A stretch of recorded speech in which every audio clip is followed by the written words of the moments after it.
where we embark on thrilling journeys through the pages of classic tales. Today, we dive into the mystery and intrigue of Edgar Wallace's Diana of Cara Cara, a gripping tale of orphans, secrets, and hidden wealth. This story unveils the complexities of relationships and the struggles of the human spirit. Chapter 1. "She is an orphan," said Mr. Collins emotionally. Orphans were Mr. Collins' weakness.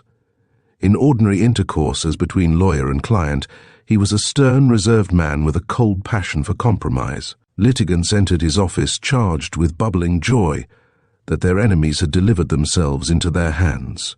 They came talking five-figure damages and the stark ruin of men and corporations who and which had offended them. They slunk out again into the glare of an Australian sun, their cases demolished, their spirits broken, their futures clouded. Mr. Collins did not believe in litigation. He believed that things could be arranged.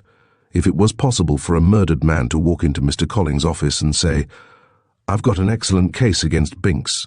He has just shot me dead. Do you think I can get damages?" Mr. Collins would reply, "I very much doubt it. There is a great deal to be said for Binks. And aren't you in rather an awkward position yourself? You are carrying about a bullet which undoubtedly is the property of Binks. You never know what point of view a jury will take. You had better let me try to settle this." But in the matter of orphans, Mr. Collins was slightly unbalanced. He was strictly brought up by parents who compelled him to read books on Sunday that were entirely devoted to orphans and good organ grinders, and little girls who quoted extensively from precious books and died surrounded by weeping Negroes. In such literature, the villains of the piece were young scoundrels who surreptitiously threw away their crusts and only ate the crumbly part of bread. Desperadoes who kicked dogs and threw large flies into spiders' webs and watched the spider at his fell work with glee. "She is an orphan," said Mr. Collins again, and blew his nose loudly. "She has been an orphan for 10 years, said Mr. William Cathcart cynically. Mr. Collins was stout, bald, given to afternoon naps. Mr. Cathcart was thin, narrow-faced, not so bald, and never slept at all, so far as anybody knew. He hated orphans. They stood for questions of cestuique jus, problems of si pres, perplexities of donatio mortis causa, and the Guardianship of Infants Act. He never saw an orphan without his hand going instinctively to his hip pocket. "And the most irregular orphan I have ever met," continued Mr. William Cathcart remorselessly, "an infant-in-law with a bank balance of 100,000. I refuse to drop a tear positively." Mr. Collins wiped his eyes. "She is an orphan," he insisted. "Mrs. Tetherby gave her the money during her lifetime. There is nothing irregular in that. If I gave an orphan," he swallowed hard, "a penny, a pound, 1,000, is that a breach of the law, an impropriety? Even though it is practiced de die in diem," Mr. Cathcart considered. "You might in certain circumstances be acting de son tort," he said. Mr. Collins pondered this, found the term almost inapplicable, but not so much so that he could be offensive in a gentlemanly way. Wisely he returned to Lamb. Mrs. Tetherby was inert. Stout women are often inert. "Lazy," suggested the dyspeptic Cathcart. "She was fond of Diana. Few aunts are fond of nieces. Her will proves that. She left everything." "There was nothing to leave," interrupted Mr. William Cathcart with sour satisfaction. How that man hated orphans. "There was nothing to leave because in her lifetime she gave Diana full control of her money." "She was inert," murmured Mr. Collins. "She loved this orphan child. If there was one woman in the world who ought never to have been allowed—" "Never ought have been," corrected Mr. Collins gently, "to have charge of a girl of Diana Ford's temperament, it is or was Mrs. Tetherby, a child of 16 who has a raging love affair with a student." "A theological student," insisted Mr. Collins. "Don't forget that. A young woman may well feel that she could give her heart to a theological student when a medical student would have revolted all that was most sensitive in her nature. A theological student makes it worse. At least Mrs. Tetherby consulted us on that matter." Mr. Collins was a shade reproachful. "Inert or energetic. She consulted us. She consulted us to discover whether she would be liable to trial for murder if she waylaid and shot Mr. Dempsey. She said that she had set a dog on to him, but he was incapable of taking a hint. Those were her words. "Dempsey is dead," said Mr. Collins in a hushed voice. "I spoke to Diana on the subject only 8 months ago, when her dear aunt died. I asked her if the wound had left a scar.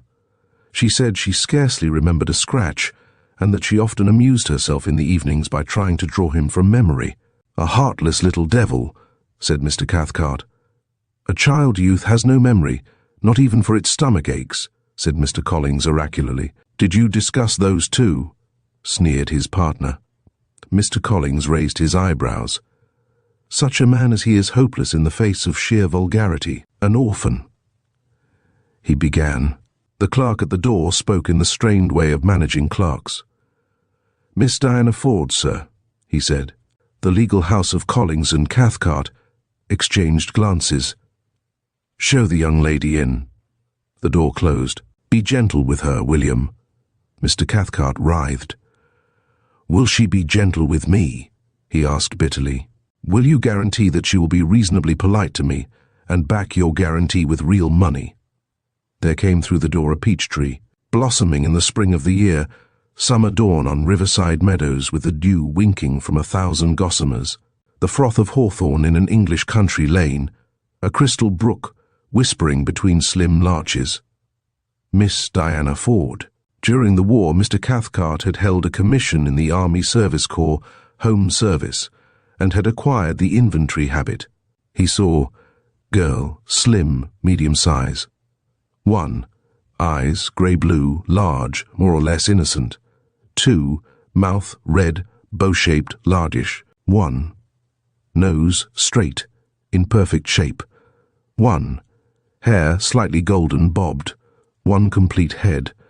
Diana was as unrecognizable from the inventory as the average man from the description on his passport. She had the atmosphere of spring and dawn. Her colouring belonged to such season and time, having a pink of its own, and a whiteness which looked pink when compared with white. She moved with such supple grace that Mr. Cathcart suspected an entire absence of corsets. He was a married man. She came impulsively to Mr. Collins and kissed him. Mr. William Cathcart closed his eyes, so did not meet the smirk of satisfaction which his partner loosened for his benefit. "Good morning, Uncle." "Good morning, Uncle Cathcart." "Mornin'," said Mr. Cathcart, hostile to the last. "Mornin'," she boomed in imitation. "And I've come feeling awfully nice toward you. I called you Uncle, I heard you," glowered the newly elected relative. "It would be much better, Miss Ford, if we proceeded on business lines." "You can proceed on tram lines if that pleases you," she sighed, taking off her hat and tossing it onto the nearest deed box. "Oh, Uncle Collins, I'm Mr. Cathcart," half rose in his alarm. "Sick of Australia, sick of the station, sick of the people, sick of everything. I'm going home." "Home," gasped Mr. Collins. "But my dear little Diana, if by home you mean England and not heaven," suggested Mr. Cathcart. "I mean England, of course I mean England. I'm going to stay with my cousin, Gordon Salisbury." Mr. Collins scratched his nose. "An elderly person, of course." "I don't know." She shrugged her indifference. "Married, I suppose so, if he's nice. All the nice men are married, present company accepted." Mr. Collins was a bachelor and could afford to laugh very heartily. Mr. Cathcart, on the other hand, was married and was not even amused. "You have cabled and written, of course there is no objection to your going to Mr. Salisbury's?" "None whatever." She was overridingly brisk.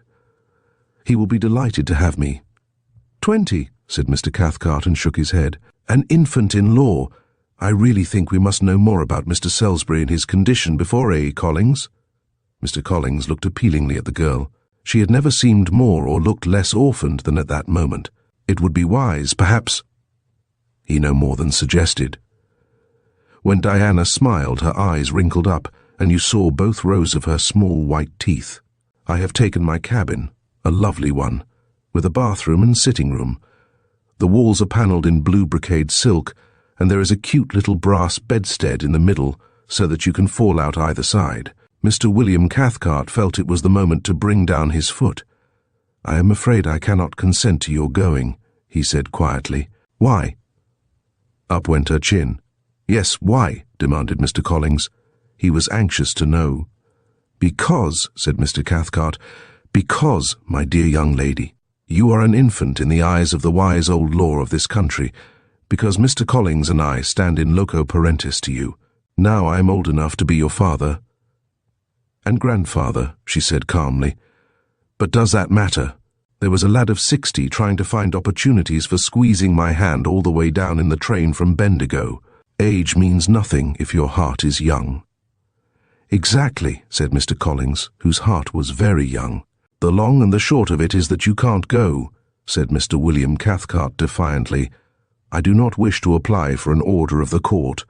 One moment, little friend of the poor, said Diana. She threw several priceless law books and a pile of affidavits from a chair and sat down. A few moments ago, correct me if I am wrong, you produced your hoary Mr. Loco Parentis to crush me to the earth. Meet Colonel Locus Standi. Eh? Said William, dithered. My knowledge of legal formula is slight, said Diana gravely. I have lived a pure and a sheltered life amidst the rolling grasslands of Karakara, but ignorant orphan though I am. Mr. Collins sighed. I understand that before a lawyer applies to the courts he must have a client. For no lawyer, except perhaps a lawyer who has been crossed in love and is not quite sane, goes to law without a client. Mr. William Cathcart shrugged his shoulders. You must make your own bed, he said. The court can't even make me do that, she replied. Mr. Cathcart saw her walking across to him and took up his pen hastily. Uncle Cathcart, she said in a low voice, I did so hope and pray that we should part friends. Every night when I kneel by my bed and say, please God, give Uncle Cathcart a sense of humour and make him a nice man, I have expected the miracle to happen. Uncle Cathcart wriggled. Have your own way, he said loudly. I can't put an old head on young shoulders. Those who live longest will see most. The proof of the pudding is in the eating, she added gently. You forgot that one. At luncheon, Mr. Collins tapped the ash of his cigar into the coffee saucer. What is this fellow like, this Salisbury? He's wonderful, she said dreamily. He rode 6 in the University 8. I'm simply crazy about him. The startled Mr. Collins gazed at her in fascinated horror. Is he crazy about you? He gasped. Diana smiled. She was adjusting her nose with the aid of a mirror concealed in the flap of her handbag. He will be, she said softly. Chapter 2.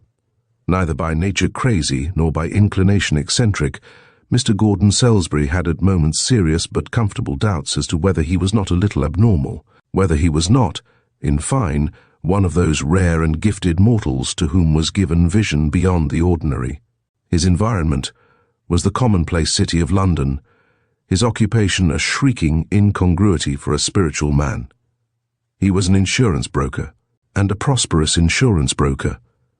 Sometimes he sat before the silver fire grate of his sitting room, amazed at the contradictory evidence of his own genius. Here, said he, thinking impartially, was a man with a conscious soul, beside whom other men were clods, vegetables, animals of the field, slaves to their material demands. Lifted above the world and its peculiarly grimy interests, he was a man whose spiritual head rose above fog, and was one with the snow-capped mountains and the blue skies. And yet, here was the truly astonishing thing.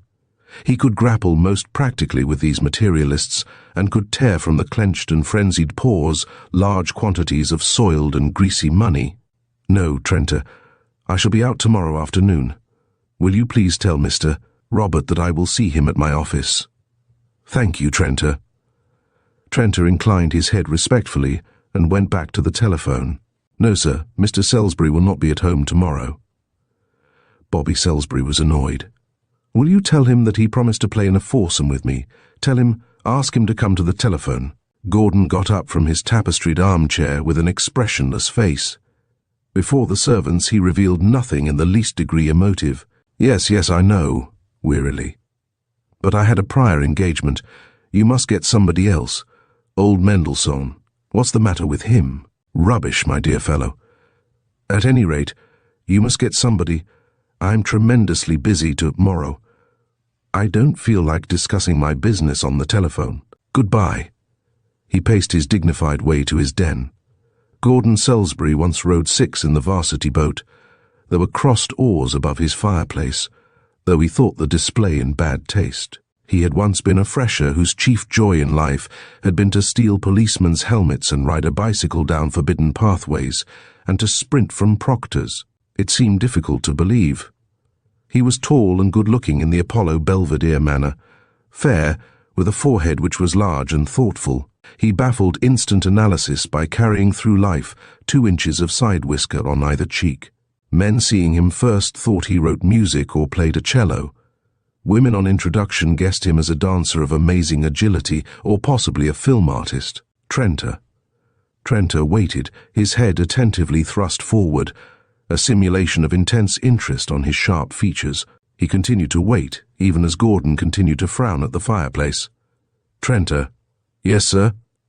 Slowly, Mr. Salisbury turned his head until his eyes met Trenter's. I saw you kissing the parlour-maid this morning.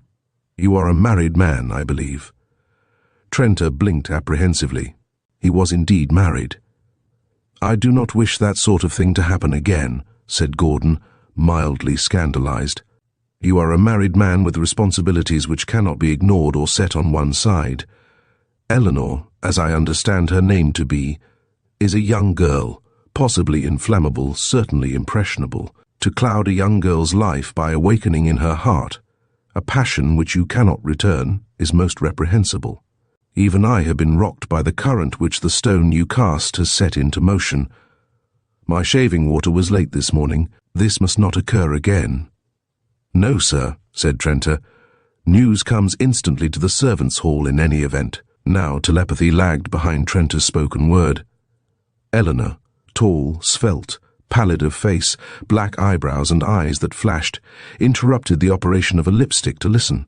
She was tremulously indignant. Because he's a St. Andrew, does he think that we haven't any human feelings? The poor, cold-blooded fish. I'll let him know that I won't be talked about and my name taken away. I mean, by a prying, sneaking, rubber-soled spy. He is too. Who's this St. Andrew? Trenter was suspicious of all saints, being by marriage a primitive Baptist. He's the man that women tempted and he wouldn't, said Eleanor, prepared to drop the illustration. But Trenter was of another mind. Who's been tempting him? He asked, darkling-eyed. Nobody, not if it's me, you mean. I'd like to see him put his arm round my waist. He'd never forget it. He wouldn't forget himself anyway, said Trenter, relieved. She tossed her head skeptically. Oh, I don't know, she said, and nodded to a warm, large woman in the gingham and apron of her profession. Ask Cook. Trenter was dazed. Good God, not you, Cook, he asked in a whisper. Happily, Mrs. Maglesark was not a quick thinker. Yes, I saw him too, she said, and Eleanor, in terror that the telling of the story should go elsewhere, trod on the opening of the Cook's narrative. Me and Cook, that is to say Cook and I, were on top of a bus last Sunday in Knightsbridge. Thus the Cook claimed her equal share of the copyright. We were laughing and talking when Cook said, Look, Nellie, there's the boss. I said, if that isn't his nibs, amended Mrs. Maglesark. And there he was, said Eleanor, with a girl very tall and dressed in black, and he was holding her hand. In the street, incredulously. In the car, from the top of a bus you can look down into cars if they're open. Many a sight I've seen. Was she pretty? Asked Trenter, manlike. Eleanor's lips pursed. Well, I suppose some people would call her pretty. Did you think she was pretty, Cook? Mrs. Maglesark, having reached the age when she regarded all young people as passable, thought she was pretty. Holding her hand. Trenter was very thoughtful. It wasn't Mrs. Van Oyne. Who is she? She's been here twice to tea, an American lady rather well dressed. Heloise. That's her name. And a good looker. She usually wears black and paradise feathers. She wore paradise feathers, said Cook and Eleanor together. Trenter nodded. That's her, he said, but there's nothing in it. She's a highbrow, reads books and all that. Last time she was here, she and him discussed the ego soul. The little bits I heard I couldn't make head or tail of. Eleanor was impressed. Funny for him to be discussing eggs, she said. It was not funny for Gordon Salisbury to discuss anything. With Heloise Van Oyne, there seemed to be no subject, from kidney beans to metaphysics. that he could not examine profitably. It is true that he did most of the talking, but her rapt gaze rectified deficiencies of speech. Gordon sat with her that afternoon in the tea room of the Coburg Hotel, and they were comparatively alone. "There is something I have wanted to say to you ever since I met you, Heloise," he said softly. "A month. It almost seems incredible. If our theories are substantial, it is incredible. We met before in the Temple of Atlantis, where the bearded priests chanted the day through, and you were a great lady, and I was a humble gladiator. That the gladiatorial games and even the factions of the circus have a more remote antiquity than Rome, I am certain. Who knows but that the last remnants of dying Atlantis were not the first peoples of Etruscan civilization?" Her fine eyes agreed with that theory. They said, as plainly as though the words were spoken, "How brilliant of you to associate Etruria with the mythical civilization of Atlantis." On the other hand, her eyes did not say many things that she thought. "What is so fine about friendship," Gordon was going on, "is that we have lifted common interest above the sordid range of philanderism. How's that?" Her head was bent forward eagerly, inquiringly. Trenta had the same trick, only he looked pained. Gordon Salisbury flicked a crumb of cake daintily from his knee. "We have never tarnished the bright surface of our friendship with that weakness which is so glibly styled love." "Oh." Heloise Van Ooyen sat back in her basket chair. "That's so," she said, and if there was a sense of immense satisfaction in her tone, even one attuned to her spiritual wavelength would not have observed the circumstance. The perfect sympathy, the perfect understanding, the dovetailing of mind into mind, the oneness of a mutual soul, these transcend all sentient impressions, whatever be the label they bear. She smiled slowly and with infinite sweetness and comradeship. Heloise invariably smiled at Gordon that way when she wasn't quite sure what he was talking about, though as to souls, the soul is certainly the finest thing we have around, she said in deep thought. That's where we've got most people skinned. I should say, at a disadvantage, you and I, Gordon. One doesn't like to bare one's heart. One shrinks instinctively even from self-revelation. She sighed as one who had got through an exercise of considerable difficulty. Then, observing by certain signs that he had only, so to speak, removed the lid of his introspections and that the real contents of his mind would shortly spill, to be gathered up and replaced by her none too sure hands, she interjected hastily. "You were telling me, Gordon, about a cousin of yours in Australia. She must certainly be interesting, and I'm just mad to hear about your relations. I like you, Gordon, a lot. There's nothing about you that doesn't fascinate me." She laid a gloved hand on his knee. No other woman could lay a hand, gloved or ungloved, on Gordon Salisbury's knee without his calling for the police. "But Heloise..." He laid his hand gently on hers. "Diana? Well, really, I know nothing about her except that she had that tremendous affair with a fellow called Dempsey. I told you that. She's very well off, I believe. I've taken a little notice of her, sent her a few books and a word or two of advice. I often think that a man's advice is ever so much more acceptable to a young girl than a woman's. When were we talking about her? Oh, of course, I remember. It was when we had that tremendous talk on the growth of the ego. Is she fair or dark?" Heloise nimbly blocked the road to metaphysics. "I really don't know. I had a letter from my aunt, her aunt also, just before the poor creature died. She said that Diana had forgotten Dempsey and wondered where she could get his photograph. The man is dead.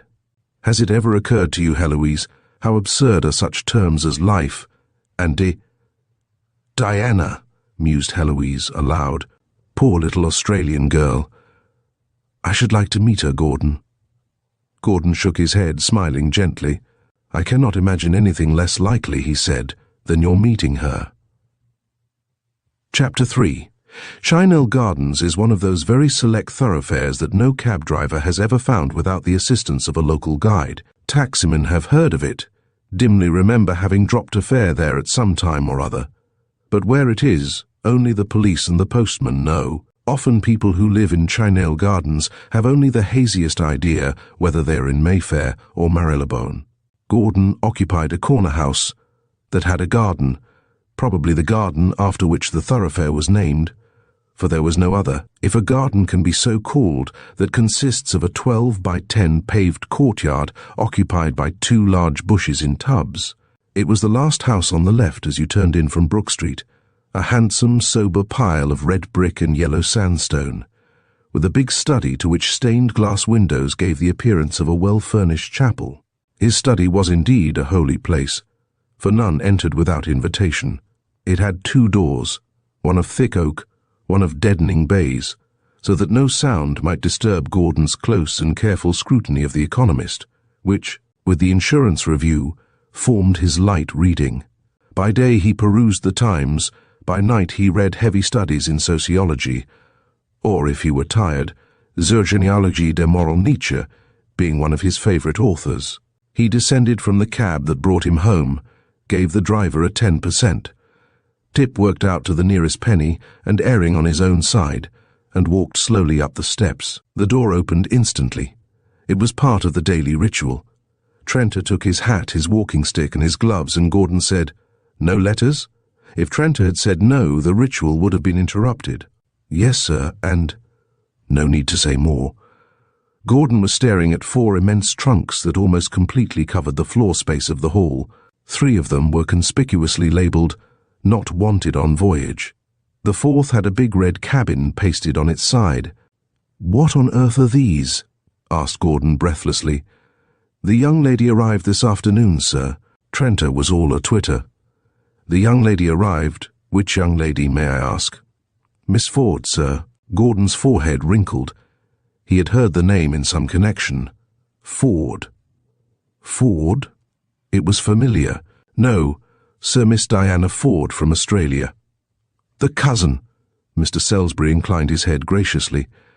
The instincts of hospitality were not entirely atrophied, and the Salisburys were a race of courtly men. "Will you tell Miss Ford I am returned, and will be glad to see her in the study?" Trenta's face twitched. "She's in the study, sir," he almost pleaded. "I told her that nobody ever went when you were away, and that I kept it locked." Gordon was taken aback. It is disconcerting to a host to find his hospitality anticipated and taken as a right. "Indeed," he said and smiled. "Miss Ford couldn't be expected to understand our ways, Trenta. I will see her." He knocked at the door, and a voice bade him enter. "I am delighted to meet you, Cousin Diana," he said, and looked round to discover how she might be met. Then, from his favourite chair, a white hand appeared. "Come in, Gordon. I'm sure it's Gordon." She jumped up and round to face him. She had taken off her shoes for greater comfort, and in her silk-stockinged feet looked very small. He thought she was pretty, just as he would have thought that a kitten was pretty. How very amusing. "Well, young lady," he said with paternal good humour. "So here you are. I never expected to see you. Have you had a good voyage?" "Are you married?" she asked the question rather tensely. "No, I'm not married. I'm a confirmed old bachelor." "Ah," she sighed happily. "I was awfully scared of that complication. You haven't kissed me." Gordon was not aware that he had not kissed her, any more than he was aware that he had not hit her on the head with the book he was carrying. The Salisburys were a courtly race. He stooped and struck her gently with his lips. "Sit down, my dear. You will have tea, of course? I am truly sorry that I kept you waiting. Where are you staying?" She flashed one look at him. "Here," she said. For a second he could not comprehend. "I mean, what hotel? Where are you sleeping tonight?" "Here," said Diana. In moments of crisis, Gordon never lost his head. He once stood on the deck of a sinking cross-channel steamer, discussing the atomic theory with a Cambridge don. He had twice heard burglars in the house, and had often been called upon without notice at public meetings to propose the health of the chairman. "You mean that you are coming to stay with me for a little while?" "I would be delighted, but unfortunately this is a bachelor establishment. There are no women in the house except the domestic staff." He spoke kindly, his argument was logical, his attitude correct in every detail. "You want a woman about the house? It was very nearly time I came," she said, as unflurried as Gordon himself. He stifled his sigh. The position was embarrassing. Other men would have been thrown off their feet and either lost their tempers or behaved in some way hurtfully. "I shall be delighted to have you here for a few days," he smiled. "So run along and telephone to your chaperone and ask her to bring her trunks here." Diana pulled on her shoes unconcerned. "I've been admiring your oars," she said. "You rowed 6, didn't you, and won? How splendid." "Yes, yes, oh yes." Gordon was not proud of his bygone athleticism. "Or shall I telephone?" "To whom?" innocently. "To your chaperone, the lady with whom you are traveling." "Don't be silly." He stiffened, went limp again, turned a shade paler. "I traveled alone, as much alone as one can be, with 150 saloon passengers who played deck games and enjoyed them. An intellectual woman can have no possible community of interest with people who enthuse over bucket quoits." A chair was within reach of his hand, and he sat down. Men like Gordon Salisbury seldom lose grip of a situation, however awkward it may be. The sheer weight of their wisdom and their personality has a tendency to roll flat obstacles of the most tremendous nature. "Now I'm going to be a father and an uncle and a wise old cousin to you," he said, good nature rigidly and obstinately imprinted in his smile.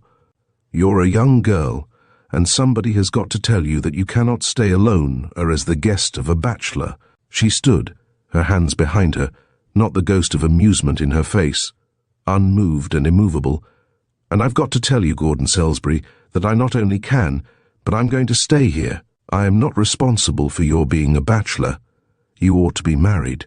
It is unnatural to live in a big house like this by yourself. I have come to stay, and possibly keep house for you. You must let me have a list of the dishes you like for breakfast. I like grapefruit and hominy with a small, crisp slice of bacon.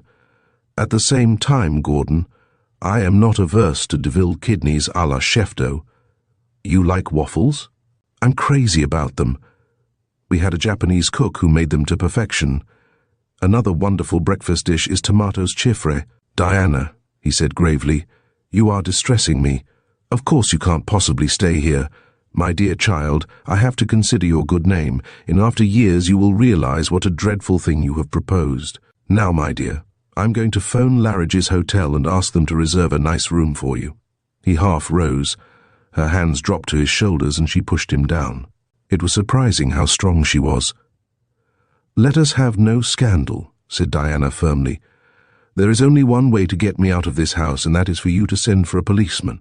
And a single policeman could do very little. I have an automatic in my dressing bag. I shall not hesitate to shoot." He gazed at her in horror. She returned the gaze without reproach, without doubt.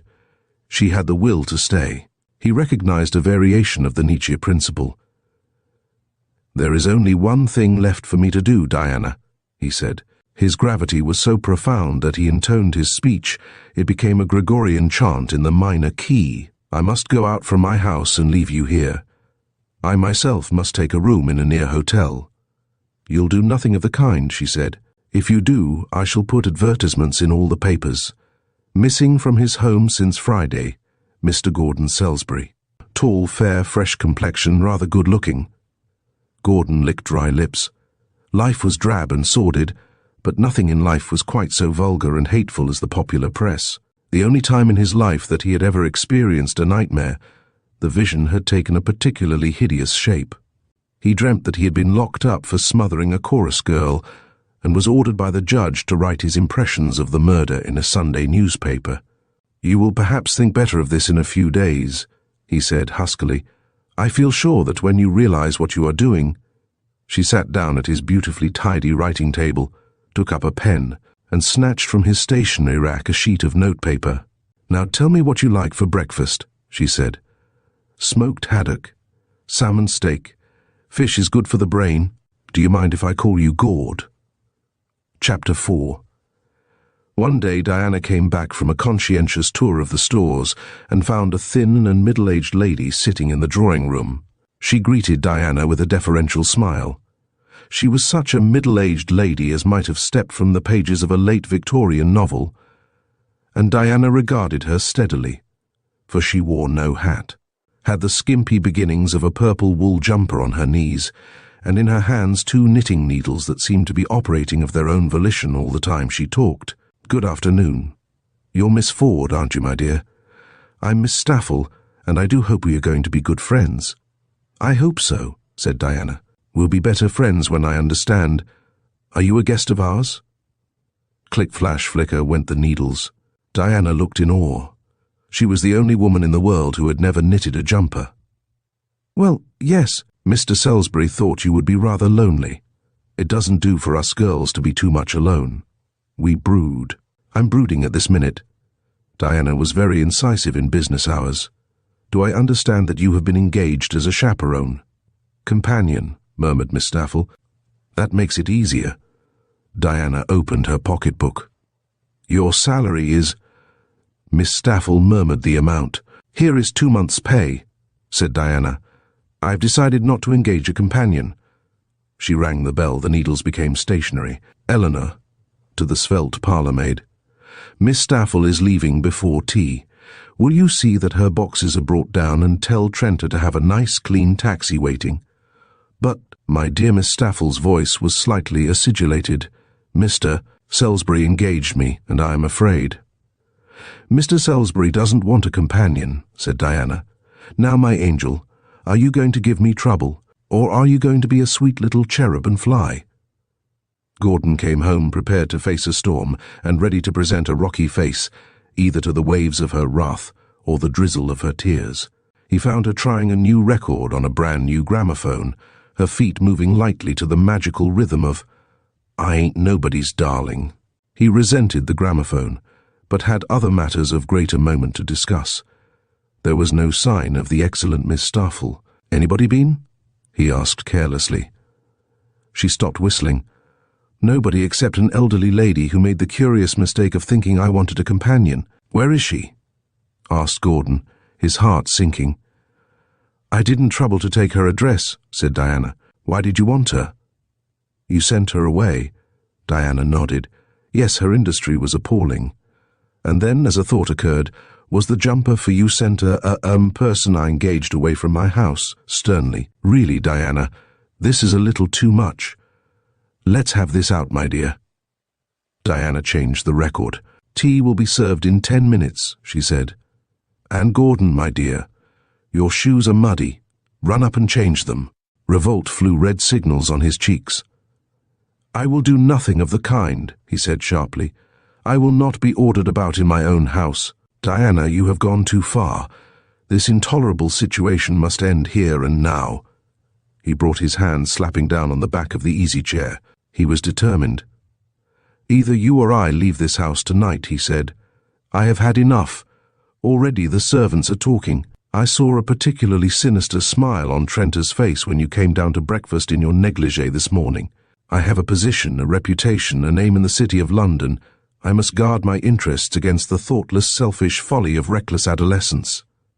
What a name to call a lady, she said reproachfully. I will not temporize. I will not allow a very serious situation to be turned into a jest. Either you leave Colonial Gardens or I. She thought a moment, then walked out of the room. Gordon heard her at the telephone in the hall and smiled. A little firmness was all that was required. Is that the Morning Telegram? This is Miss Diana Ford speaking. Will you send a reporter to 61 Colonial Gardens? In 2 seconds he was in the hall and had covered the transmitter with a frantic hand. What are you going to do? He asked frenziedly. She shrugged a shoulder. Life without you is insupportable, Gordon, she said brokenly. You are the only relation I have in the world, and if you turn me out, what is there left but the river? You're mad, he wailed. The coroner will take that charitable view. I hope don't interrupt me, Gordon. They want to speak to me. By sheer force he lifted her away from the instrument and took the receiver in his own hand. Don't bother to send anybody. She is quite well, alive. I mean, there's no suicide. Out of breath, he strode back to the study. Your conduct is abominable. You are shameless. I can well understand why your wretched Dempsey ran away, preferring to die in the bush than be any longer associated with such an infernal little termagant. The Salisburys were a courtly people, but there was a limit to their patience. He was savage, cruel, and knew he was behaving unpardonably before the words were out of his mouth. I'm sorry, he muttered. Her face was set, a mask that showed nothing of her thoughts. I'm extremely sorry. I shouldn't have said that. Please forgive me." Still she did not speak. Her eyes were tragic in their steadfast, unwinking gaze. He stole quietly from the room, and then she spoke her thoughts aloud. "How absurd not to have the telephone connected with the study. I'll write to the post office this very night." A very silent dinner. Gordon was going out, and was resplendent in his raiment. "I am taking a friend to a theatre tonight," he said. "I haven't seen a show for years," she sighed. "This would not interest you. It is a Russian play dealing with social unrest." She sighed again. "I love Russian plays. All the characters die so nicely and you know where you are. In a musical comedy you can never be sure who anybody is." Gordon shuddered. "This is not a play for a young girl," he said gently. She was unconvinced. "If you very much wanted me to come, I could dress in 5 minutes," she suggested. "I hardly know what I shall do with myself tonight." "Think out tomorrow's breakfast," he said bitterly. Alone, she gave her mind alternately to serious thought and the new gramophone. She did think of Dempsey sometimes, and a little uneasily. Not that she had loved that strange progeny of Michael Dempsey and Maurice Desegani. Dempsey came into her life as an earthquake, intrudes upon the domesticity of a Californian farmer. He shifted the angle of things and had been a great disturbance. She never really remembered Dempsey, except that he was very slight and very wiry and very voluble. She remembered that he had thrown himself at her feet, had threatened to shoot her, had told her he adored her and was ready to forsake his career in the church. Finally, on a hot February morning, she remembered that the roses were thick in the big garden. He had flung his worldly possessions at her feet, taken an intense and tearful farewell, and had dashed madly into the bush, never to return. In point of fact, the nearest bush country was 100 miles away, but he had said that he was going to the bush to end a life already prolonged beyond the limits of human endurance and find forgetfulness in oblivion, and he had probably kept his word. So far as the bush part of the contract was concerned, she did not mourn him. If she wondered at all, it was as to the circumstances in which he would reappear and claim some £8,000 neatly tied in one package, that it might be the more effectively and dramatically thrown at her feet, and which in truth missed her feet by a wide margin and struck the station cat, who, being newly maternal, flew at Dempsey and accelerated his wild flight. She did not tell her aunt about the 8,000. Mrs. Tetherby, being, as she had been described, inert, had an objection to fuss of any kind. More than this, she possessed one curious weakness, a horror of debt. The knowledge that she was under monetary obligation kept her awake. An overlooked garage account once reduced her to a state of nervous prostration. Other people's money she would not touch, and, on an occasion when, having paid her shearers, she was requested by the men to keep the money from Saturday to Monday, she paced the veranda for 2 nights, a shotgun under her arm.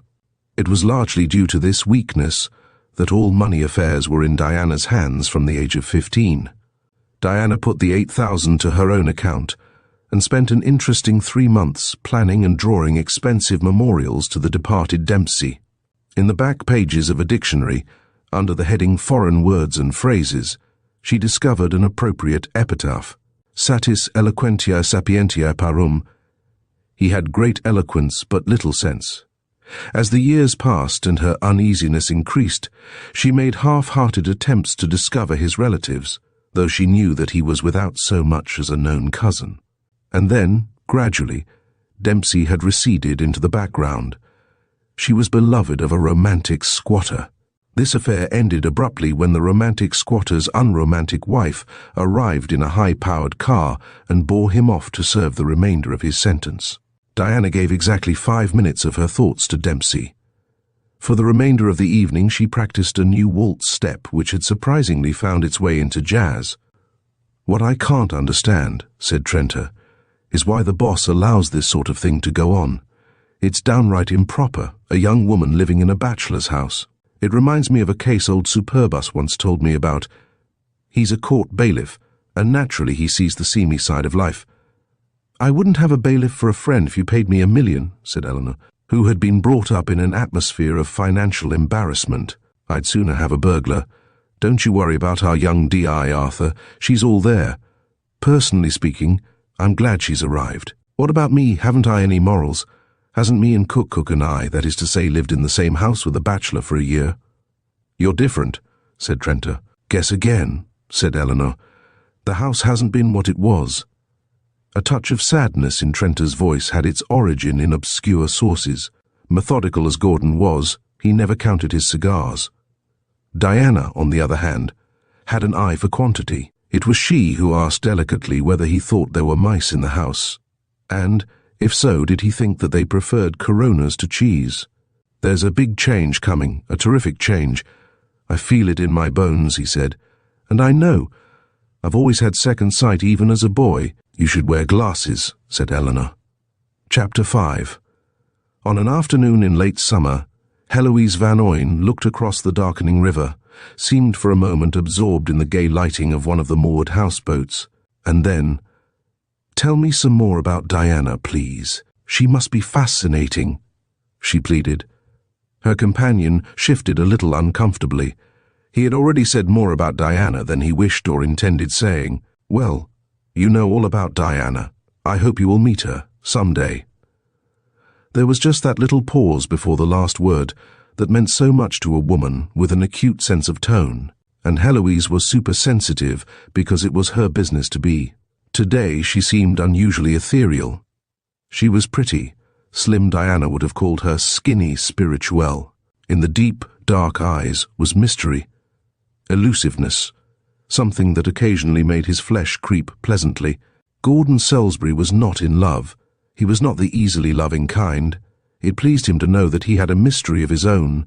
He had once been described as sphinx-like. If Diana had been older and were not his cousin, and had not in her masterful way installed herself in his house, defiant of the conventions, and were not so infernally sarcastic and self-sufficient, well, he might feel nicer toward her. Talking of Diana, he looked at the watch on his wrist. He had told her he would be in for dinner. Heloise saw the movement and smiled inwardly.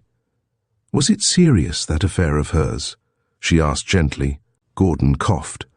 Heloise never met him, but she talked of Diana's affair. It was a curious piece of femininity that he did not expect to find in a woman, not his kind of woman. He was relieved of the necessity for answering. "Who is that man, Gordon?" The skiff had passed twice under the hotel terrace where they sat at tea that afternoon, and twice the big, red-faced man had peered up at the two people. "I don't know. Shouldn't we be going?" She made no attempt to rise.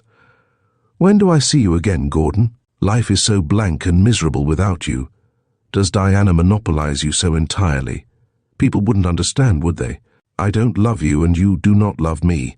If you thought I loved you, you would never see me again." She laughed quietly. "It is just your soul," and mind her voice was very low.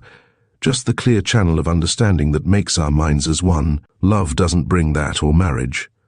"It is rather wonderful." He nodded many times. Extraordinary people would never understand. She thought they wouldn't.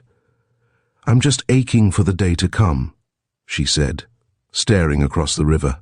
"I don't think it ever will come, not the day of my dreams." Gordon Salisbury had this premonition too, had been waiting all afternoon to translate his doubt into words. "I've been thinking the matter over. Heloise, that trip to Ostend. Of course it would be lovely seeing one another every day and all day, and living, if not under the same roof, at least in the same environment. The uninterrupted contact of mind that is beautifully appealing. But do you think it wise? I am speaking, of course, from your point of view. Scandal doesn't touch a man grossly." She turned her glorious eyes to his. "They say, what say they?" "Let them say," she quoted contemptuously. He shook his head. "Your name is very precious to me," he said, not without a hint of emotion. "Very precious, Heloise. I feel that, although the Ostend season is past and most of the hotels are closed and visitors have dispersed, as I understand they do disperse from fashionable seaside resorts, there is a possibility, a bare possibility, that we should see somebody there who knew me, and who would put the worst possible construction upon what would be the most innocent intellectual recreation. It is extremely dangerous." She was laughing hardly as she rose. "I see," she said. "You are really conventional underneath, Gordon. It was a mad idea. Don't let us talk any more about it. It hurts me a little." In silence he paid the bill. In silence followed her into his car. He was hurt too.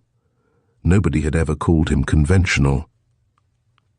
Halfway across Richmond Park he said, "We will go, let us say no more. I will meet you as we arranged."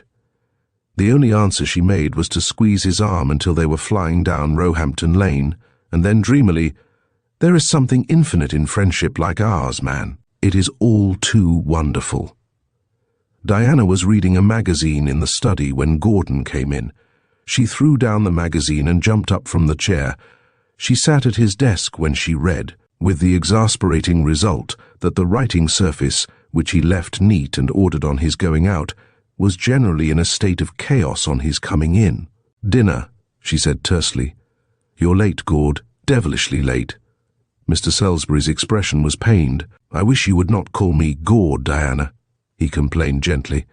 "It sounds, well, blasphemous. But oh, it fits," she said, shaking her head. "You don't know how it fits." Gordon shrugged his shoulders. "At any rate, devilish is not ladylike." "Where have you been?" she asked with that disconcerting brusqueness of hers. "I have been detained." "Not at your office," said Diana promptly, as she sat down at the table and pointed an accusing finger. "You haven't been back since luncheon." Mr. Salisbury cast a resigned look at the ceiling. "I have been detained on a purely private business matter," he said stiffly. "Dear, dear," said Diana, unimpressed. Nothing really impressed Diana. She had, she boasted, passed the impressionable age. Gordon had come to admit to himself that she was pretty, in a way she was beautiful. She had blue eyes, willow pattern blue, and a skin like satin. He admitted that her figure was rather lovely. If she had been older or younger, if her hair had not been bobbed, if she had a little more respect for wisdom, an appreciation of thought, a little something of hero worship. He strolled gloomily to the window and stared blankly into the dusk. Diana was an insoluble problem. Trenter came in at that moment. "Trenter." "Yes, sir." The butler crossed to his employer. "Do you see that man on the other side of the road, that red-faced man?"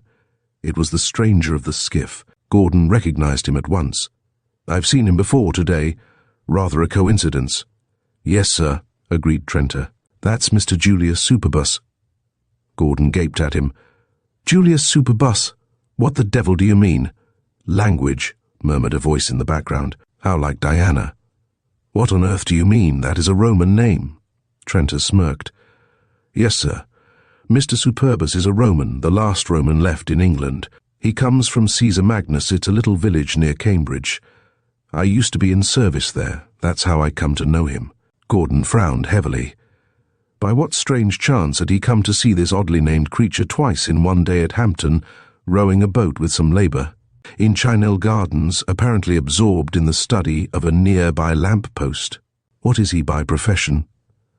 "A detective, sir," said Trenter. Gordon went suddenly pale. Chapter 6.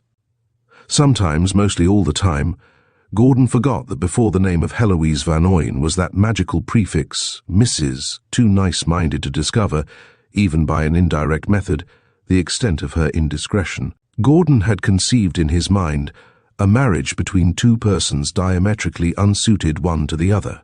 He fashioned Mr. Van Ooyen in the image of a gross, unimaginative businessman without soul, and saw dimly a struggle between opposing ideals. Sullen fury or blank indifference on the man's part, and, in the case of Heloise, a refined suffering and an infinite restlessness in her, until there came into her life the other half of her intellectual being, which was Gordon. He looked out of the window again. Mr. Julius Superbus was deliberately charging a black pipe from a sealskin tobacco pouch. He seemed the kind of man who would stoop to the meanest methods to gain his ends, and a prurient brute who would think nothing of writing reports highly disparaging to a slim, aesthetic girl. A detective. In desperation, he turned to Diana. "Diana, do you mind if I have the study for a little while?" "I want to see a man." She waved a cheery farewell as she disappeared through the door at the far end of the room. "Bring him in." "Bring him in, sir?" Trenter was intrigued. Gordon repeated the order. "He's not a gentleman, sir," warned Trenter, desiring exculpation in advance. This was in case Mr. Superbus was even less of a gentleman than he thought him to be. Gordon has never any illusions on the subject. He said as much tersely, and Trenta went forth in a spirit of joyful anticipation, knowing that the nature of this interview would be repeated to him when next he met his friend. A wait, and then, "Mr. Superbus, sir," said Trenta correctly. He bowed the visitor into the study and withdrew. There was nothing in the appearance of Mr. Superbus that was suggestive of Roman culture at its zenith. He was very short and waddled rather than walked. He was fat so that, if he were standing on 2 square feet of his own property, his waistcoat might have been arrested for trespass on neighbouring land. His face was very red and broad. He had a stubbly black moustache, which was obviously dyed. On his otherwise bald head, 27 hairs were parted, 13 on one side and 14 on the other. He had often counted them. He stood, breathing audibly and twisting his hat in his blue hands. "Sit down, Mr. Superbus," said Gordon awkwardly. "Trenta was telling me that you are, in fact, you have the distinction of being a Roman." Mr. Superbus bent forward before he sat, as though to assure himself that his feet were all present and correct. "Yes, sir," he said in a rich, deep voice. "I believe I am." U.S. Superbuses, he gave the word a pronunciation which suggested that he had been named after a public vehicle of unusual size, have come down for generations. "There's only 4 of us now. There's me, my brother Augustus, who's married to a young woman in Coventry. There's Agrippa, who's doing very well with her 3rd husband. This one doesn't drink, I'm happy to say. And there's Scipius. He's on the stage." "Really?" said Gordon, dazzled for the moment. "Yes, he's on the stage," said Mr. Superbus with great satisfaction, "and doing very well. They say he's the best carpenter they've ever had at the Gaiety. Yes, we're an ancient family. I've never got the rights of it, but an old gentleman who lives at Cambridge told me that, if everybody had his due, I ought to be a member of the Roman royal family, being the eldest. Near Caesar Magnus is the University of Cambridge, and there have been soured antiquarians who have suggested that the illustrious family of Superbus owed its origin to the freakish whim of certain freshmen whose gowns rustled in petty curie 100 years ago, that these same students, in their humour, had adopted the family of an indigent carter, one Super, and had christened the family afresh. Mr. Superbus had heard these rumours and had treated them with contempt. "How we came to start I don't know," he said, on his favourite topic, "but you know what women are when Romans are about." Gordon did not even trouble to guess. "Now, Mr. Superbus, you have a very important position. You're a detective, I understand." Mr. Superbus nodded soberly. "It must be an interesting life, watching people," he suggested, "going into court and testifying to their various misdoings." "I never go into court," said Mr. Superbus, and here apparently he had a grievance. "My work, so to speak, is commercial. Not that I shan't go into court if a certain coup comes off." "Coup?" Gordon was puzzled. "Coup," repeated Mr. Superbus emphatically. "What do you mean, coup? Are you looking for people who steal chickens?" asked Gordon at sea. "By coup, I mean—" "Well, you know what I mean, sir. Suppose I bring off a big bit of business." "Oh, coup," said Gordon, enlightened. "I see. You have a coup?" "I always called it coup myself," said Mr. Superbus graciously, and leaving Gordon with the impression that he was being humoured. "Yes, I've got a coup up my sleeve." He lowered his voice and stretched himself to as near Gordon as his body could reach. "I'm after Double Dan," he whispered hoarsely. A heavy burden rolled from Gordon's heart, so the missus had nothing to do with the matter at all, nor the gross husband, who thought more of his dogs and his horses than of the flaming intellect of his beautiful wife. Gordon was thorough. The gross husband must have his pets. "I seem to remember the name," he said slowly. "Double Dan. Isn't that the man who impersonates people?" "You've got it, sir," said Mr. Superbus. "He don't impersonate them, he is them. Take Mr. Mendelssohn." Now Gordon remembered. "You'd never think anybody could impersonate him, though, with his white whiskers and him not being married. It wasn't so hard. He got away with £8,000, did Dan. Got Mr. Mendelssohn out of the way, walked into his private office and sent a new clerk out with a cheque. That's why Mr. Mendelssohn's gone into the country. He daren't hold up his head." "Oh, I see," said Gordon slowly. "You're acting on behalf of "The Brokers' Association. He goes after brokers." Gordon seldom laughed, but he was laughing softly now. "And you have been following me round to protect me, eh?" "Not exactly that, sir," said Mr. Superbus with professional reserve. "What I was trying to do was to get to know you, so that I'd make no mistake if Dan tried to double you." "Have a cigar," said Gordon. Mr. Superbus said he didn't mind if he did, that he would take it home and smoke it in the seclusion of his own house. "My good lady likes the smell of a cigar," he said. "It keeps away the moths. I've been married now for 23 years, and there isn't a better woman on the face of the earth than my good lady."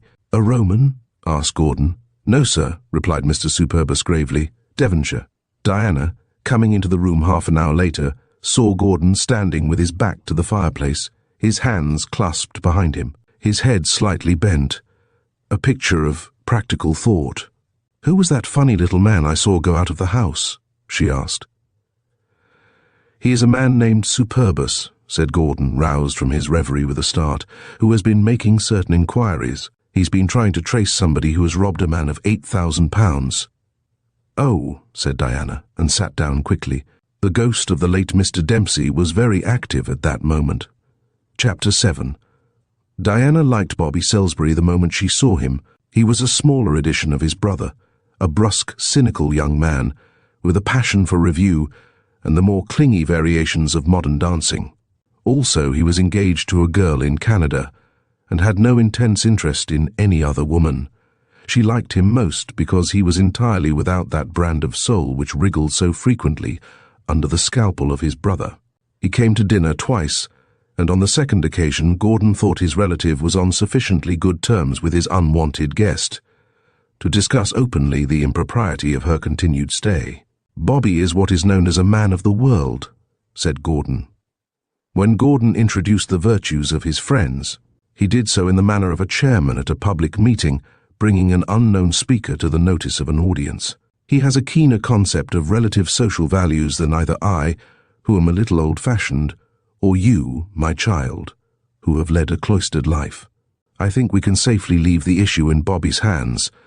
Now, Bobby, I'm going to put the matter to you without prejudice. Is it right that Diana should be staying in the same house as I, without a chaperone?" "I don't see why she should want a chaperone with a dry old stick like you," said Bobby instantly. "Besides, you're cousins. She has certainly made Chinel Gardens a place worth visiting, which it never was before." "But the world," protested Gordon. "The other day you were telling me how superior you were to the world and its opinions," said the traitor Bobby. "You told me that the views of the hoi polloi passed you by without making the least impression.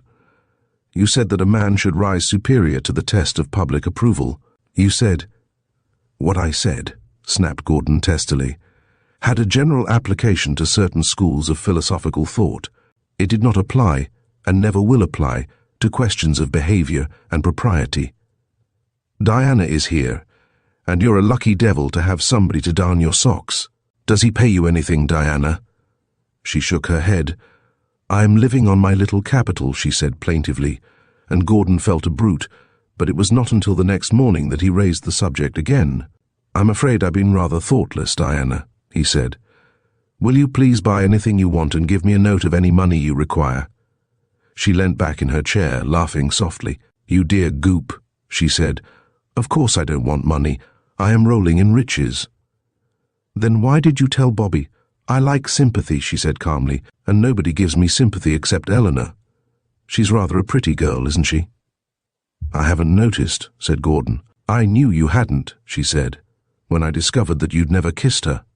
Gordon's mouth was occupied with bacon at the moment, but he stood up and made an unearthly noise of protest. "No, I don't ask servants such questions," said Diana primly. "But a woman has instincts, and there's always a way of finding these things out. Gordon, you are exonerated," she added with a generous gesture. "Your philosophy of life is amazing," he said, after he had recovered some of his calm. "Whatever made you think I should kiss her?" "Because she's pretty," said Diana. "All men want to kiss pretty girls if they're normal. Lots of people have wanted to kiss me." Gordon raised his eyebrows without looking up. He was not revolted, he was simply resigned. "You haven't asked me whether I let them," she said after waiting. "I'm not interested," said Gordon coldly. Not a teeny-weeny bit. Anxiety was in her voice, but he was not deceived. He had learnt by hard experience that when Diana was most wistful, she was usually gurgling with internal laughter. A terrible girl. "I've only had 2 affairs," she went on, regardless of his distaste. "There was Dempsey and there was Dingo." Who was Dingo? He was trapped into asking. His name wasn't really Dingo, it was Mr. Theophilus Shawn. He was a married man with 5 children. Good God! Gordon dropped his knife and fork on the plate helplessly. "He never kissed me," she said. "His wife came and took him away just as I was getting to like the smell of cloves. He used to eat cloves. He said it made his hair grow. Whenever he ran short of cloves, he got into his car and drove to the hotel to get some. He'd go a dozen times a day. He was staying with Auntie. She met him at a lecture on sunspots, but she didn't know anything about his wife until she came for him. She was an awfully nice woman and thanked me for looking after her husband. She said she hadn't seen him sober before. She was awfully interested in him. I think wives should get to know their husbands before they're married, don't you?" Mr. Salisbury sighed. "I think you're talking a lot of abject nonsense," he said, "and I wish to heaven you'd get to know your husband." She smiled but did not reply. She felt that he had been shocked enough for one day. He was making as if to get up from the breakfast table when she remembered a question she wanted to ask him. "Gordon, that man who came yesterday, the man with the Hebrew name, Roman, you mean Superbus?" She nodded. "Whom did he want?" she asked, playing with her serviette ring. "He was looking for a robber, a man named." He cast up his eyes, trying to recall the title Double Dan, a swindler. "Is that so?" drawled Diana, her eyes on the tablecloth. "Are you going, Gordon? What time will you be home?" "When my business permits me to return," he said in his stateliest fashion. "Do you realize, Diana, that nobody has ever asked me that question in my life?" "Why, I ask you every day," she said in wonder. "I mean, nobody except you. My comings and goings have never been questioned, and for the life of me I don't see why they should be questioned now." "I'm not questioning you, I'm merely asking you," said Diana, aggrieved. "I only want to know because of dinner." "I may not be home to dinner," said Gordon shortly, and went forth to an actuarial orgy, for business had improved at an enormous rate recently, and he was engaged in organizing a new form of insurance. He had at least the willpower to put out of his head a problem which rippled the smooth current of his thoughts. Only in the luncheon hour did he return to grapple with the projected soul tour. He wished that Heloise had chosen some other venue than Ostend. Ostend in itself was improper, and associated in all respectable minds with license and luxury. He felt that he might have been a little more firm about Diana staying on at Chinell Gardens if he himself had not outraged, or contemplated the outrage of convention. Convention was an ugly word, a bourgeois word. What he really meant was, he thought in vain for a synonym. The Ostend idea was a mad idea, and he wondered who had thought of it. At the same time, there was no reason why he should be recognized if he kept away from the quay, where the incoming continental boats pull in, and if necessary, he could alter his appearance slightly. He went hot and cold at the thought. There was something furtive and underhand about the very notion. Diana had made mock of those little smears of side whiskers, and he never went to the barber, but that individual made some reference to the appendages. He had seriously considered their removal, especially since Heloise had wondered why he wore them.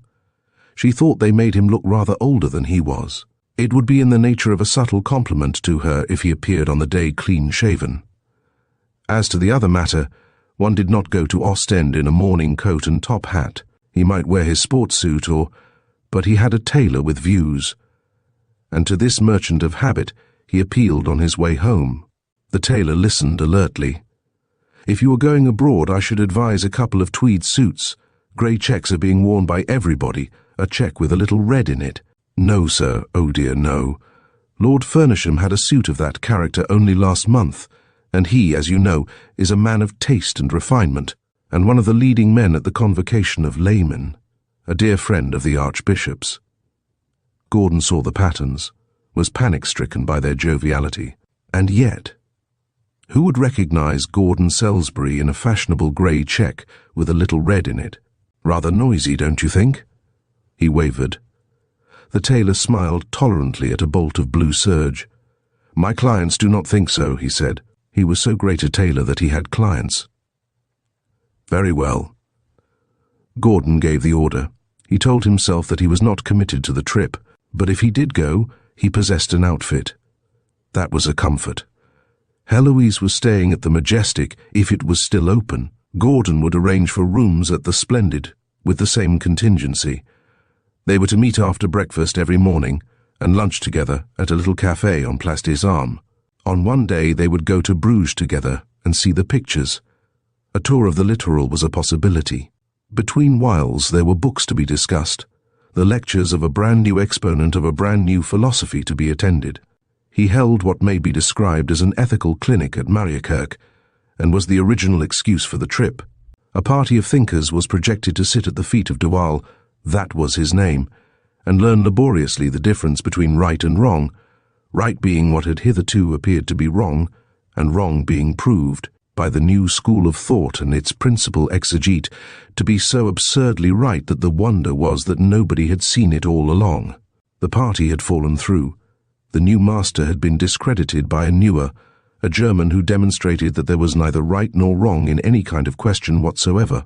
Gordon's dilemma was born of this projected pilgrimage of reason, and one aspect of the holiday worried him, the possibility of something happening which would make it imperative that he should be communicated with.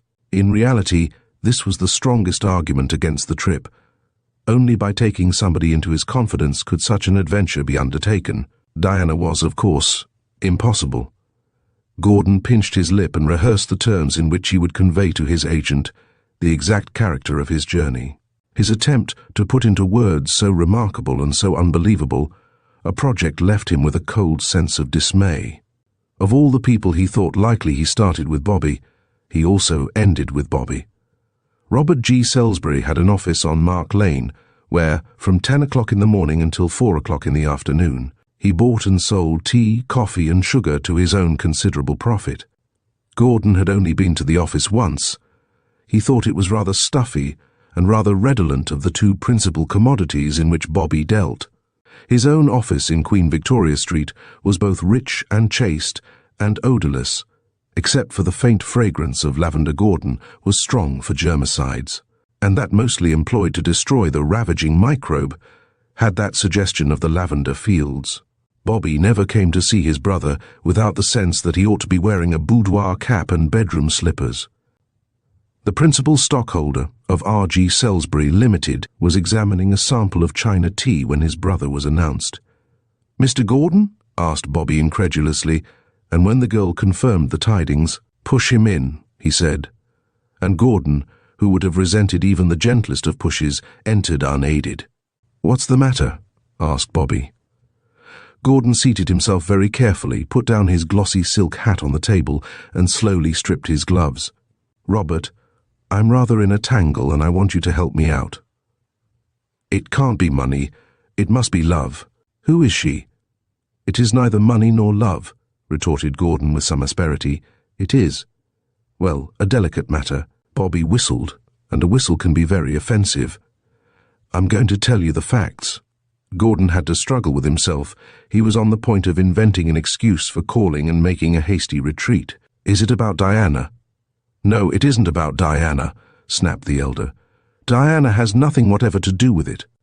It is like this old man." The old man sobered Bobby. It showed that his brother was not his normal self. So he listened without interruption to the lamest story he had ever heard, to the most transparent invention that had yet been displayed for the scorn of skeptic. "Who is Mrs. Van Oyen?" he asked at last. Well, I don't want to discuss her. I met her at a conversazione of the Theosophical Society. She's rather wonderful." "I should say so," said Bobby dryly. "Of course you won't go." It needed but this piece of assurance to decide Gordon. "Of course I shall go," he said firmly. "I need the change. I need the intellectual recreation." "But why go to Ostend to discuss souls? What's the matter with Battersea Park?" insisted Bobby. "It's the most lunatic idea I have heard, and of course, if you're spotted in Ostend, your name for henceforth and everlasting will be Waste Product Esquire. I suppose you're telling the truth." From any other man, I wouldn't think twice about it. I'd know that it was a clumsy lie. Have you thought of Diana? A staggering question. Gordon was taken aback. I don't see how this affects Diana. What the dickens has she got to do with it? She's an inmate of your house, said Bobby in a serious mood. Any reflection upon your good name is a reflection upon hers. She can leave. I wish to heaven she would leave, retorted Gordon viciously. You don't imagine that I intend allowing the possibility of Diana knowing to stand in my way. She is an interloper. In a way I despise her. She's hateful to me sometimes. Are you going to help me or aren't you? He flung the ultimatum across the table. Bobby elected for peace. I don't suppose I shall have to wire to you much, he said. Nothing is likely to turn up in your absence. What are you going to tell Diana? Mr. Salisbury closed his eyes wearily. Does it matter what I tell Diana? A brave question. In his heart he knew that a story must be invented, and a very plausible story. I'm not a particularly nimble liar, he said. Think out something for me. Bobby sniffed. I'm on my knees to you for the compliment, he said, but irony was wasted on Gordon. Why not tell her you are going north for the shooting? I dislike subterfuge, Gordon deprecated with a wry face. Why should I tell her anything? When does shooting start? It has started. Go to Scotland, it is remote. You're not likely to meet anybody you know because you won't be there. Gordon thought the flippancy in bad taste. It is repugnant to me, this necessity for invention, he said.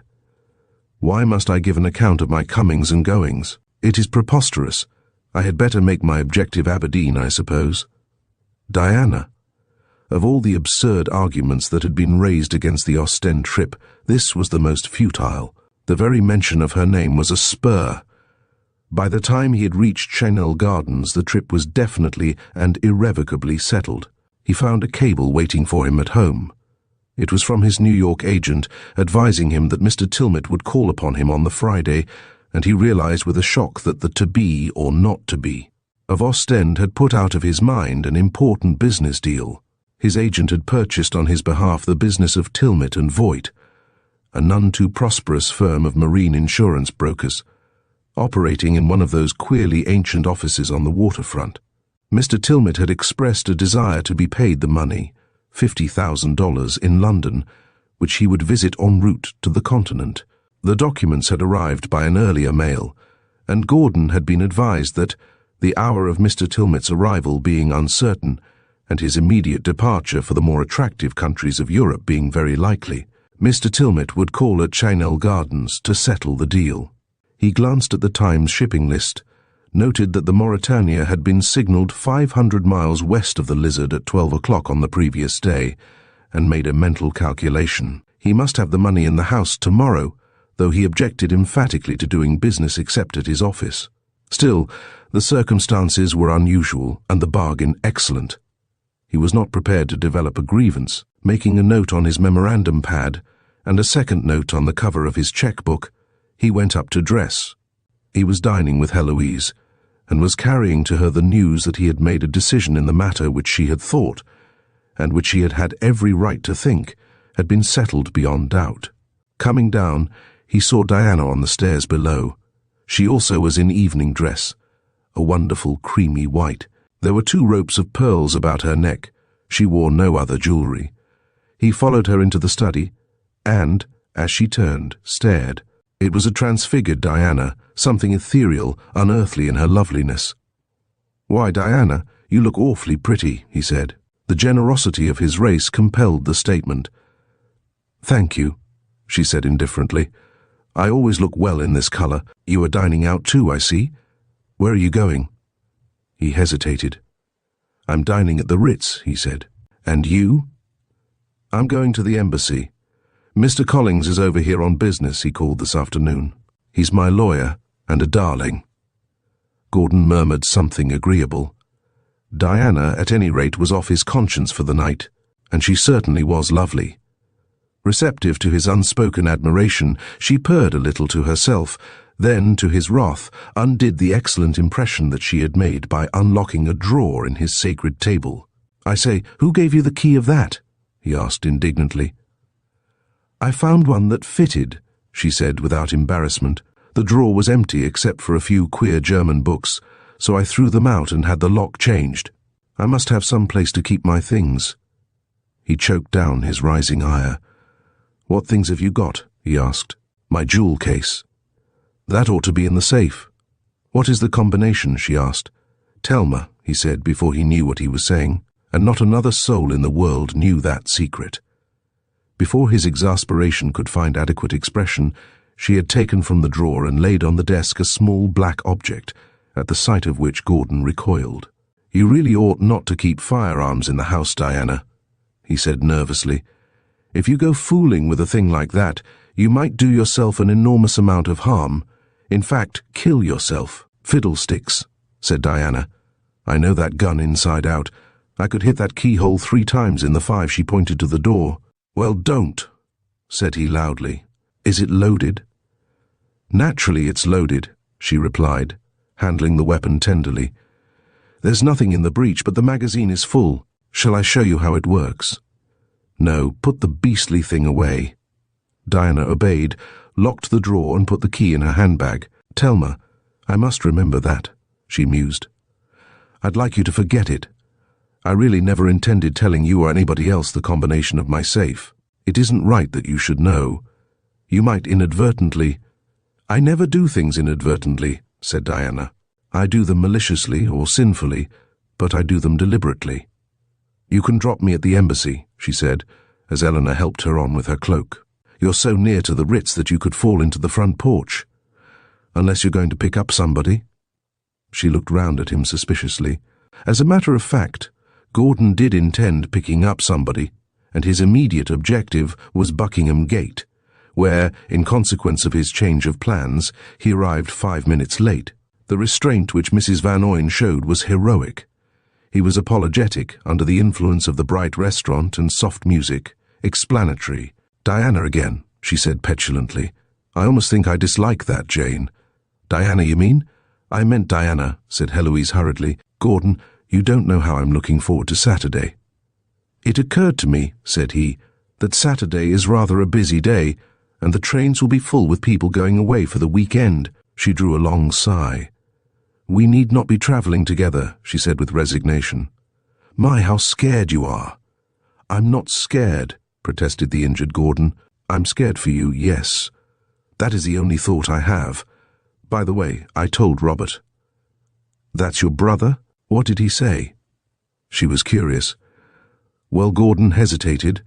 Robert is a man of affairs, with little or no imagination, and at first he thought. He shrugged his shoulders well. You know what a certain type of mind would think, my dear Heloise. Couldn't we go on Friday? That's impossible. I've got a man coming to see me on Friday. He explained at length Mr. Tilmit's business, and the method he would follow to discharge the debt. Throughout the meal she observed that he was a little distrait, and explained his long silences by his dormant uneasiness about the forthcoming trip. In this surmise, she was wrong. Gordon was thinking of Diana, and wondering how it was that he had never observed those factors of colouring and feature which had been so emphatic that night. In a way, he had begun to tolerate Diana, and to find a grim amusement in his own discomfiture. She had proved a wonderful manager, had reduced expenses perceptibly, though her record of excellence as a housekeeper had been somewhat spoiled by an incident which came to Gordon in a roundabout way. She had entered the kitchen just after the butcher had left. One glance at the joint had been sufficient, and, as the butcher boy was gathering up his reins to drive off, a small shoulder of mutton came hurtling through the kitchen window. The elevation was excellent, the direction slightly faulty. The shoulder of mutton caught the butcher on the side of the head and almost knocked him off his perch. Then Diana appeared in the doorway. Cold storage, she said laconically. Bring home killed meat or never darken our doors again. The driver went off in a condition bordering upon hysteria. Thereafter, the meat supply showed a marked improvement. At first, Gordon had been serious when this matter was reported to him respectfully and inoffensively by Trenta, who drew a small commission on all tradesmen's bills and took a charitable view of their shortcomings. But now, sitting vis-à-vis his pretty companion, the matter occurred to him in a fresh light. "Why are you smiling?" asked Heloise. "Was I?" he said apologetically. "I hadn't the slightest idea. I was thinking of something that happened in my office." Not in his wildest mood had he ever dreamt that he would lie about Diana. Mr. Collins, that eminent lawyer, had many friends in London, including important personages at Australia House. Diana went into the embassy expecting a tete-a-tete meal, and found herself greeted by stately and elderly men and their stately and middle-aged wives. She was introduced to an under-secretary for the colonies, and manoeuvred herself to his side when she learnt that he was one of the coming men in the government. Diana had suddenly decided that Gordon ought to have a title. Chapter 8. When she got home that night, she found Gordon had arrived before her. He was thoughtful, unusually subdued.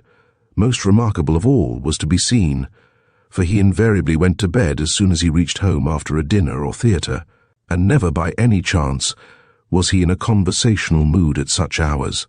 "Good time?" he asked. "Very. I met the cream of the Colonial office. It was thin but genuine cream. Were you very late, and was she very annoyed?" Such a query ordinarily would be ignored. 5 minutes or so the lady was naturally peeved, she suggested, and it was a lady after all. "Gordon, let me see her." He smiled. "She wouldn't interest you, Diana. She is rather an intellectual." Diana was not offended. "The only thing I approve about the Bolsheviks is that they killed off the intelligentsia first," she said without heat. "I suppose they got tired of seeing their plays and hearing about their spiritual insides." "What do you talk about bimetallism or free will?" he humoured her, being in a somewhat sympathetic mood. The strain of holding friendship to lecture hall level was beginning to tell.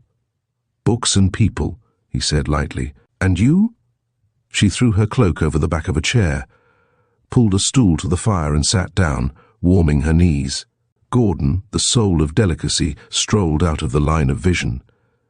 "We talked about tradesmen and the superiority of Australian beef and the difficulty of finding servants and Mrs. Carter Carrillo's fearful indiscretion. She went to France with the third secretary of the Montenegrin embassy.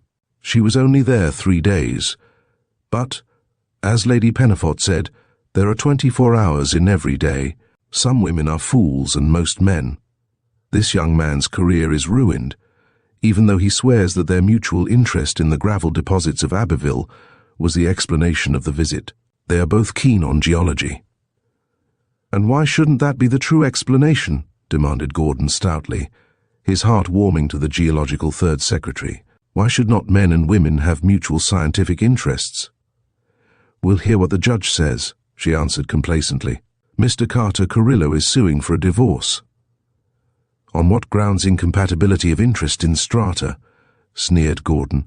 "Don't be silly. Conventions are the bylaws of society. It is presumed that if you break a bylaw, you are capable of breaking the law." He stared, amazed at her cool inconsistency. "Here are you, living, unchaperoned, in the house of a bachelor. Cousins are different," she said promptly. "Nobody suggests that the third secretary is Mrs. Carter Carrillo's cousin. That would make a difference. Besides, everybody knows how much you dislike me." "I don't dislike you," after a moment's thought, "but if you think I do, why do you stay?" "I have a mission," she said, with a finality of tone that brought the subject out of discussion. Gordon broke the news of his impending departure after breakfast the next morning. "I am thinking of running up to Scotland to have a shot at the birds," he said. He felt rather like a liar. "What have they been doing?" she asked, her grey-blue eyes wide. "Nothing.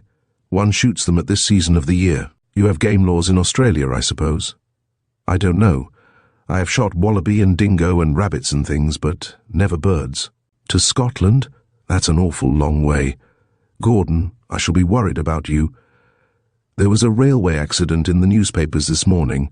You'll send me a wire?" "From every station," he said sarcastically, and was ashamed of himself when she thanked him so warmly. "I'm glad. That is my eccentricity, a horrid fear that people I like are in railway accidents. Of course, I could always wire to the station master to inquire about you, or to your hotel." Slowly it dawned upon Gordon Salisbury that in an unguarded and fatally foolish moment he had enormously complicated a situation already far from simple. To escape, to offer excuses, even to laugh off her anxiety, simulated or real, was impossible. A solution came to him and was instantly rejected.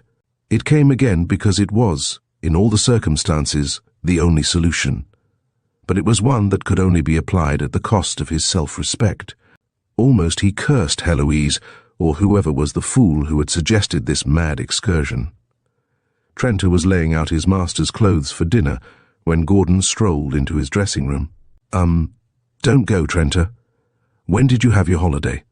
First week in April, sir, Gordon considered. Do you know Scotland? Yes, sir. I've been with several house parties for the September shooting. Good. The fact is, Trenter, I'm going away on a peculiar mission. It is a secret even from my most intimate friends. There are reasons, very excellent reasons, with which I need not trouble you, and which you certainly would not understand, why I should go secretly to one place whilst I am supposed to be at another. Trenter aimed wildly but scored on the target at the first shot. A lady, sir? He ventured respectfully, meaning no harm offering, in fact, a tribute to the known chivalry of the Salisburys. No. There was reason enough for the large and angry blush that darkened Gordon's face. No, of course not. Business. Nothing at all to do with a lady. I'm sorry, sir, said Trenter, and was. We won't discuss my mission. What I want to say is this. Miss Ford, who is rather of a nervous disposition, has asked me to send her wires at intervals of the journey, and you want me to go to Scotland and send them, said Trenter brilliantly. Gordon had never respected his servant's intelligence so much as he did at that moment. Exactly, it will save me a lot of worry, and, he added mysteriously, if the wires fall into other hands, they will help deceive a certain person. Trenter nodded wisely.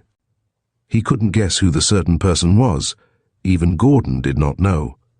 But lying grew easier with practice. He had grown reckless. Not a word of this in the servants' hall, warned Gordon. The servitor smiled. Gordon had not seen him smile before. It was a strange sight. No, sir. I shall tell them that my aunt in Bristol is ill, which she is, and that you've given me leave. How long do you want me to be away, sir? A week, said Gordon.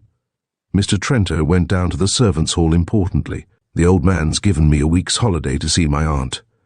I'm leaving tomorrow. Eleanor was constitutionally suspicious. Bit sudden, isn't it? He's going away tomorrow, too. You men are devils. Us women never know what you're up to. Trenter smiled cryptically. It added to his self-confidence to be suspected of devilish deeds. Nous verrons, he said, and added the information, French. Is Miss Diana going? Asked the cook.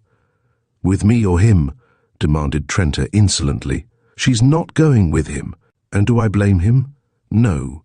She's no lady, that's my firm opinion. Then keep it to yourself, said Eleanor, shrill of voice. I don't want you to say anything about Miss Diana. You women stick together. Trenter could not but admire the trait. And you men stick at nothing. Eleanor's sincerity gave sanction to inconsequence. She's too good for him. I suppose you're both off on some gallivanting business. So far as I am concerned, you're welcome. You've been an experience, and every girl ought to have experience up to a point. Your wife can have you. If I've told you once, I've told you 40 million times that I'm not married, hissed Trenter. I had to be married because he wanted a married man for a butler, and if I'd said I was single, I should have lost the job. That temper of yours, my girl, is going to be your ruin. Well, don't talk whatever the word is about Miss Diana, she sulked. I don't trouble my head about her, because I don't think there's anybody in the world like you, Eleanor, he urged. She admitted later that there was much to be said for his point of view. Chapter 9. In the early days when Trenter had known him, Mr. Superbus was a court bailiff, a man who seized the property of unsuccessful litigants, who served writs, attached furniture, and committed all those barbarous acts peculiar to his office. But progression, the inexorable law of getting on, the natural craving for success, brought Mr. Superbus from the atmosphere of a dull county court to a small office in the insurance trust building, and the distinction of having his name painted upon the glass panel of the door. He was officially styled First Inquiry Clerk. The detective which was printed on the corner of his visiting card was wholly unofficial, and his request to his superiors that a nickel badge should be designed that he might wear on his waistcoat and display at fitting moments when it was necessary to disclose his identity was refused as being impracticable and undesirable. The cinematograph is at once educative and inspirational. Mr. Superbus spent most of his spare evenings in watching the pictures. Those he liked best dealt with the careers of young, beautiful but penurious girls who were pursued by rich and remorseless villains, and were rescued in the nick of time from a fate which is popularly supposed to be worse than death, by a handsome young hero, with the assistance of a stern-faced officer of the law who smoked cigars, wore a derby hat, and from time to time turned back his coat to display the badge of his calling. A film which had no detective and dealt merely with the love of a millionaire's beautiful young wife for his secretary was unpalatable to him, even though it featured his favorite artists and showed, in the course of its telling, tremendous railway accidents, landslides, riots, and the enervating effects of cocaine. Before the open window of his parlour, Mr. Superbus sat in a state of profound meditation. Though the day was chilly, he was in his shirt-sleeves, for he was one of those hot-blooded men in whom the variations of climate peculiar to his native land produced no effect.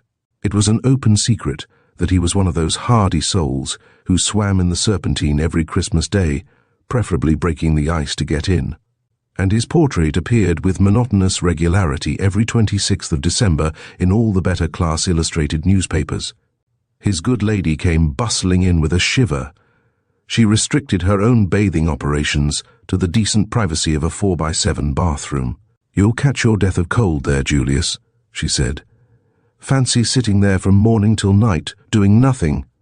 "I'm not doing nothing," said Julius quietly. "I'm thinking." "Well, that's what I call doing nothing," said Mrs. Superbus, bustling round and laying the cloth. She had an extraordinary appreciation of her husband's qualities, admired him secretly, but felt that the smooth harmonies of matrimony might well be disturbed if she committed the error of showing her feelings. "It's beyond me how you puzzle these things out," she said. "It's brains," explained Julius. "You get such ideas," she said in despair. "I wonder you don't go on the stage." It was her conviction that the stage was the ultimate goal of all genius, its greatest reward, its most natural line of development. "This double Dan is certainly a bit of a puzzle, though I've worked out bigger problems in my time, Mother." She nodded in agreement. "The way you mended the cistern last week beats me," she said. "After that I'll believe anything. Who is this double Dan?" "He's a swindler," said Mr. Superbus. "A parasite of society, a human vampire, but I'll get him." "I'm surprised the police don't go after him," she said. He was naturally irritated, and his laughter lacked sincerity. "The police? No, Mother, the man who's going to get Double Dan has got to be clever. He's got to be cunning. He's got to be artful." "I don't know anybody artfuller than you, Julius," said his wife graciously, and Mr. Superbus accepted the compliment as his right. He might speak disparagingly of the police, as he did, as all private detectives, authors of mystery stories and such like are in the habit of doing, but his knowledge that Double Dan was in London, the hint that had been whispered up from the underworld that Mr. Gordon Salisbury was to be the new victim, these and 100 other little pointers of incalculable value came to him fourth hand from Scotland Yard. After his midday dinner he put on his coat and strolled to Chanel Gardens. Gordon was out, and he was received by Diana. "Why, of course you're Mr. Superbus," said Julius, "the Roman." Mr. Superbus confessed to that distinction. He might have added Ultimus Romanorum, only he was unacquainted with the phrase. Instead he remarked, a little pathetically, "There ain't many of us left." "I bet there ain't," said Diana. "Sit down and have some tea. You want to see Mr. Salisbury, but he won't be back for an hour." "I did, and I didn't," said Julius the Obscure. "What I want to do is to keep a certain eye on a certain fellow." He did not particularize the eye, but Diana guessed that it might be that which was nearest to her. It looked the less glassy of the two. In the matter of the certain fellow she sought information. "Double Dan, I remember. Who is he, Mr. Superbus?"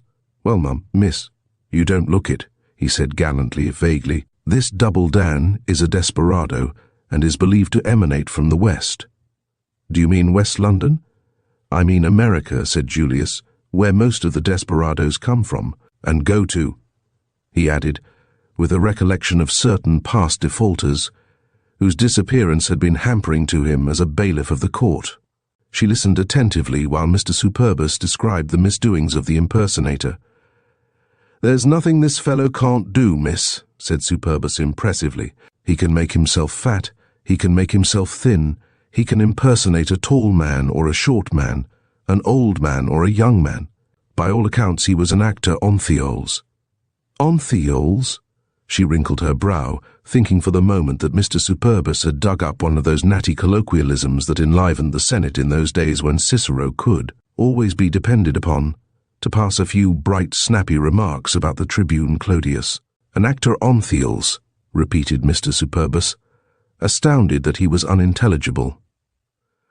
"Oh, I see," a great light dawning upon her mind. "On the halls? You mean the vaudeville stage?" "So they say," said Mr. Superbus. "Anyway, he's been too clever for the regular police. It's now up to them, who have made a study of crime, so to speak, to bring him to justice." He looked cautiously round the apartment and lowered his voice. "By all accounts, Mr. Salisbury's the next." Diana sat bolt upright in her chair. "You means he's to be the next person robbed?" Mr. Superbus nodded gravely. "From information received," he said. "But does he know?" "I've dropped an int, miss," said Julius, "but on the whole it's better that he didn't know. A man gets jiggered, so to speak, if he knows a crook is after him, and that hampers the officers of the law." He shook his head. "Many a good case have I lost that way." "What do you mean exactly by impersonation?" asked Diana, troubled. "Do you mean to say that, when Mr. Salisbury is out, somebody who looks very much like him is liable to walk into this house and help himself to anything that he can find?" "Checks mostly, or money," affirmed Julius. "He works big, this fellow. Nothing small about him, you understand. You could leave your silver around, and he wouldn't touch so much as an egg spoon. He's one of the big gang. I've had my eye on him for years." "This is very alarming," said Diana, after a long silence. "It is alarming," agreed Julius, "but at the same time, if you've got the right kind of man around to protect you, a fellow who's a bit sharp, it's not alarming. But he's got to be clever, and he's got to have experience of what I might term the criminal classes, I should say." "You mean yourself?" Diana smiled faintly, not in the mood to be amused. "I mean me," said Julius. "If I was you, miss, I'd drop a hint to Mr. Salisbury. Maybe he takes more notice of what his daughter says." At parting, he took her hand in his own large purple paw, called her Miss Salisbury, and asked to be remembered to her father. When Gordon came home, she told him of the visit. "Superbus, eh?" said Gordon good-naturedly. "He called for a tip. But why, in the name of heaven, he should start in to alarm you, I don't know. I must speak to the association about it." "He didn't alarm me at all," said Diana, "except when he asked to be remembered to my father, and said that you were more likely to be influenced by your young and gentle daughter." "Does he think I'm your father?" demanded Gordon indignantly. "That fellow's got a nerve. As for Double Dan, I shouldn't think very much about him if I were you, Diana. He certainly caught old Mendelssohn. But then, old Mendelssohn is a philandering old fool. He allowed himself to be trapped by the woman who works with the scoundrel and acts as his decoy duck." The mail boat was in, Gordon noted, glancing at his newspaper the next morning.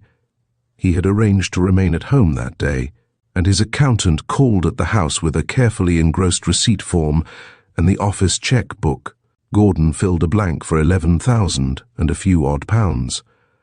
"I want $50,000 in gold bills. You'll buy them at the Bank of England. Bring them back here in a taxicab, Miller.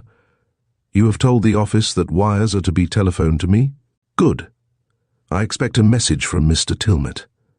The message did not come until long after the bills had been deposited in the study safe. It was from Paris, to the effect that Mr. Tilmett had landed at Cherbourg and would be in London on the Sunday.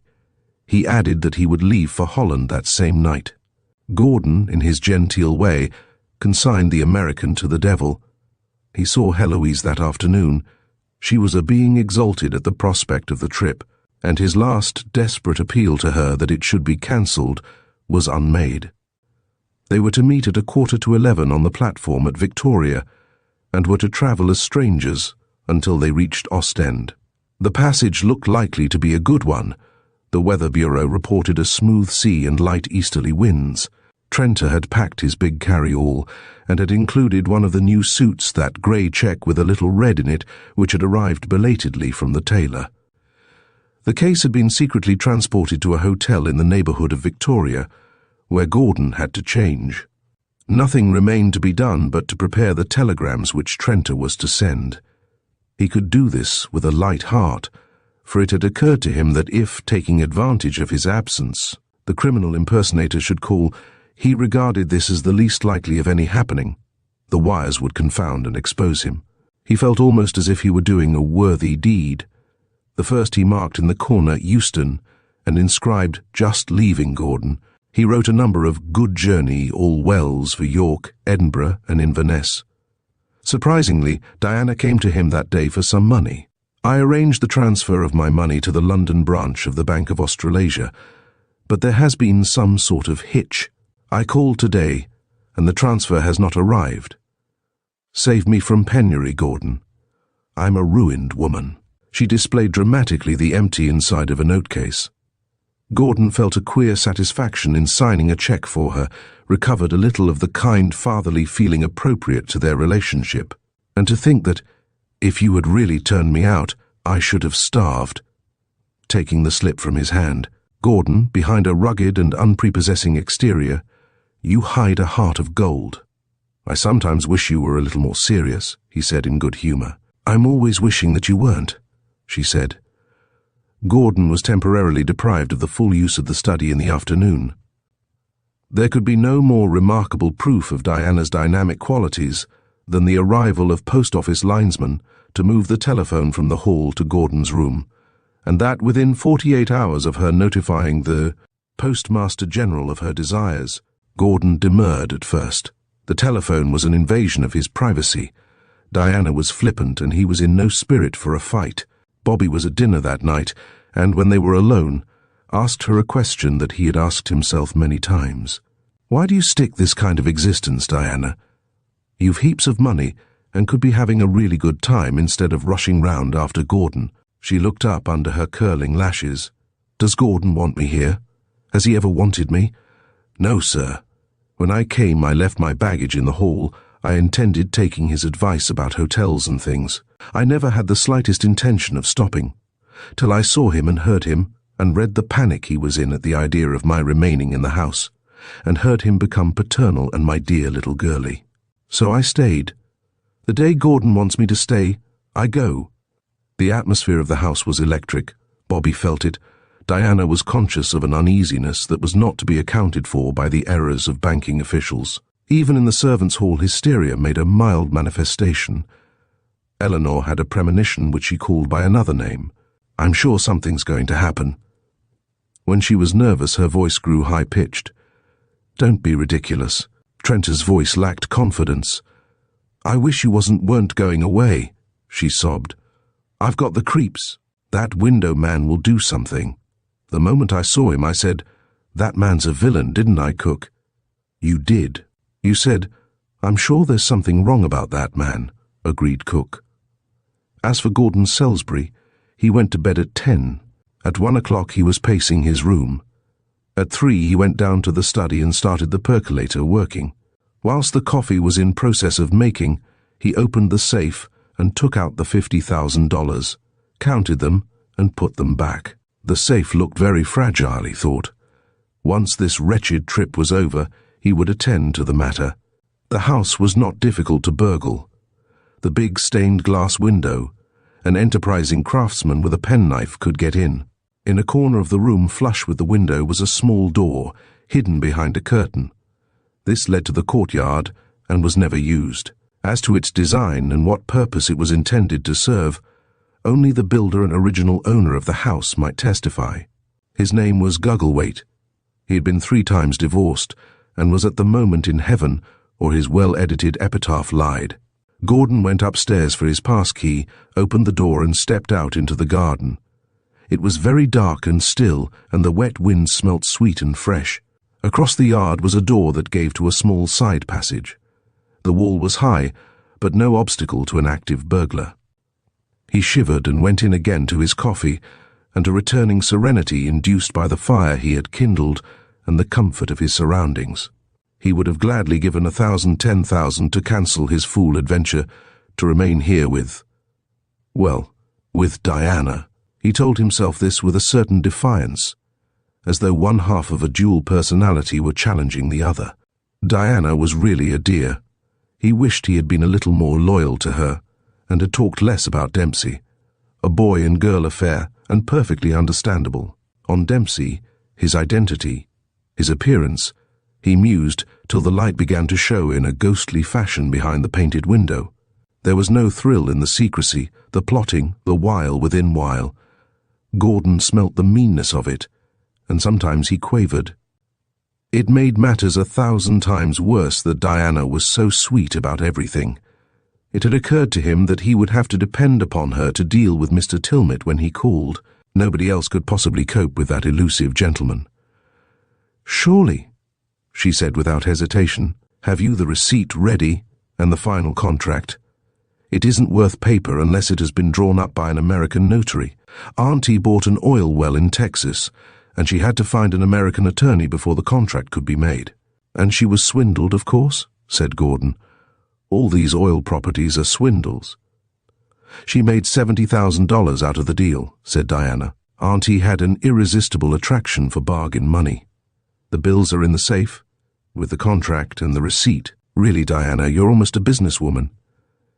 "Your patronage is offensive, but I feel sure that you mean well," said Diana without heat. "Let me see that money." He opened the safe and she counted it, bill by bill, before she snapped the door close and spun the handle. "Good," she said. "I will have a spring clean whilst you are away. I have sent for a man to clean the windows of the study. They are in a shocking state. And Gordon, with Trenter and you away, I shall need extra help. I will have a man and his wife here. There is an attic room where they can sleep. Is that in order?" Diana was brisk, businesslike, imposingly capable. Gordon realized that she was unconsciously ramming home her indispensability. Eleanor, coming in to put the room in order, found him in his dressing gown, asleep before the black ashes of the fire, and her squeal of fear woke him. "Oh, sir, you gave me such a fright." He rose stiffly, blinking at her. "Did I? I'm sorry, Eleanor. Will you send Trenter to me in my room?" A bad start to a very bad day's business. He ached from head to foot until his bath gave him some bodily ease. "Eleanor says you were asleep before the study fire." "When did you come down, Gordon?" Diana asked at breakfast. "About 3 o'clock, I think. I remembered work that had to be done." She was concerned. "Why don't you go by the night train? You could sleep," she suggested, and he forced a smile. "I shall sleep all right," he said with spurious gaiety. The talk went off in another direction, and then Bobby came in for final instructions. Gordon was unaccountably irritated by this act of devotion to duty, and his good morning was like the crack of a whip. "After you have gone," said Diana, "I shall ask Trenter to show me such of your clothes as need go to the cleaners." "Trenter is going before me," he said hastily. "He's catching a train to Bristol. His aunt is seriously ill." "What on earth's the matter with you?" gasped Bobby. Gordon turned, ready to be offensive, but it was not he at whom Bobby was staring. Diana's face was ghastly. Her eyes were wide with a terror she could not conceal, her skin the colour of chalk. Gordon jumped up and ran to her. "Whatever's the matter?" he asked, in genuine alarm. "Nothing," she said with a gasp. "Perhaps I'm feeling the parting. I always go like this when my cousins go away." "Have you had bad news?" Her letters were open on the table. She shook her head. "No, the butcher's arithmetic is a little embrangled. Ever heard that word before, Gordon? I guess you haven't. I found it in Tom Brown's school days. Bobby, don't stare. It's very rude." Under her covering hand was the letter she had been reading. Mr. Dempsey was very much alive, was in London at that moment. The opening lines of his letter were significant. "My bride, I have come to claim you." Dempsey always wrote like that. Chapter 10. 10 minutes later, Bobby walked into his brother's room without knocking and interrupted what seemed to be a very confidential interview. Trenter pocketed a sheaf of telegrams in haste, but not so quickly that Bobby did not see them. He made no comment until Mr. Trenter, in his best suit and looking unusually spruce, had made a hurried departure. "Trenter's going down to see his sick aunt," explained his master. "He looks like that," said Bobby. "The chrysanthemum in his buttonhole will cheer her immensely. Is the faithful Trenter in the swindle too?" "I don't know what you mean by swindle," said Gordon loudly. "I wish I hadn't told you anything about it." "You wouldn't, only you wanted somebody to stand by you in case anything went wrong. That is, anything but you." Gordon glared at him. "I shall not go wrong, believe me." "I don't," said Bobby, and then hastily, "At least I do, but nobody else would." "You can't understand these. It's a hateful word, but there is no better affinities," said Gordon. "These understandings and yearnings for something which, well, somebody else can't give you. Some magic that draws a man's confidence and kills all sense of time and obligation." Bobby nodded wisely. "I know a woman." Gordon stood erect. "Bobby," he said awfully, "I tell you this is not an affair, at any rate. It is different from other kinds of affairs." "So are all other kinds of affairs," said Bobby. "That's why the judges have been working overtime. I dare say I am cynical. I can afford to be. I'm a bachelor. The lady has a husband." "Heloise is married," said Gordon gravely. "Heloise? I must remember that name. And Trenter, I presume, is going into the country to post the necessary telegrams to give verisimilitude to an otherwise unconvincing narrative. I hate quoting Gilbert at you, but the situation is a little Gilbertian. What is she like?" Gordon was not inclined to particularize. "Of course, if you're going to make trouble—" "Don't be an ass," said Bobby. "I'm not going to give you away because, for some extraordinary reason, I believe you." A knock at the door. It was Eleanor. "Will you see Mr. Superbus?" she said.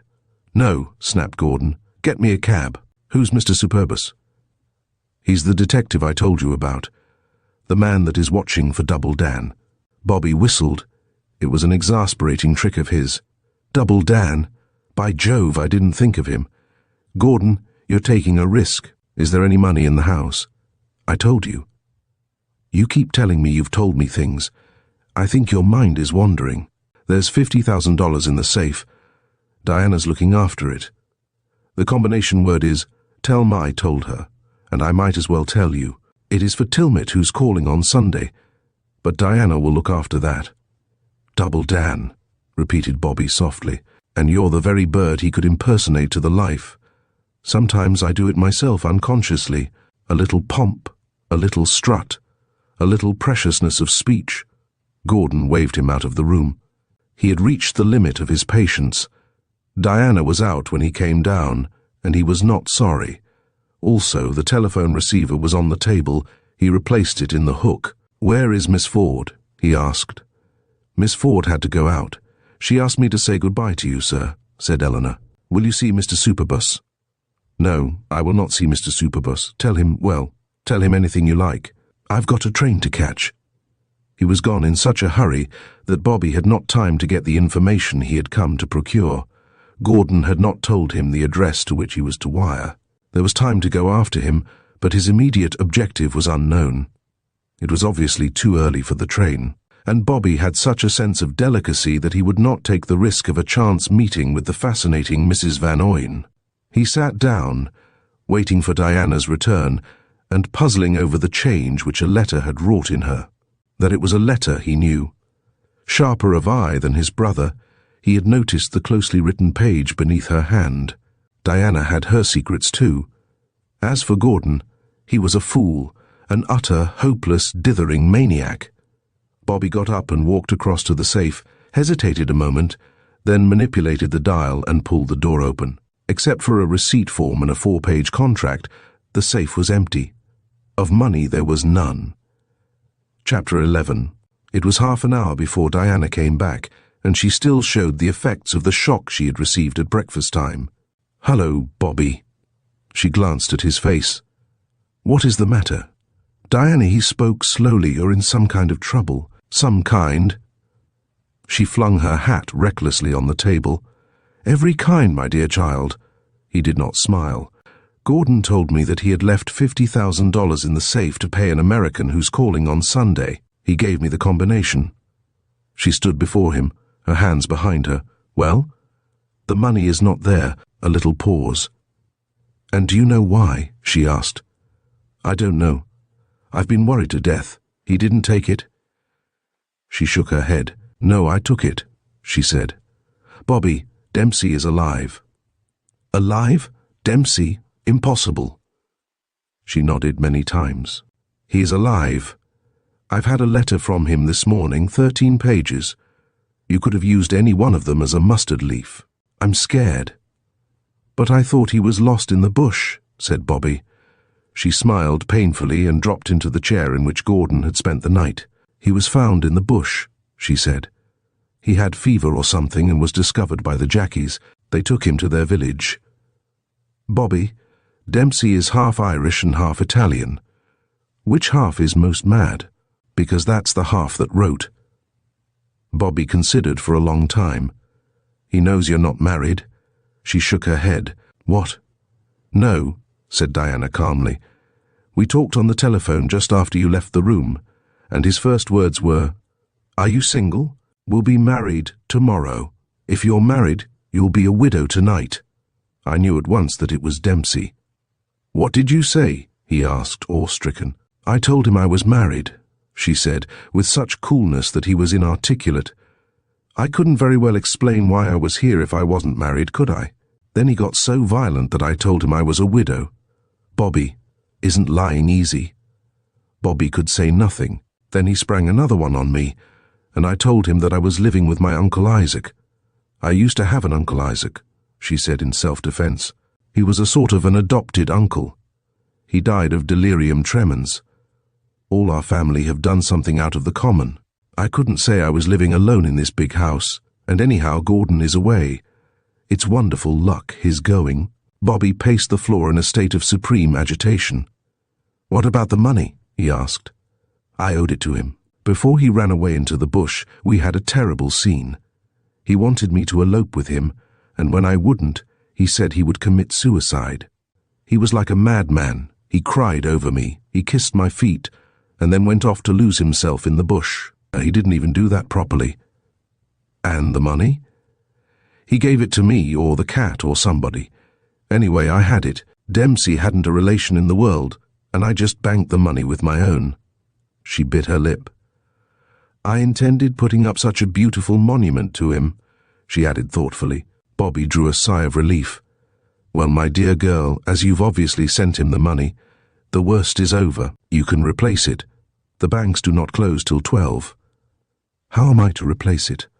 she asked scornfully. "I've no money in my own bank, except a few pounds that I opened the account with when I came to London. I took the $50,000 and put £8,000 to my own account. Here's the rest." She drew out a wad of bills and handed them to him. Bobby looked at her aghast. "But this Tilmit, this American, you've got to find the money for him?" "I thought you'd get it for me," she said, her big eyes fixed pleadingly on him. He looked at his watch. "It'll want some doing. You can't raise 8,000 in real money in 2 hours. Is this money of Gordon's in your bank?" She nodded. "I'm sending Dempsey a check by special messenger. He's living in a little hotel in the Edgware Road." He mentioned the money then. "He made a casual reference," she said, "which my conscience probably magnified into a demand." "Phew!" She fanned herself with her hand. Bobby locked away the remaining $10,000. "I'll see what I can do. May I telephone?" She nodded. "You may do anything you please except ask me to marry Dempsey," she said wearily. His first call was to his bank, and the conversation was not encouraging. Bobby had just paid from his account heavy bills, and he was slightly overdrawn. To the suggestion that the overdraft should be increased, the manager turned an unsympathetic ear. And then, at the end of the third call, When Bobby was in a condition of frenzy, Eleanor came in with a telegram, and the girl opened it quickly. "Saved," she whooped. "What is it?" said Bobby, snatching the form from her hand. It was dated Paris and was from the American secretary. "Feared Mr. Tilmet has contracted measles. Will not be able to arrive in London for another fortnight." "Thank God for measles," wailed Diana. Bobby wiped his streaming forehead. "I've a good mind to take the remainder of this money away," he said. "I don't like it being in the house." For answer, she opened the drawer of the desk and took out the black-muzzled Browning. "Burglars are my specialty," she said. "Would you mind putting that lethal weapon away?" said Bobby. "What a bloodthirsty little devil you are." "I am," said Diana. "There's murder in my bones at this particular moment. Yes, Eleanor." "Are you going to see Mr. Superbus? I didn't know he was here. Ask him to come in, will you?" Mr. Superbus came in his stately senatorial fashion and was introduced to Bobby. It was obvious he sought a very private interview indeed, but Diana explained in what relationship Bobby stood. "I'm sorry to have missed Mr. Salisbury," said Julius. "Information having come to me last night through my secret agent about a certain party." "You mean Double Dan?" Diana reacted instantly. For the moment she hadn't a care in the world. "It's no laughing matter, miss." Mr. Superbus shook his head, and invited, with a wave of the hand, bent forward to see his feet and sat down slowly. "No, it isn't any laughing matter, ma'am, miss. If he walked in at that door he pointed made up for the part, you'd think it was your father." Diana raised a protesting hand. "May I explain in passing that Mr. Salisbury is not my father?" Julius graciously indicated that she had his permission. "Dan is wonderful. I was telling my good lady only this morning that if she sees a fellow looking like me trying to get into the house when I'm supposed to be away, she must make him take his shirt off. I've got a lucky mole on my shoulder, miss. Why moles are supposed to be lucky I've never discovered." Diana turned to Bobby. "This is rather alarming." "Oh, I don't know," said Bobby. "Lots of people have moles." "Don't be absurd. I mean Double Dan." "But why should he come here?" asked Bobby, well aware that the contents of the safe, such as they were, justified a visit. But it was Mr. Superbus who answered. "That's what they all say, but there's always a reason, miss. My good lady said to me, 'Why should he come here?' But I pointed out that what's in that safe, any valuables there?" He pointed to the wall. "Nothing very much," said Diana hastily. "Tell us some more about this person, Mr. Superbus." Mr. Superbus smiled to himself. "I'm the greatest living authority on him," he said modestly. "That's what I am. He's a very plausible fellow and works with a girl. Whether or not, well, let's say it's his wife. She wangles the information out of the fellow that Dan is going to rob. Do you see?" Diana nodded. "I see. She's a sort of decoy who gets to know the victim."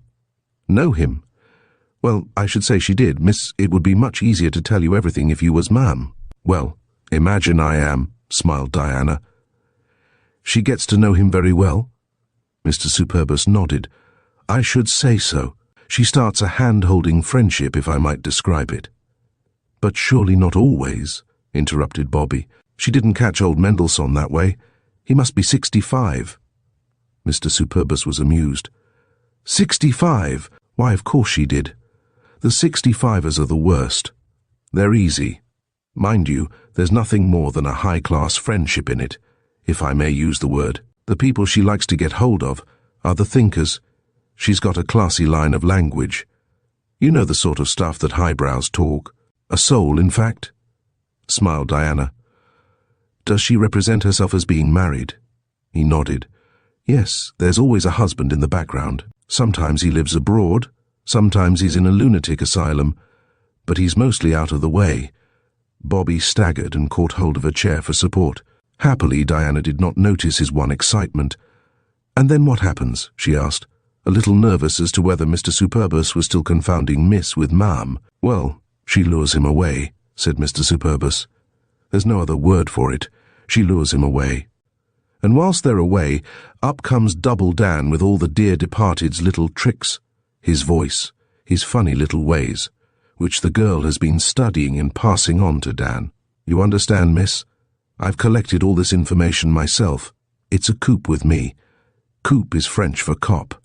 And the girl? Asked Diana. Oh, she gets away too, pretends her husband's come back unexpectedly from foreign parts, but she does it so that the fellow can't return home. Usually he's told people that he's going away for a fortnight or so, and naturally he doesn't want to come back. How perfectly disgusting, said Diana with a wry face. That's what I say, said Mr. Superbus earnestly, having allowed a gentleman to go so far. At any rate, we need not have any fear about Mr. Salisbury, said Diana with a quiet smile. Evidently Mr. Superbus had fears about Mr. Salisbury. He looked around in his mysterious way, and then, he's gone out of town, hasn't he? Diana nodded. For any length of time? For a week, said Diana. Superbus rubbed his chin. It's rather a delicate matter, but I am a family man, ma'am, miss. Has he gone away on business? No chance of a what? Of a lure? Diana laughed softly. Absolutely no chance. Diana was thinking quickly. What sort of a woman would this be, his confederate? I mean, pretty. Handsome is as handsome does, replied Julius. Are you going, Bobby? Bobby was following the detective from the room. Yes, I've got to see a man, he said a little incoherently.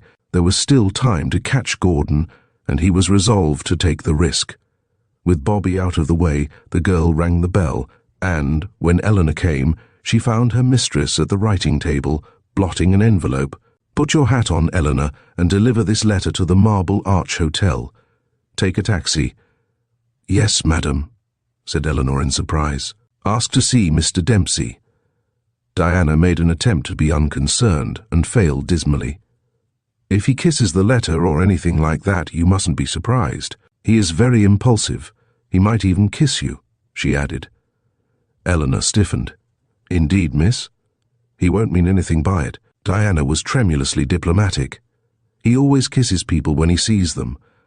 I shouldn't be surprised if he kissed me when he calls. We're old friends, and people do that sort of thing in Australia. Indeed, madam, said Eleanor, her interest in the British Empire awakened. I'm afraid Mr. Salisbury wouldn't understand, Diana went on lightly. Men are rather narrow. If you told him— I should never dream of telling Mr. Salisbury, madam, said Eleanor indignantly. The girl came in dressed before she went. I beg your pardon, Miss Ford, but it has just occurred to me, she said hesitantly. If this foreign gentleman should kiss me, might I be bold enough to ask you not to mention it to Trenta? You may rely on me, Eleanor, said Diana firmly. We women must stand together. She watched the girl through the window till she was out of sight, then flopped back in her chair. The papers stood in a rack at her hand, unopened, unread. She reached out and found one, but there was no drama that could quite overshadow that which was being played out in her heart. She heard a tap and looked round. It was not at the door, it seemed to be at the stained glass window. There was a little window square, level with the ledge, which could be opened and closed as a casement, and against this she saw the shadow of a head, and with her heart thumping wildly walked across the room. Who is there? She asked. Then came a voice that chilled her to the marrow. Don't you know me, beloved? Mr. Dempsey, she gasped. You mustn't come here. Really, you mustn't. My Uncle Isaac isn't at home and I can't receive you. With an effort of will, she jerked open the window and looked down upon a bearded face and eyes that shone. A wide-brimmed sombrero at the back of his head, hanging from his shoulders, a long black cape. He might have stepped from an opera. I can't see you now, really I can't. Won't you call next Wednesday week? So that was Dempsey. She remembered dimly some resemblance to the bare-faced boy she had known. Perhaps that wild glitter of eye, that furious gesticulation. Diana, he breathed, I've come back from the grave to claim you. Yes, but not now, she said in an agony of apprehension. Go back to your grave till 3 o'clock. I'll see you then. The shadow disappeared. How had he got there? Curiosity. Opening the window 1/8 of an inch, she saw him scaling the wall with an agility which would have been admirable in any other conditions. Slowly she walked up the stairs to her room, closed and locked the door behind her, and sat down heavily on her bed. Once upon a time her aunt had carefully loaded a shotgun designed for this same Dempsey. Tears came into her eyes. "Dear Auntie," she half sobbed, "you understood men so well." Chapter 12. Gordon hesitated a little time before the mirror in his bedroom at the hotel, the razor poised in his hand, his cheeks crisp with lather. There is no more solemn act undertaken by man than destruction of such facial landmarks, if the term be allowed, as are represented by cultivated hair. There is something so irrevocable, so tremendous in self-destruction of whiskers, that it is amazing so few great poets have utilized the theme. Setting his jaw, Gordon attacked with a firm hand. The bright blade flashed in the pale sunlight. The deed was done. Rubbing his face clean of lather, he gazed in surprise at the result. His appearance was wholly changed. It would not be extravagant to describe it as improved. Those 2 flickers of the razor had made him 10 years younger. "Boyish!" exclaimed Gordon, neither in despair nor pleasure, yet with something of both emotions. Until then he had not seen the suit, that fashionable grey check with a little red in it. His first impression of the pattern had mellowed with time.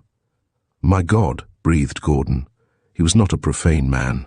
Once Diana had wrung from him such an expression, but Diana and her startling point of view was the mildest of provocation compared with the horror that lay unfolded on the bed. As a length of cloth it had called for attention. It was humanly impossible to pass it by without some such comment as, "That is rather unusual." But in the piece it had dignity. There was a suggestion of Weaver's genius and ingenuity. As a suit, embellished with a saucy waist, and with buttons that were in themselves a quiet smile, Gordon felt a trickle of something at his temples and requisitioned his handkerchief. He could not possibly wear this. The alternative, for a short sea voyage, was a black morning coat and top hat, equally impossible. Time was flying. He put on the trousers. They did not look so bad. He dressed. Standing before the long glass in the wardrobe, he looked and wondered. One thing was certain. Not his dearest friend would recognize him, and his overcoat would hide much. The reflection of this new Gordon Salisbury fascinated him. "How do you do?" he asked politely. The figure in the mirror bowed gravely. He was a perfect stranger to Gordon, a young bookmaker, Gordon thought, and was growing interested when he realized with a shock that it was himself. Packing hastily, he rang the bell 3 times for the valet. If you rang twice, the porter came. Once, the chambermaid. So he rang 3 times. The chambermaid appeared. Happily, the hotel is a house of call. Guests come overnight and leave in the morning. Nobody recognizes anybody except under the urgent promptings of lawyers' clerks, supported by the visitors' book. 10% of the staff was permanently giving evidence at the law courts. "The valet," said Gordon, and when that individual appeared, gave instructions regarding the grip containing his discarded suit and hat box. It occurred to him at that moment that one does not journey to Scotland in a top hat, and he was rather glad that Diana had been out when he left. "I want these things to be kept in the hotel cloakroom," said Gordon. "I will be back next Friday night and collect them." Now the valet knew him, had seen him, not at the hotel, but at a very select club in Pall Mall, where the man had been a waiter before the craze for improvement had driven him to the brushing of odd people's odder clothing. "Excuse me, sir, you're Mr. Salisbury, aren't you?" Gordon went red. "Yes, I am Mr. Salisbury," he said with a touch of hauteur. His signature in the visitor's book was unintelligible. The reception clerk thought it was Silsberg. "I don't think I should leave your bag in the hotel, sir," said the valet gravely. Something of authority upon the ritual of adventure, he spoke with the best of intentions. "Next Friday, particularly, we've got a big dinner here to one of the Colonial premieres. The hotel will be full of people. You don't want to meet anybody you know." The assumption that he was privy to the clandestine character of Gordon's movements made the visitor incapable of protest. "Tell me the train you're coming by. I'll meet you at the station with the grip. I'll put it straight away into the railway parcels office," said the valet gently, almost tenderly. Gordon could think of no improvement on this method. At the same time, the valet must be under no misapprehension. "Thank you, Balding, I used to be a waiter at the Junior University Club, sir." "Yes, of course. I think your idea is an excellent one. The fact is, I'm leaving London on a mission, and I have to be very careful. Thousands of pounds are involved." "I see, sir." Balding was so serious as to be almost plaintive.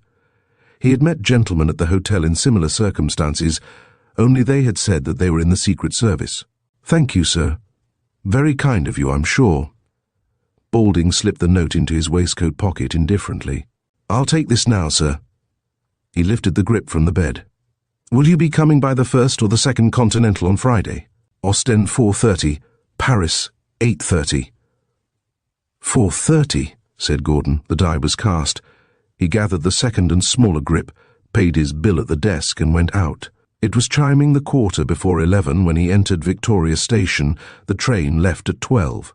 There was no need to rush for seats. He had his Pullman reservation in his pocket. Happily the day was raw, the sun and rain alternately, blustering wind all the time. He could turn up the collar of his greatcoat. On the indicator board he read, "Wind NNWC moderate to rough, visibility good." He was glad at any rate that the visibility was good. And then he looked around for Heloise. They had arranged to meet for the briefest space of time. At 10 minutes to 11 he grew restive, was on the point of picking up his valise, when he saw her hurrying toward him, glancing furtively behind, and there was something in her face that made his breath come a little more quickly. "Follow me into the waiting room." She had passed him with this muttered message. Like a man in a dream, Gordon picked up his bag and followed. The big waiting hall was nearly empty, and to its emptiest corner she led him. "Gordon, a dreadful thing has happened." Her agitation communicated itself to his unquiet bosom. "My husband has returned unexpectedly from Congo. He is following me. He is mad. Oh, Gordon, what have I done?" He did not swoon, rather, he experienced all the sensations without losing consciousness. "He swears I have transferred my affections, and says he will never rest until he stretches the man dead at my feet. He said he would do dreadful things. He is a great admirer of Peter the Great." "Is he?" said Gordon. It seemed a futile question to ask, but he could think of nothing else, and he was not a little bit interested in Mr. Van Oyen's historical leanings. "Gordon, you must go on to Ostend and wait for me," she said rapidly. "I will come as soon as possible." "Oh, my dear, you don't know how I'm feeling." Gordon was so immensely absorbed in his own feelings that he made no effort of imagination. "Didn't you tell him that our friendship was just spiritual?" he asked. Her smile was faint and sad and shadowy. A ghost who had overheard a good one in a smoking room might have laughed as hilariously. "My dear, who would believe that? Now hurry, I must go." Her little hand trembled for a second on his arm, and she was gone. He picked up his bag, it was curiously heavy, and followed her into the station. She was nowhere in sight. A porter stretched a suggestive hand toward his baggage. "Continental train, sir. Have you got a seat?" Gordon looked up at the clock. It wanted 5 minutes of 11. 11:05, the boat train, sir," said the porter. 11:05? I thought it was 11, said Gordon numbly. "There's plenty of time, sir." Still Gordon stood, motionless. For some extraordinary reason his mind had refused to function. He was wholly incapable of decision or movement. The engine of his faculties had gone cold and refused to start. "Get me a cab, please."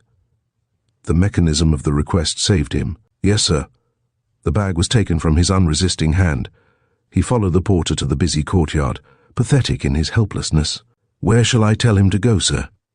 The porter stood invitingly, the cab door in his hand, a friendly smile on his face. He had not yet been tipped. "Scotland," said Gordon hollowly. "Scotland? You mean Scotland Yard?" This touched the spring. All the wheels in Mr. Salisbury's mind began revolving at once. No to the Grovely Hotel. "Thank you very much." The gratuity that Gordon crushed into the outstretched hand was munificent, princely. One glance at its value, and the porter staggered against the door, closed it with a strangled "Grovely," and the cab rattled out of the station precincts. At that moment, Bobby Salisbury was engaged in a frenzied seat-to-seat search for his erring brother. Gordon was cooler now, though not out of danger. He could think.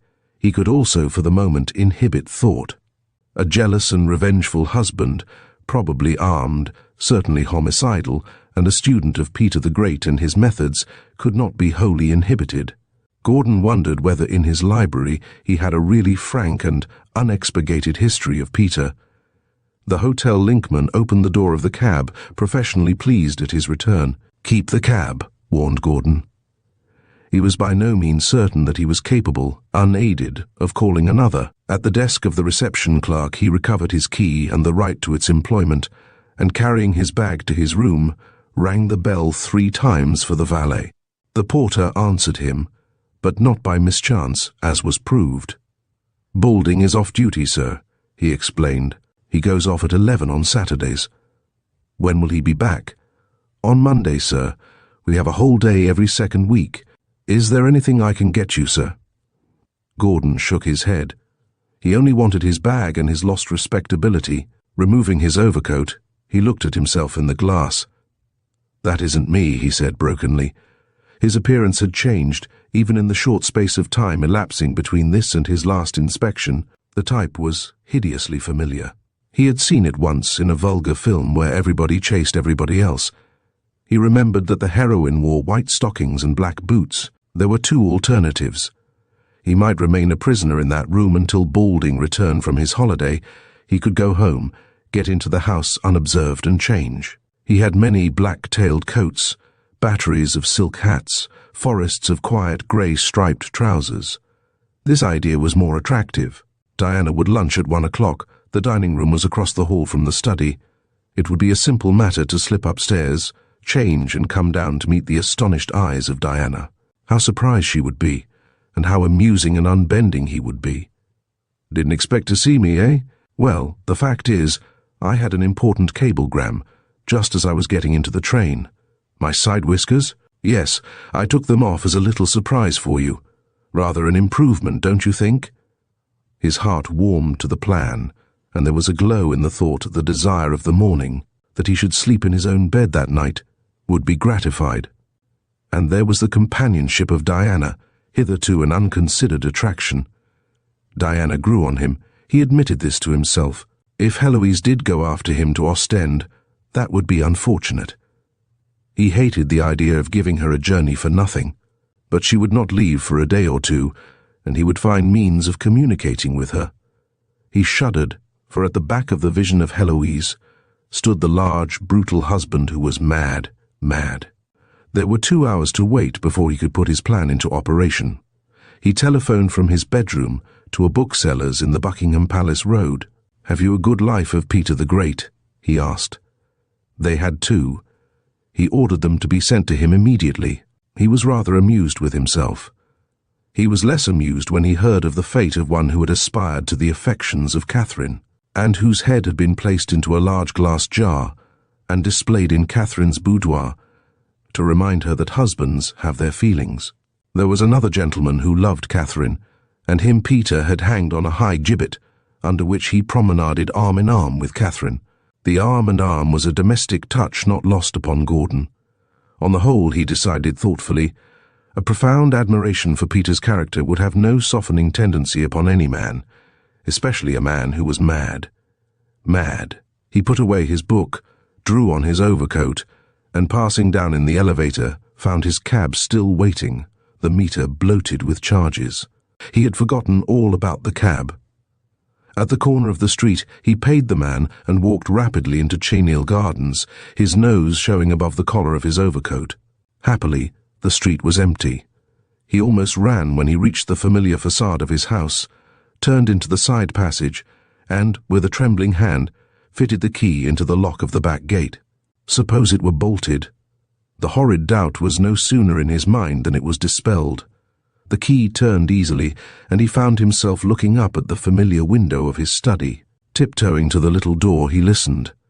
There was no sound, and with minute care to avoid making the slightest noise, he pushed his passkey slowly in the lock, and pushed the door open a fraction of an inch. Not a sound.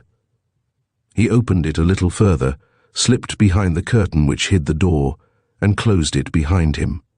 The room was empty, the 2 doors into the hall ajar.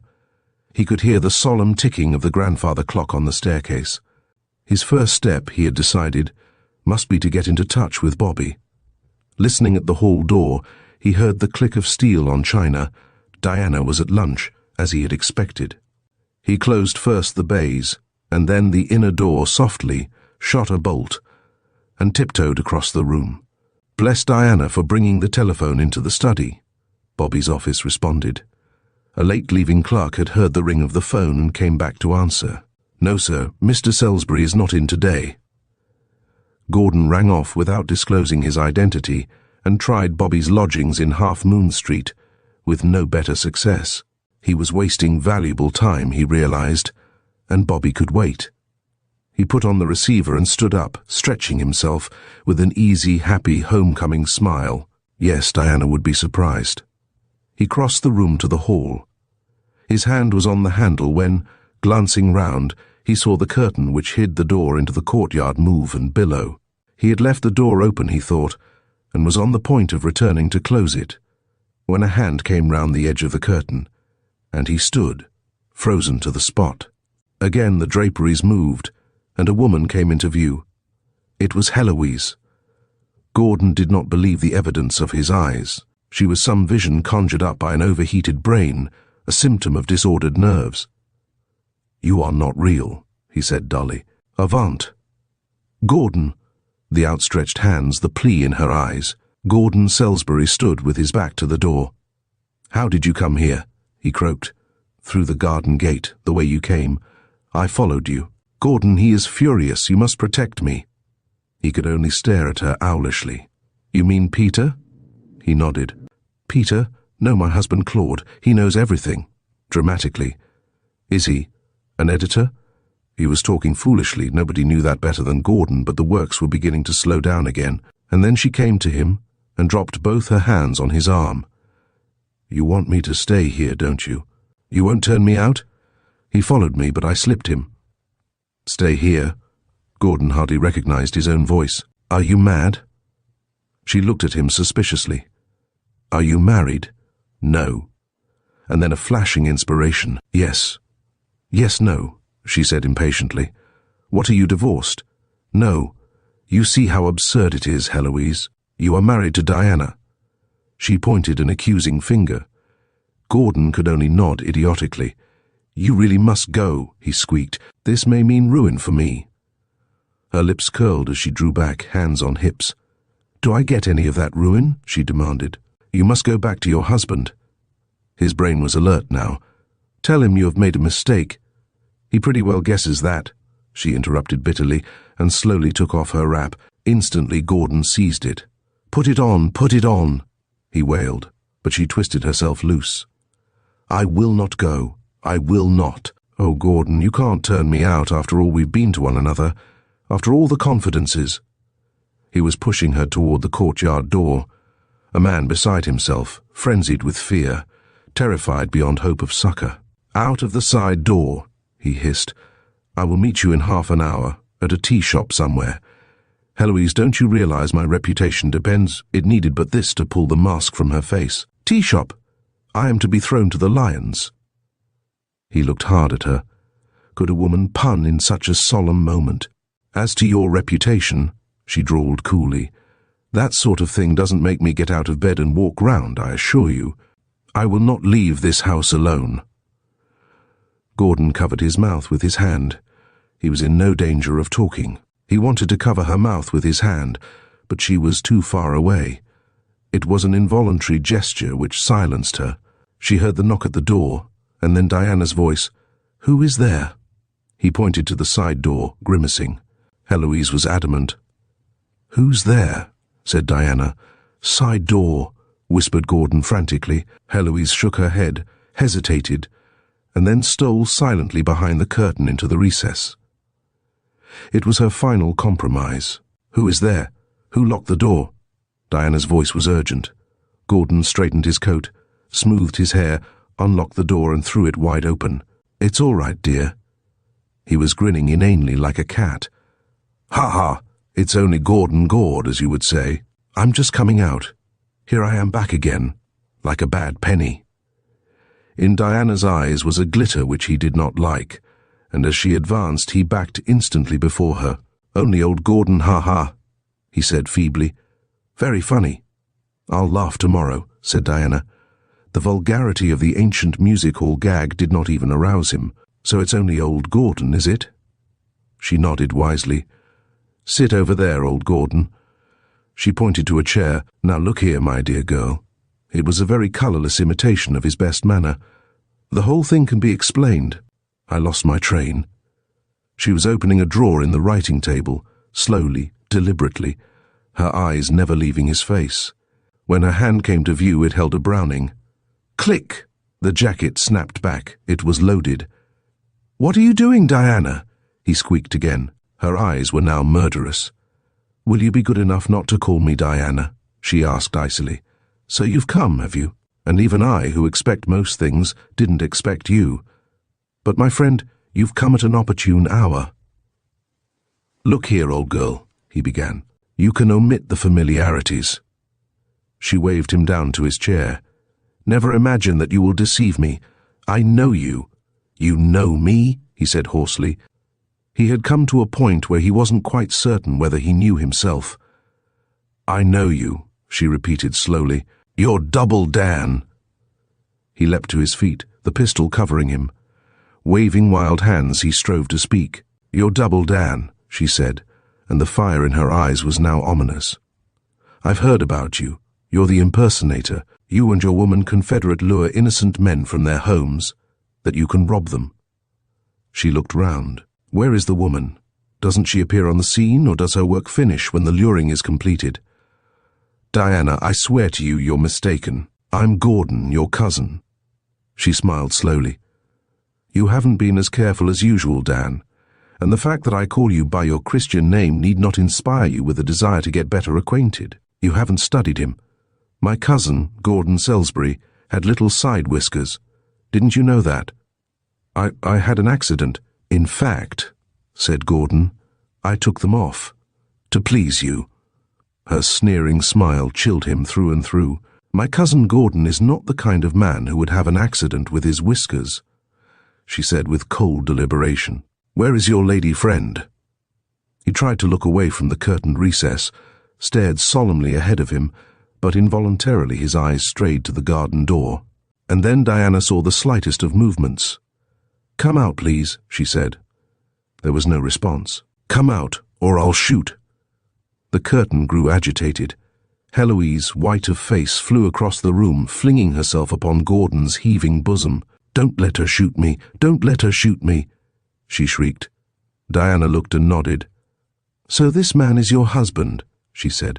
Walking back to the door, she closed it. Now listen to me, Double Dan, and Mrs. Double Dan, or whatever your names may be. You are here to commit a felony, and I could, if I wished, send for the police and hand you over to justice. I'm not sure that I shan't take that course. For the moment, however, your presence is providential. And then, in scorn, Gordon Salisbury. Do you imagine Gordon Salisbury would bring a woman to this house furtively? Do you imagine he would come dressed like a third-class comedian? Never dare mention Mr. Salisbury's name again in my presence. Gordon opened and closed his mouth, but no words came. You will stay here until I give you permission to go. She went to the garden gate, closed and slammed it, then came back to Gordon. You had a key. Give it to me, she said curtly. Gordon obeyed, lamb-like, watching her as she double-locked the door, and then he made his last desperate attempt. Diana, I can explain everything, he said hoarsely.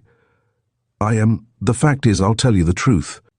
I was going abroad, and the fact is, I am Gordon, although I may not seem so. I admit I'm wearing the most disgustingly loud suit, and that I have in other ways changed my appearance, but that also can be explained. There was a knock on the panel of the door. Wait, said Diana, and walked backward to the entrance. Who is it? Eleanor, madam, a telegram. Push it under the door. An orange envelope came into sight, and picking it up, she tore away the cover and read the form. Go on, she signalled to Gordon. You say you are Gordon Salisbury? Tell me some more. But before you do so, listen to this. Just leaving Euston. Take care of yourself. Gordon. Now there need be no deception on either side. Open your heart to me, little man. Who are you, Gordon Salisbury or Double Dan? Anything, the wail of the damned. Gordon Salisbury or Double Dan? She demanded inexorably. He threw out his hands. Double Dan, snarled Gordon. Of the two alternative roles, this seemed the more creditable. Chapter 13. He had never seen anybody as scared as Heloise was. That was the one clear impression which Gordon carried away from the interview. She, the self-possessed woman of the world, a soul, one superior to the lesser grades of humanity, seemed to have cowered and shrunk under the domination of Diana's baleful eye. Gordon sighed, tied his baize apron a little tighter round his waist, and wondered where Trenta kept his stock of plate powder. On the whole, it was good that Trenta was away, and that he was spared the sight of his master's humiliation. If indeed it was a humiliation to be thrust into an ill-lit pantry with instructions to clean the silver, and be ready at a moment's notice to make himself presentable. Gordon tried again and attacked a cream jug half-heartedly.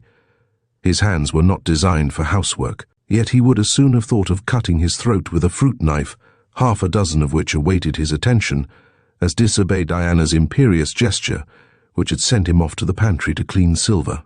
He was not asleep. He had made absolutely certain of this. He was wide awake, in his shirt-sleeves, a baize apron covering his detestable suit, and he was polishing a cream, or it may have been a milk jug. That fact being firmly and inevitably established, he had some basis for reasoning and wonder. Chief cause for wonder was why Diana kept him in the house at all, believing him to be Double Dan, why she did not send immediately for the police and have him taken off to the nearest lockup. He was devoutly thankful that she hadn't. The second cause for wonder was what had happened to the remainder of the domestic staff. Eleanor he had not seen. There was no evidence that the cook was on the premises. Here again this fact provided him with a certain amount of satisfaction. But where were they? He was to learn. Diana made her appearance at the door of the pantry, and he stared at her open-mouthed. Around her dainty waist was a broad leather belt, and hanging by two straps was a pistol holster, from the opening of which protruded the black handle of a Browning. "Do you know anything about potatoes?" she asked curtly. Gordon was ashamed to discover that he knew nothing about potatoes except that they were vegetables. "Have you ever peeled potatoes?" "I can't remember," he said. "When I was at school, I think we used to peel potatoes. I'm not interested in what happened at Borstal. That is the name of the juvenile convict. Establishment, isn't it? Put that milk jug down and come into the kitchen." He followed her meekly. There was no sign of the cook. Eleanor was invisible, and he learnt the reason. "I've sent my servants away for a weekend holiday," she said. "I want no scandal attaching to my cousin's name. I will not even have it known that this attempt has been made to swindle him. You understand that you will not try to leave the house?" "Yes," he nodded. "Naturally, it is impossible that I should keep up day and night watching you," she said. "So I have asked a friend to come in and help me." A gleam of hope showed in Gordon's eyes. "A detective," she said impressively. "A Mr. Superbusser name, I think, with which you are well acquainted." That, spluttered Gordon indignantly. "That," she said. A bell shrilled in the kitchen. She looked up at the indicator. The little disc which represented the front door was oscillating violently. "There are the potatoes." She pointed to them. Gordon saluted. He was once in the army, and it seemed natural to salute. No sooner had she gone than he decided upon his course of action. He was well enough acquainted with the house to know that there was a kitchen door, and for this he made. It was locked. The key had been taken away. The windows of scullery and kitchen were heavily barred against burglars. Gordon returned to his potatoes with a sigh. He sighed easily in these hours. Again the bell rang. Diana heard it as she unbuckled the strap of her revolver belt and put away the weapon into the hall cupboard. She hesitated a second with her hand on the doorknob, and then the thunderous rat-tat forced her to action. She opened the door. The moment had come. Before she saw the bearded gentleman, she knew he was there. 3 o'clock, he cried exultantly, and threw out both his hands. 3 o'clock, my bride, my dove, my life. "Come in," said Diana practically. He would have taken her in his arms, but she held him at a distance. "The servants," she said, and swiftly eluded his embracing arms. "In here." She opened the study door. "Giuseppe, you must behave. You really must." My uncle. Your uncle? He gazed at her ecstatically. She nodded. In this house? She ought to have been warned by his fervour, but the immediate necessities of the moment threw her off her balance. Why, of course he's here, she said. Your uncle is here. There was triumph in his tone. His wild eyes fixed her. Why? Why, yes, Giuseppe, she faltered, and he closed his eyes in a rapt smile. Then the dream of my life is to be fulfilled. Your telephone, I may use it, yes? He was at the telephone before she could say yes or no. She heard him give a number, his hotel, and then, you will have my bags sent here at once to Chanel Gardens, yes? 2 bags. Do you not understand English? My grip. Bags. Send them to this place. What is the name, Chanel? Yes, that is it. Chanel Gardens. Number. You cannot mistake it. My pyjamas you will not forget. They are under my pillow. Giuseppe, she gasped. What are you doing? Wait, you can't stay here. Yes, here, under your roof. The glory of it. It is wonderful. A fulfillment of dreams, oh my starry vision. Without your good uncle it was impossible. You have a new aunt? Ah, the poor Mrs. Tetherby. It was comical to me, tragic, yet this moment comical again. But Giuseppe, she wailed, you can't stay. My uncle doesn't like people staying in the house. He patted her shoulder. We shall charm him. We shall overcome his objections. Tell me his hobby. I will speak about it. There is no subject under the sun on which I cannot speak. This she believed. Your aunt. To me, your aunt. Bring her at once that I may shake her hand and kiss her on both cheeks. The aunt of Diana. Oh, divine relationship. In a dazed kind of way, Diana realized that the Italian side of Mr. Dempsey had developed to an enormous and unbearable extent. He could not keep still for a moment. Now he was at the fireplace, examining the crossed oars. You have learnt to row, my little Diana. That is wonderful. We shall row together upon the stream of time, drinking the waters of Lethe and forgetting the past. In 2 strides he had reached her, gripping both her hands in his. Diana, do you realize how I have dreamt of all this, through the long nights in the bush, in the waste places of the Northern Territories, where I wandered, seeking gold and forgetfulness and finding neither, in the silence of the native hut, broken by the little birds twittering in the darkness, and no other sound but the sighing of the wind. Your face was there. Your exquisite memorable features, the glory of your hair, your eyes that smiled and tormented. He broke off abruptly. Your uncle, produce him. Gordon had peeled his 3rd potato when Diana staggered into the kitchen. They were big potatoes when he started to deal with them. They were very small when he had finished. It was difficult to know where the skin began and ended. He had cut deep to make sure. At the sight of her tragic face, he dropped his potato. Anything wrong? Wrong? Everything's wrong, she said bitterly. I'm going to give you your chance. I don't like your name, Dan, and I've changed it. You're Isaac. Who? He twittered. You're Isaac, my Uncle Isaac. He put down the knife, wiped his hands on his apron, and went slowly across to her. I am not your Uncle Isaac, he began. Take off, she pointed to the apron. Put on your coat and come upstairs. Remember, your Uncle Isaac and that terrible female, where is she? How the dickens do I know where she is? Asked the annoyed Gordon. Wait! Diana flew up the stairs to the top of the house, and in the spare room where she had intended putting the hired man and wife, she found Heloise sitting disconsolately on the edge of the bed, a suspicious wetness about her eyes. When the door was unlocked and flung open, the woman jumped up.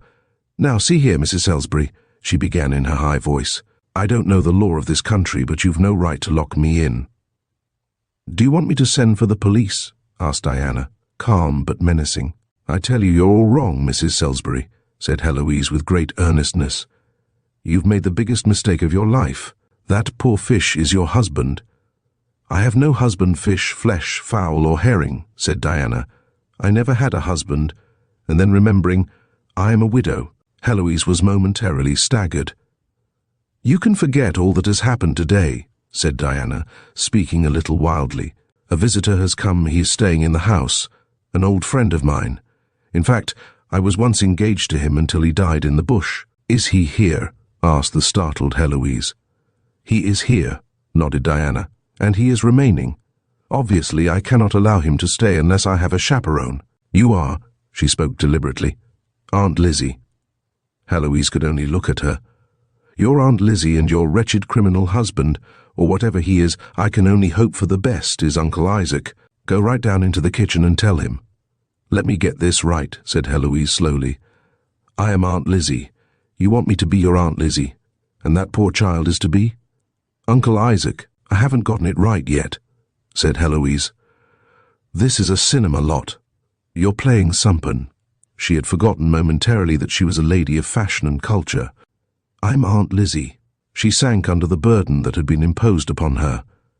"You're all crazy, that's what.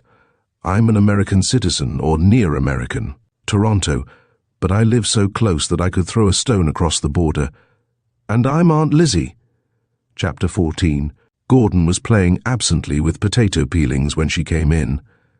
"You're Uncle Isaac," she said in a strained, hazy fashion. "Where have you been, Heloise?" The sight of his companion in misfortune brought him with a jerk to normal. Heloise was real, something to cling to. He forgot his resentment in the joy of seeing something that anchored him to Gordon Salisbury. "Say Gordon, that Jane. She's Diana, huh?" He nodded. "Your wife, you never told me that?" "She is not my wife. She has no right here. If I gave you cause to think I was married, it was because I wanted you to go. Don't you see what you've done? You've ruined me. If you had only kept away, he moaned. "She's your widow." She was very quiet and restrained. He decided that she had lost her reason. "Yes, if you like, she's my widow," he said soothingly. "Sit down. I will get you a glass of water." "Diana," said Heloise in wonder. "That's your little Australian girl." "Gordon, was she a cop?" "A what?" "A headquarters woman. She's got the style. Come on." "Where?" "She wants us," said Heloise listlessly. "What's the good of fighting, Gordon? We're entangled in the mesh of circumstance." It was a favourite profundity of Heloise. He had heard her say it many times. But they were not entangled then. 5 minutes later, a small brown-faced man was shaking Gordon by the hand, by both hands, by alternate hands. In the interval of shaking, he held hands. "Your uncle, and so young, and yet he is older than he seems. And this is Aunt Lizzie." He kissed the patient Heloise on both cheeks. Gordon was a dumbfounded spectator. Who was this infernal little cad? He demanded. Diana had omitted an introduction. After a while it came. "This, Uncle Isaac, is Mr. Giuseppe Dempsey. You remember how often I have spoken of him." Her steely glance was unnecessary. Gordon remembered. "I thought he was dead."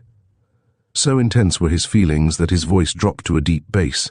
It startled even himself. "But I am alive. Rejoice, Uncle Isaac. Your little Wopsy is alive. I have come back from the shades. A siren's sweet magic brought me across the world, yea, even through the shadows." He pointed with his whole hand to Diana, and then, "My bride," he said tremendously. Gordon looked from one to the other. "Dempsey, bride Dempsey." "Perfectly ridiculous," said Gordon, and quailed under a fiendish glare from Diana. But Mr. Dempsey was too happy to find anything in the interruption but a piece of rare good humour. "We will have long talks, you and my uncle," he said, and beamed round on his hostess. "Tell me, little one, have I changed?" "Ah, but I was a boy then, a weak, vacillating, ignorant boy. I did not realize that to win a woman she must be carried off her feet. To whine and wail for her, that is no good. To be diffident and timid, that is no good. To sigh at her feet bores her. To be humble arouses the greatest contempt. Women desire in men the grand manner. Biff, bang, boff." "Uncle has to go now to feed the chickens," said Diana hurriedly. "Mr. Giuseppe Dempsey must neither biff, bang, nor boff at 61 Cheneil Gardens." Dismayed, she realized how broken were the reeds on which she had leant. They also were to know. She came into the kitchen after them. "You're no good, either of you." She was in despair. "I suppose you're good crooks, but that is because you haven't the brains to be anything else. You stood like wax figures from the Chamber of Horrors and did what were we supposed to do?" Gordon was stung into, inquiring. "If I'd done what I wanted to do, I'd have thrown the little wop into the street." But your master here, he won't accept a perfectly simple explanation. Your perfectly simple explanation doesn't go with Aunt Lizzie, she stopped him in her most imperial manner. You might have deceived me, but for that, be sensible, man. I know you're double Dan. I want to use you. If I can. If I can't, I'll send for the police. I'm expecting Mr. Superbus at any moment. You will be under his eye. Try to conduct yourself as an uncle would. Gordon writhed. How can I behave like an uncle when you're setting an infernal bottle-nosed inquiry agent to watch me? Demanded Gordon hotly. It is no crime to be an uncle, my good girl. You can't say, watch that man, he's my Uncle Isaac. By your standard of ethics, an uncle may be a suspicious circumstance, but in this country it isn't. What excuse can you give? Her lips curled. I can say that you are weak-minded, she said, cold-bloodedly, and that is just what I'm going to say. Gordon leant against the table for support. I'm not weak-minded, he protested. They waited until the sound of Diana's footsteps had died away. This comes of trips to Ostend, said Mr. Salisbury with a catch in his voice. If you'd gone to Ostend, that couldn't have happened, said Heloise fiercely. Does it occur to you that my husband has followed us and is at this moment sitting on the doorstep waiting to free your poor spirit from this earthly bondage? Gordon passed his hand wearily over his forehead. He was in the depths of despondency. I don't care, he said. I don't care about your husband. He's probably a sensible man to whom one could explain things. Diana is so infernally sure of herself that you can't argue with her. Sitting on the edge of the table, she had lit a cigarette and was sending blue, twisting rings of smoke into the air. She did not speak for a long time, and then only to break in upon Gordon's gloomy thoughts. My, I wish I was back home in my little apartment on 139th Street, she quavered. Mr. Salisbury was visibly surprised. He had never heard her say "thoity" before. Diana had come to feel unaccountably fagged. There was no adequate reason, for as a rule she was tireless, but the succession of demands upon her nervous energy was telling. She had to watch for tradesmen. She had to answer the door. A dozen times she was called from the study to interview callers of all kinds who, obeying the large notice she had hand-printed and stuck on the kitchen door, "Please come to the main entrance, this door is not in use," fed her with packages of grocery, baskets of meat, trays of fish. The amount of food that was consumed at number 61 was appalling. She, at any rate, was appalled. Toward evening, when Dempsey was fidgeting for the dinner she had forgotten to order, a man called. He was poorly dressed, unsavory of appearance. His thin, yellow face was unshaven, and he carried his head slightly askew. The sight of Diana took him aback for a moment. "Good evening, miss," he said, touching his cap. "I've called for the money." "Whose money?" she asked, surprised. "Mine. I cleaned the windows yesterday." Then she recalled him. Heloise had complained that the man was nosing round the study, and expressed doubts about his honesty and bona fides. "Name of Stark, miss," he said encouragingly. "I remember." She went in search of her bag. When she came back, he was examining the lock of the door with professional interest. He was once a lockmaker. He offered the excuse for his curiosity. If Diana had not been wearing very soft-soled boots, the excuse would have been unnecessary. "Mr. Salisbury not in, miss?" as she counted the money in his hand. "No," she said shortly. "Mr. Trenter in, miss?" "No." Her eyes gleamed. "Will Mr. Salisbury be away long? I wanted to see him about a job." "I don't know when he will be back," she said. "There are several men in the house. Would you like to see one?" His expression changed. "No, thank you, miss." She closed the door on him and wondered when the watchdog would arrive. There was still a lot of money in the safe. Those unaware of her obligations to Mr. Dempsey might imagine there was more. Dempsey had wandered out of the room when she came in, and she went swiftly to the safe. It was one of those old-fashioned receptacles that had, in addition to the combination, a further lock operated by a key. Gordon had once told her that the key was never used. He had once mislaid it, and had to summon experts to open the door. She searched his writing table, pulling out drawers. She opened them all without difficulty, and at last, in a small envelope inscribed gratuitously "Key," she found what she sought. "Thank goodness," said Diana.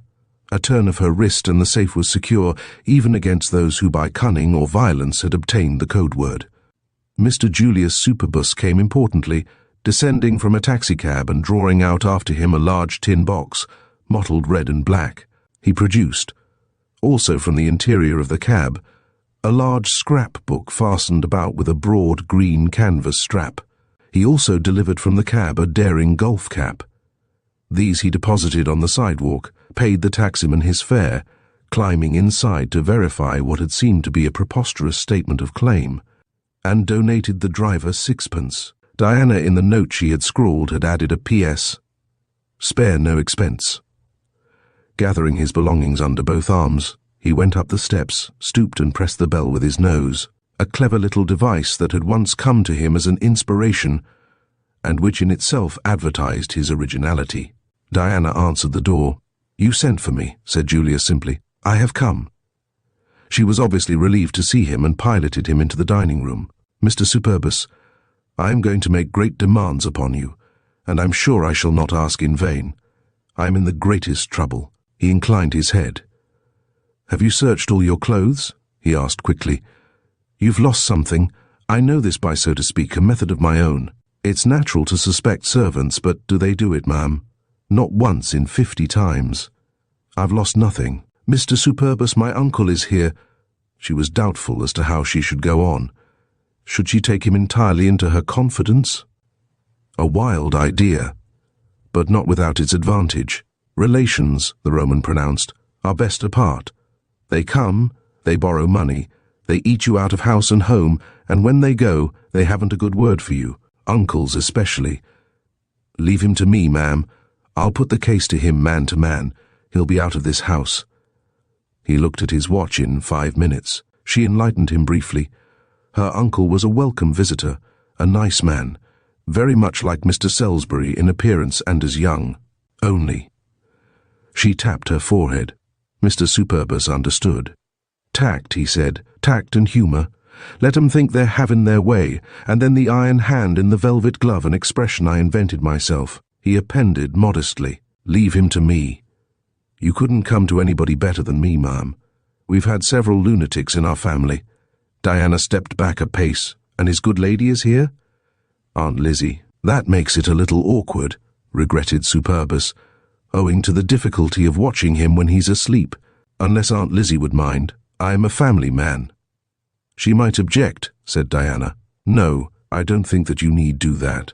If you can keep a general eye on him, he must not leave the house on any excuse." Mr. Superbus smiled. "You needn't worry about that, ma'am," he said. There followed more instructions and warnings.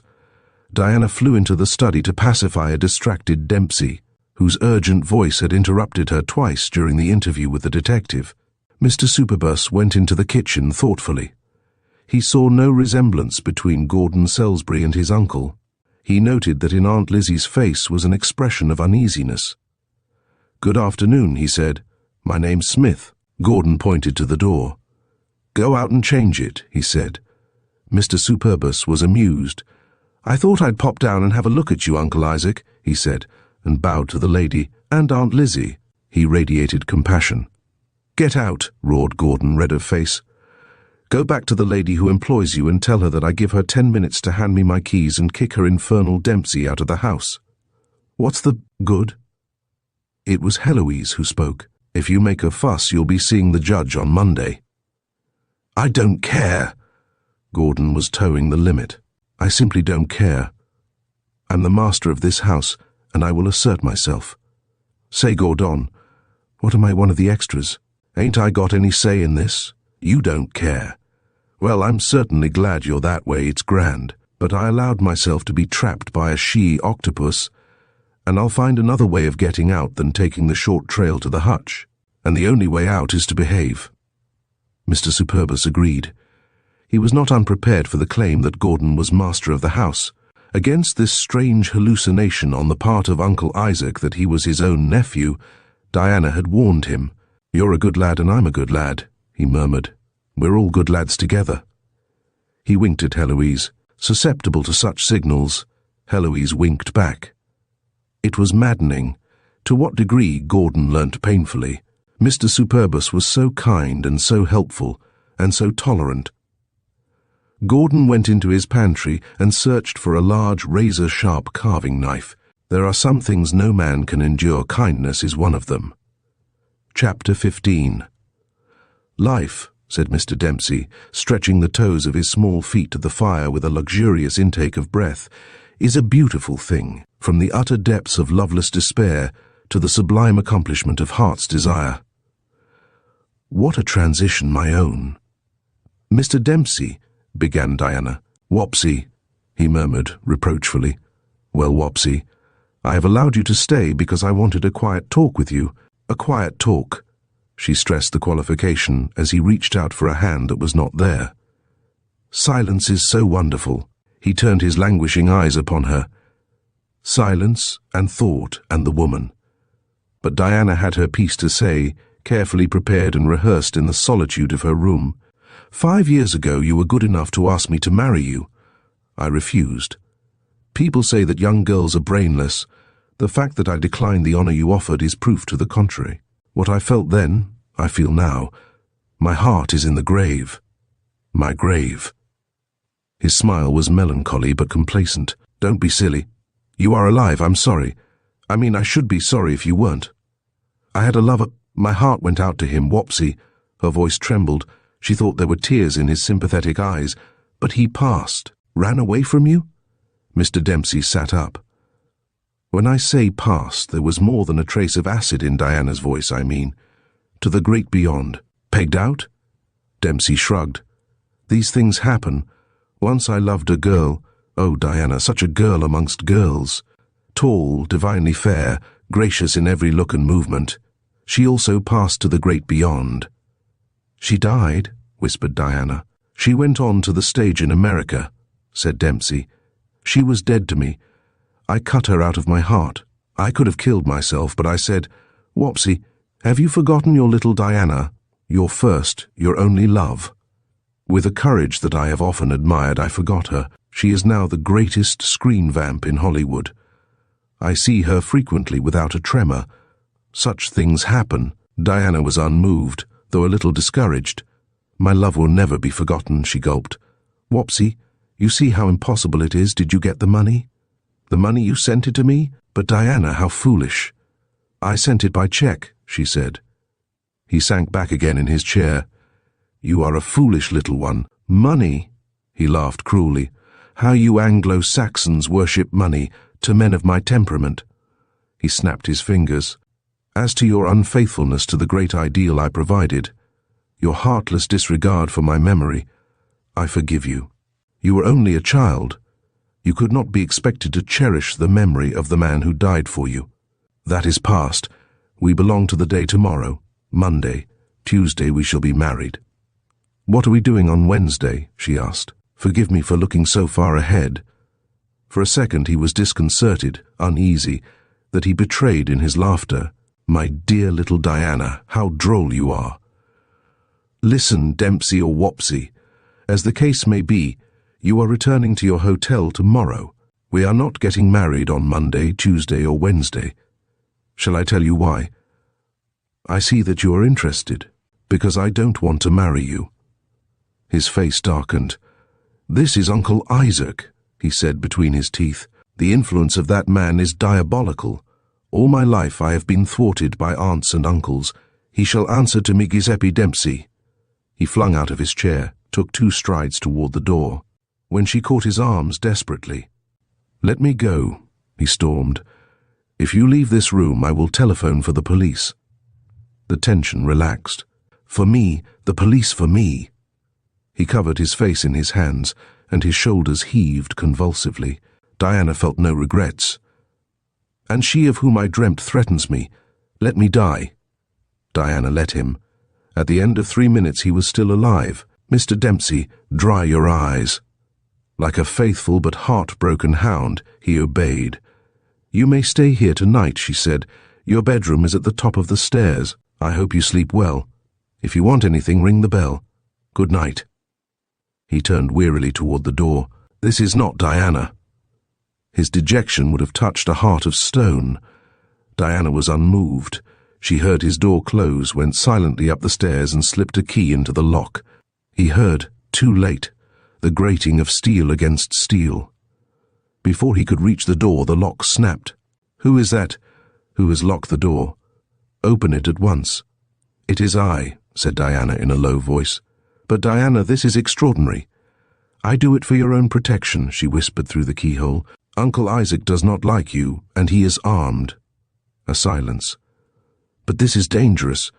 If there is a fire—" "Use the extinguisher," she hissed. "It is hanging in the wardrobe." She was tired, aching in every limb, immensely lonely. Oh, for the comforting presence of Gordon, or even Eleanor, at that moment sitting in agitated conference with Mrs. Magglesark, discussing the strange behaviour of mistresses in general and Australian mistresses in particular. Happily, there was Mr. Superbus. The faint sound of music came up from the servants' hall as she descended the stairs. Mr. Superbus was playing a mouth organ softly, almost musically. Aunt Lizzie sat before the kitchen fire, chin in hand. Uncle Isaac leant against the kitchen dresser, glowering at the musician. The harmonies were confirmed as she opened the door. "Had a pleasant evening?" she asked. "I've had nothing to eat but bread and cheese," said Gordon. "This little joke of yours is going too far, Diana." She looked at him aghast. "We didn't have any dinner," she said in dismay, tempered with the satisfaction that Dempsey was at that moment starving in his locked room. "I haven't even had bread and cheese. It is time for you to go to bed." "I'll go when I please," said Gordon loudly. Mr. Superbus shook his head reprovingly. "Naughty, naughty," he chided. "That's not like my Uncle Isaac. And he's been such a good boy, ma'am, singing as gay as a lark." Gordon blushed. "I didn't sing, you jackass," he growled. "Didn't he sing, Aunt Lizzie?" She shrugged indifferent shoulders. "Well, if he didn't sing, he ummed," insisted Mr. Superbus. His repertoire on the mouth organ included the Eton boating song Gordon was an old Etonian. Doubtless he had ummed. No Etonian could resist the lilt of it. "To bed," said Diana curtly. Swinging her keys, she had the appearance of a jailer. "You will regret this," said Gordon between his teeth. "I can bring 1,000 people to identify me." "And how many to identify Aunt Lizzie?" asked Diana with a curl of her lips. Gordon had no answer. She had the exasperating habit of shutting every door in his face, dispelling every wild vision of liberty that hope conjured to shape. Heloise was not silenced. "Why, that's not going to be difficult," she drawled. "I'm Mrs. Van Oyne of 71 Clarence Gate Gardens." "Very good," nodded Diana.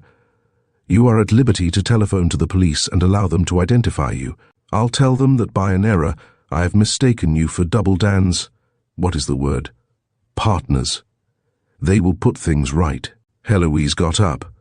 "I was never strong for fighting," she said. "I'm going to bed."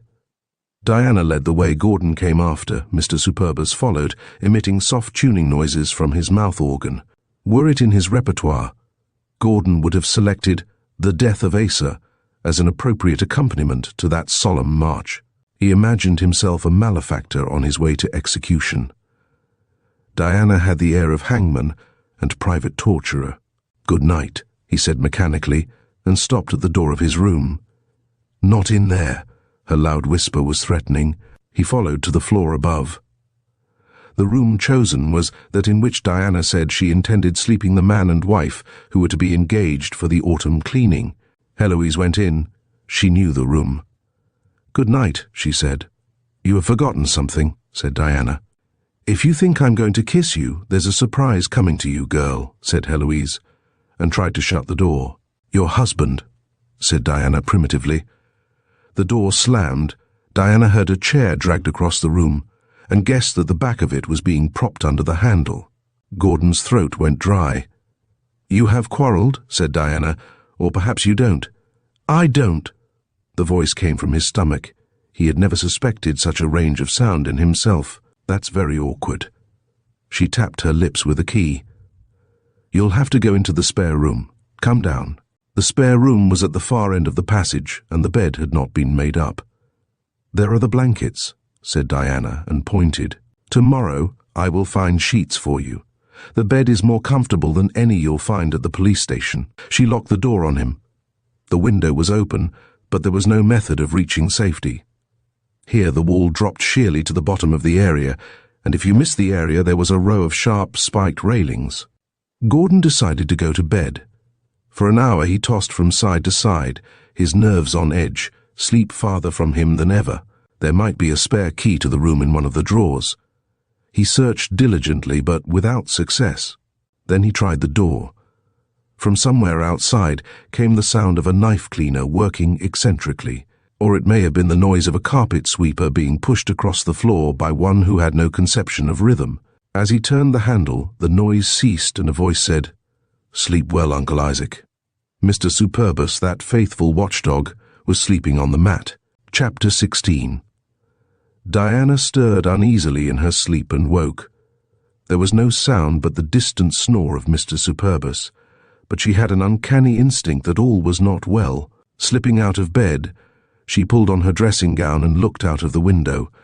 She saw a figure on the sidewalk, a man slight of build, round-shouldered.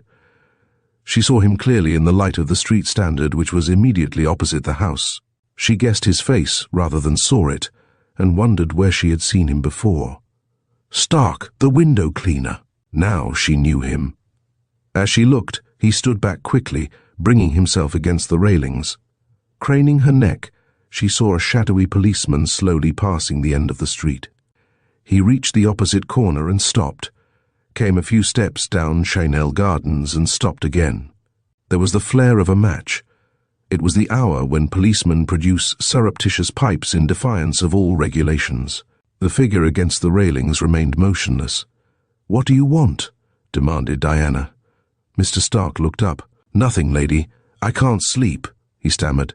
"See the policeman, he'll nurse you," said Diana. He disappeared up the passage leading to the courtyard, but presently he came back and walked boldly back to the main street. Diana saw the smoking policeman cross the road. There was a brief conversation. Mr. Stark disappeared. Diana thought she had seen the policeman's hands moving scientifically over the loafer's body. She was thoroughly awake now. The hour was 3:01:05. She took up her handbag, unlocked and opened her door and listened. The watchful Julius was awake instantly. "It is only I, Mr. Superbus," she said, relieved to find him so alert. "I'm afraid you're having a very uncomfortable time." "No, miss, I seldom sleep. Napoleon was that way by all accounts. Want anything, ma'am?" "I'm going to make myself a cup of tea," she said, and went down the gloomy stairs to the kitchen. She was very hungry. She made tea, found a tinful of biscuits, and called her protector in a whisper to share the feast. "We might as well have some light," she said, and lit the hall lamp. "Come in, Mr. Superbus." The door of the study did not yield to her pressure, and she frowned. "I'm sure I did not lock this door," she said, and found the passkey in her bag. The door was bolted on the inside. "Wait here whilst I dress," she said. The eyes of Julius Superbus bulged.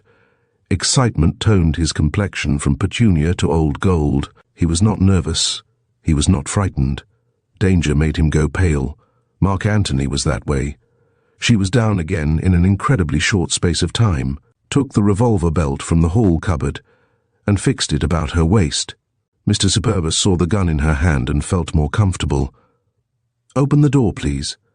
There was a faint rustle of movement on the other side of the door, a not-so-faint click as if lights were being extinguished.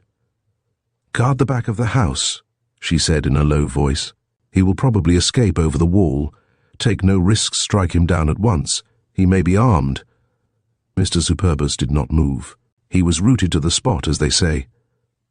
"What about getting a policeman?" he asked hollowly. She shook her head. "I don't want the police here. Do as I tell you, please." Mr. Superbus tried to lift a foot and winced. His rheumatism had come on again. "I won't leave you here by yourself," he said unsteadily. "It would be cowardly, leaving a lady by herself." From the hall there was one entrance to the study. You might reach it, however, through the small anteroom which Gordon used as a bookstore. He refused to dignify the place with the description of library. "Stay here," she whispered, and sped along the dark passage. The door was unlocked. The smell of books came to her in the darkness, and she stepped stealthily into the room, pistol in hand. The second door into the study opened. The big room was in darkness except for the faint light of the painted window. "Hands up," she called. "I see you." The light control was at the other end of the room. She felt cautiously forward. She had taken a few steps when the door into the hall jerked open, and a figure darted through, slamming the door. Superbus would have him, she thought exultantly as she ran in pursuit. But there was no sound of struggle, and when she flew into the hall it was empty. "Mr. Superbus," she called. "Here, ma'am." He came out of the study behind her. "I followed you," he said. "It wasn't right to let a lady take risks. Did you see him?" "Oh, why didn't you do as I told you?" she wailed. "My duty was to follow you." Julius was dogged. It was safer. Which was true. She put on all the lights of the study. Nothing apparently had been disturbed, except she had left the pointer of the combination on the letter X10th. It was now on A. "Bring in the tea," she said, and continued her inspection. Mr. Superbus returned with the tray she had filled. "What we want are clues," he said gently, so gently that she did not hear him aright. "The wine cellars are closed. I don't want the bother of unlocking them, and I never drink." "Clues," said Julius loudly. "Oh, I thought you said, we'll find some." Bent double, he prowled round the room. Diana ate biscuits ravenously. "Somebody has been here." He pointed to the big chair near the fireplace. "Look at that cushion. There's the mark of a head." "Mine," she was laconic, a trifle unkind. "Look for cigar ash, my dear Watson." He eyed her with a certain amount of suspicion which was largely justified. "Come and eat," she said, and dropped the biscuit tin within reach. "Now how on earth did he get out?" "Who? Dub Uncle Isaac?" She corrected her error instantly. Julius could afford to smile. "He didn't get out. I've never left my post, ma'am. My own theory is that it was a burglar." "How did he leave the house?" she asked. "The front door is still chained and bolted. He must still be in the house." "Don't say that, Miss Ma'am," begged Julius nervously. "If he was in this house, I wouldn't be responsible for myself. I go mad when I see burglars. That's why the doctor ordered me to keep away from 'em. He's in the house, probably hiding in the kitchen. Have some biscuits. When I finish my tea, we'll go look for him." Julius had no appetite. "This is a case for the regular police," he said earnestly. "They're paid for it anyway. The government supports their widows. Besides, unselfishly, they get promotion for capturing burglars. I believe in doing somebody a good turn whenever I can. Shall I get a copper?" She motioned him to remain. "Stay here. I will look." He refused to stay. His place was by her side and a little behind her. He liked the way she handled that Browning. She seemed the kind of woman who would stand no nonsense. The kitchen drew blank. "I never thought he was here," she said. "No, it was Uncle Isaac." Mr. Superbus, back in the study, propounded a startling theory. "There's such things as subterranean passages," he said. "I've seen 'em. You push back a panel and there's a flight of stairs, leading to an underground vault. You touch a spring. There are no springs to be touched at 61 Chanel Gardens," she said, "and no panels, and no underground vaults except the cellar where the furnace is. Go down and satisfy yourself." Mr. Superbus countered graciously that her word was sufficient. The hour was 4:15 o'clock. Mr. Superbus lit the fire, going very slowly down to the kitchen to find the kindling wood, and coming very swiftly up again. His teeth were chattering. It was very chilly in the kitchen, he said. "There was nothing to hurt you in the kitchen," she said. Julius was amused. "Hurt me? I'd like to see the thing that tried it on." "I don't know what fear is, ma'am. All our family is that way. My brother Augustus walks through a churchyard every night from the Duchess's Arms." "Does she know him so well? How odd," she said. "It's the name of an inn, ma'am." "He's married." "Yes, he walks through the churchyard, and he's never seen anything. His wife, she's got a bitter tongue, says that she's not surprised. He can't see her by the time he gets home. My sister Agrippa is as brave as a lion. It runs in the family. What's that?" He half rose. From the hall came the sound of stealthy footsteps. "Go out and see." She reached for the gun. Mr. Superbus went reluctantly, making a wide detour. You can as easily see into the hall from the far side of the room as from the doorway. She saw him creep slowly onward until he was in a position, by stretching his neck, to command a view of the hall. "Don't shoot, Mum," he quavered. "It's Aunt." Heloise advanced into the room, a scowl on her face. "What's the trouble?" she demanded. "I heard somebody running upstairs." Her eyes fell on the biscuit tin. She reached for a handful, sat down before the unlit fire and munched moodily. "There's a cat and canary feeling about this house," she said. "I wish I was home."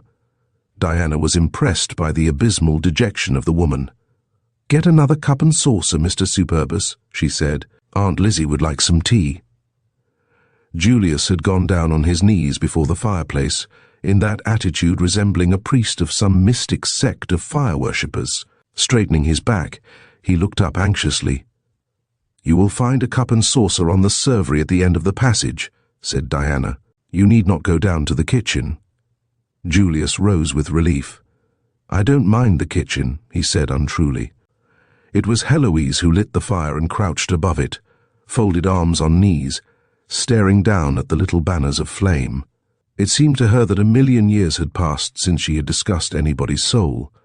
Watching her, Diana had a view of a delicately moulded cheek and the tip of a well-shaped nose, and experienced an inexplicable wave of compassion toward the woman. "What is Double Dan to you?" she asked. Heloise shrugged her left shoulder. "Are you married to him?"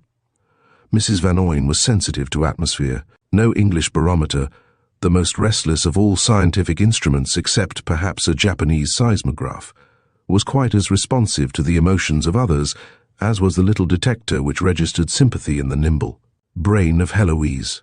"Some day I will tell you," she said, in a tone of deepest melancholy. "But not now, not now." She drew a long, shivering sigh. "I don't suppose you're following this kind of life for the fun of it," Diana went on, her heart softening toward her unwilling guest. "You've said it." Heloise nodded slowly. "If I could do anything," began Diana. Mr. Superbus arrived with the extra cup and saucer, and confidences were temporarily sidetracked. "Sleep well, Aunt Lizzie?" asked Julius, drinking audibly. She shook her head. "No, I can't sleep in strange beds. Besides, I've got trouble, big trouble. People can't sleep when they're in trouble." "Ah," said Julius wisely. "My theory is that you have slept." She looked round at him over her shoulder. "Where do you get that theory? Don't you think I know whether I slept or not, you poor Mr. Superbus?" "No," said Julius calmly. "There's one thing nobody knows. You can never know that you're asleep." "You're a bit of a somnambulist?" he asked with elaborate carelessness. "How's that?" "Somnambulist walk in your sleep. I got an idea I saw you about 1 o'clock."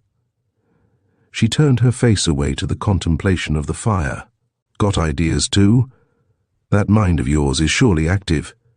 If I thought you'd seen me at 1 o'clock, why, I'd die right here at this very minute. I was taking off you married." Julius, with some complacence, confessed that he was. "Well, I guess I can discuss corsets without offending against public morality. You didn't see me at 1 o'clock. I'd be sorry to think you had." Julius was embarrassed, but not completely discouraged. "Maybe it was 3 o'clock. I saw somebody coming downstairs." "Ha-ha, Aunt Lizzie, I saw you." He lifted a roguish finger. "You're nutty," she said tersely, yawned and got up. "I guess I could sleep now, and I'm going to hang a stocking over the keyhole of my door." She directed this remark at Mr. Superbus, and he choked indignantly at the base insinuation. "Did you see her?" asked Diana, after Heloise had gone. "No, ma'am, I didn't," admitted Julius. "You can often get people to confess that way. It's called the third decree in America. I've tried it myself. We had a charwoman help once who used to pinch my tobacco for her husband. I tried it on her, and other cases. You think it was Aunt Lizzie that was in the room?" "Certain," said Julius. "Notice how quiet she walks. That's a bad sign." "Notice how she reeks of Oregon," mimicked Diana. "I didn't see her reeking," admitted Mr. Superbus, confused.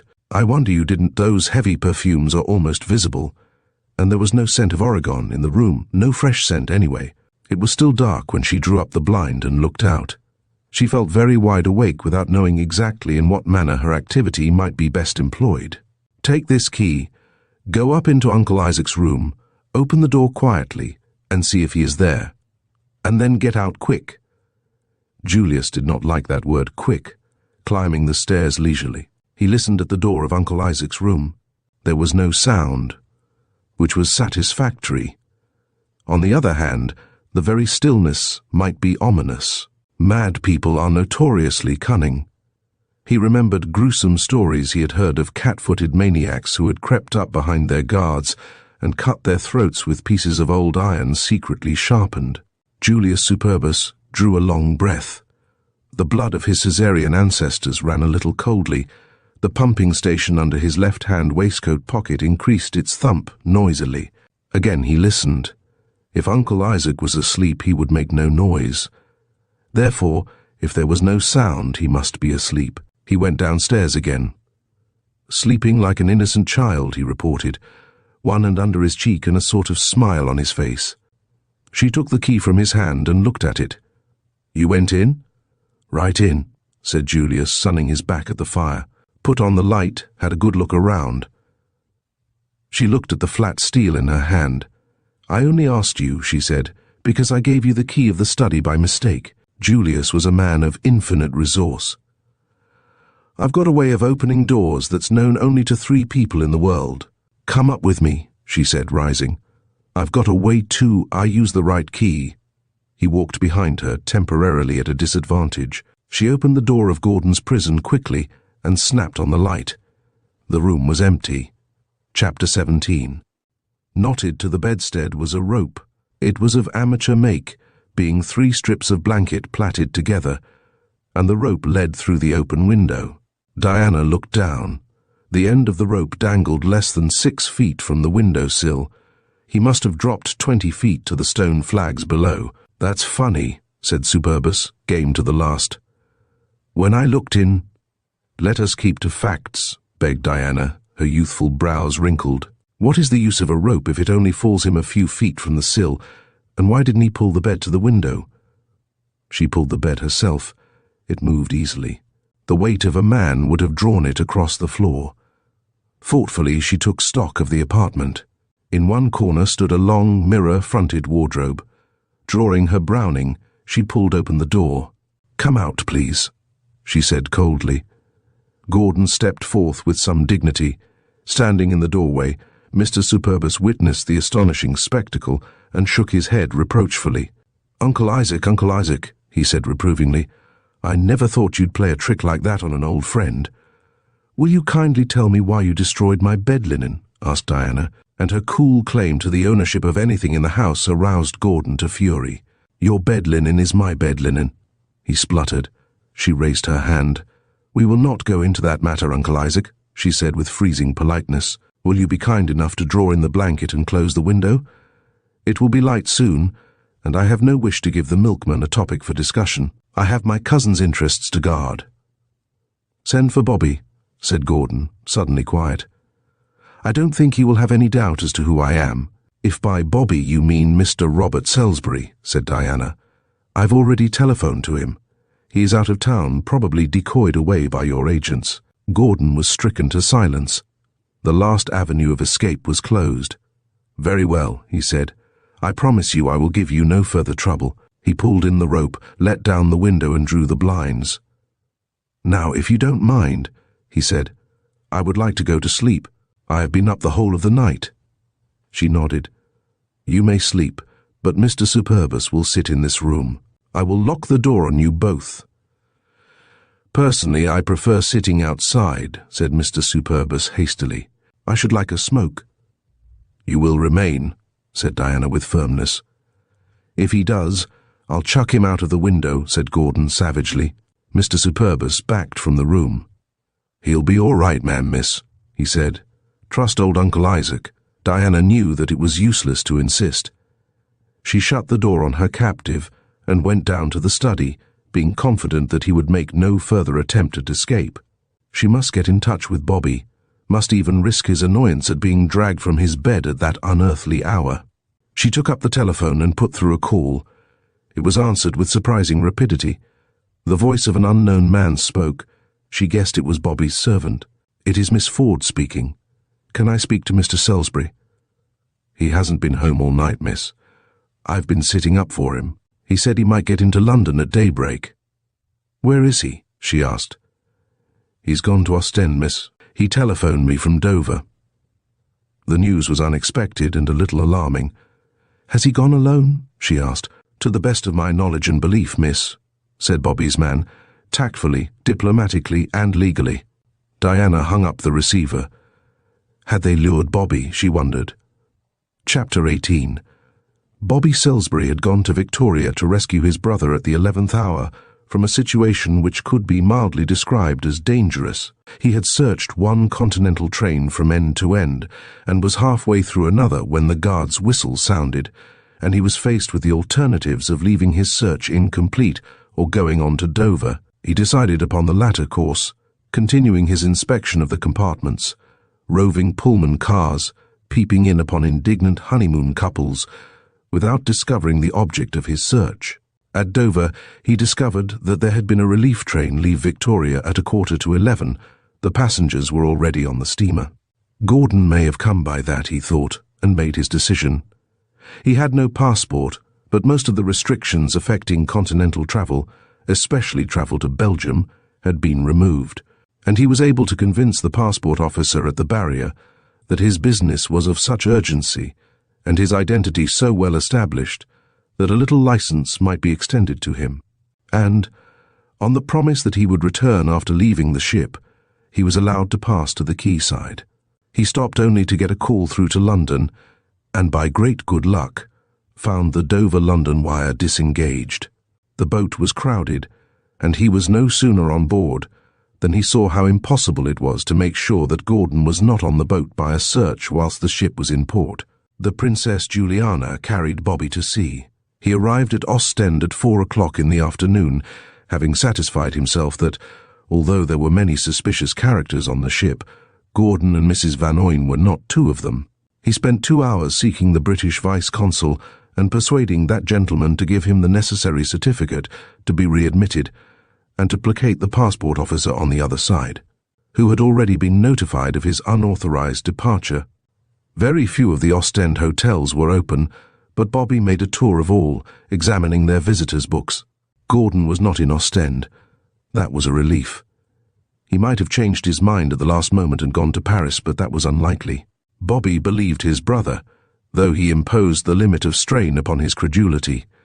He returned to Dover by the night boat, and came in the grey dawn to the port, where he was held for 2 hours by the outraged passport authorities, missing the boat train, and finally catching a slow train from the town station. He arrived in London at 10, unshaven, weary and irritable, and he did then what he might well have done at first. He drove straight to Scotland Yard, and fortune favouring him, found Inspector Karslake in his room. Karslake and he had been in France together, and for 12 months had worked side by side in the Intelligence Bureau, where enemy regiments were identified and their positions plotted, by methods which would have puzzled cleverer people than my dear Watson. As briefly as possible, Bobby told his story, and the inspector listened with unusual interest. "It's curious you should come to me. I have charge of the Double Dan cases, and I must say that this looks like a typical coup of his." "Gordon isn't an easy man to impersonate," warned Bobby, "though I told him he was when I was trying to scare him." "Anybody is easy to double Dan," said Karslake at once. "Tall, short, thin or fat. He's a specialist, the only man at the game as far as I know." "You didn't see the woman, Mrs. Van Oyne?" Bobby shook his head. "Do you know where she lives?" "I haven't the slightest idea." "He will do nothing till Monday," said Karslake thoughtfully. "Dan only works in banking hours, but when he does work he moves. I take off my hat to Dan. He's clever." "Who is he?" "A man named Throgood. He used to be an actor. I believe he's played opposite some of the best people in America. He was the English dude type. He himself is English or Welsh. His partner is an American or a Canadian and an ex-chorus girl. Maybe it's the same, rather slight, short, with golden hair, blue eyes." Bobby shook his head. "Doesn't sound like Mrs. Van Oyne," he said, hope dawning in his breast. "Perhaps I'm mistaken." You're sure? Karslake nodded. We trailed her to Paris and missed her. I shouldn't think he'd be working again for a very long time. He likes to allow the excitement to die down, and I shouldn't think that he'd take on a new partner. They require very careful training. He chuckled. Double Dan's getting on the nerves of some of your commercial people, he said. But I don't think I should worry very much about him. Anyway, I'll come along and see you on Monday. Bobby went home, feeling happier than he had been for the past 24 hours. Chapter 19. His servant had news for him. Miss Ford rang you up this morning, sir. Oh, what had she to say? Bobby turned, lather brush in hand. She only asked if you were at home. What time was this? About 5 o'clock, sir. 5 o'clock? You graven image. Why didn't you tell me? Lathered as he was, he dashed to the telephone and got through to Diana. Is that you, Bobby? Can I see you today? I'll come at once. There was a silence at the other end of the wire. I don't think you need come at once, said Diana. Just call in. Don't be surprised if you find somebody here you've heard me speak about. Not Dempsey? He asked, astonished. Yes, he is. Staying for a day or two. I'll explain when you come. Bobby whistled softly. He lunched in the gloomy solitude of his club. It was Sunday, the day on which all clubs are at their worst, and early in the afternoon strolled round to Chainell Gardens. The door was opened by a stage butler. Bobby looked fascinated at the glittering display of shirt front and the ill-fitting dress suit, several times too small for its wearer. Mrs. Ford is in the study, said the apparition gruffly. Bobby gazed in wonder. The servitor with the concertina trousers might have stepped out from any burlesque of any triangle drama. Had there been printed across the dazzling shirt front, James, an old family servant, devoted to the children, he could not have been more obvious. So you're the new butler? The new butler put his hand on his heart, bowed and growled. Yes, sir, name of Smith. He was squinting, his face fearfully distorted. Well, I'm going to call you Superbus. Take that look off your face and stop looking round corners. Mr. Superbus obeyed. He was for a while disappointed. Lord, sir, did you recognize me? He asked. Maybe Mrs. Ford told you? Bobby smiled derisively. Recognize you? Good heavens, why, you absolutely shouted. I spotted you the moment I saw you. That's funny, said Mr. Superbus. My good lady always says that when I disguise my face that way she would pass me in the street. How can you blame her? Who wouldn't pass you in the street with that face? Even your wife has some illusions left, I suppose. Now, Superbus, what is the game? Julius was all innocence. A wreath of wild flowers about his head would not have made him more coyishly artless. Bobby was not deceived. Game, sir? Why are you in this house got up like a comic seneschal? Does Miss Ford know who you are? Mr. Superbus closed the door quickly and put his finger to his lips. Ush, he said mysteriously. Bobby waited. Well, I'm ushing, he said impatiently. Julius tiptoed to the study and beckoned him through the doorway. He had the air of a respectable conspirator, one who knew that whenever the mine exploded, he would be out of the way and could, in certain eventualities, be an acceptable witness for the prosecution. She sent for me, he said darkly. Asked me to come and stay here, I come. Could I refuse? If there's any danger, I like to be on the spot. That's me. Bobby thought he understood Diana's motive. She wanted a man in the house. He was not alone in respecting the genius of Double Dan. Oh, I see. Sensible girl. Mr. Superbus nodded. Yes, sir, very sensible. I don't know anybody sensibler. She came to the right man. Me. I was talking to myself, a little stiffly. Julius inclined his head again. Yes, sir, we both heard you, he said. I've got wonderful ears. I understand Miss Ford was alone in the house and she asked you to come and stay. I'm glad. Well, not exactly alone, explained Mr. Superbus, loath to share the honors which were rightly his as chief protector. Of course, there's Uncle Isaac. Bobby's mouth opened.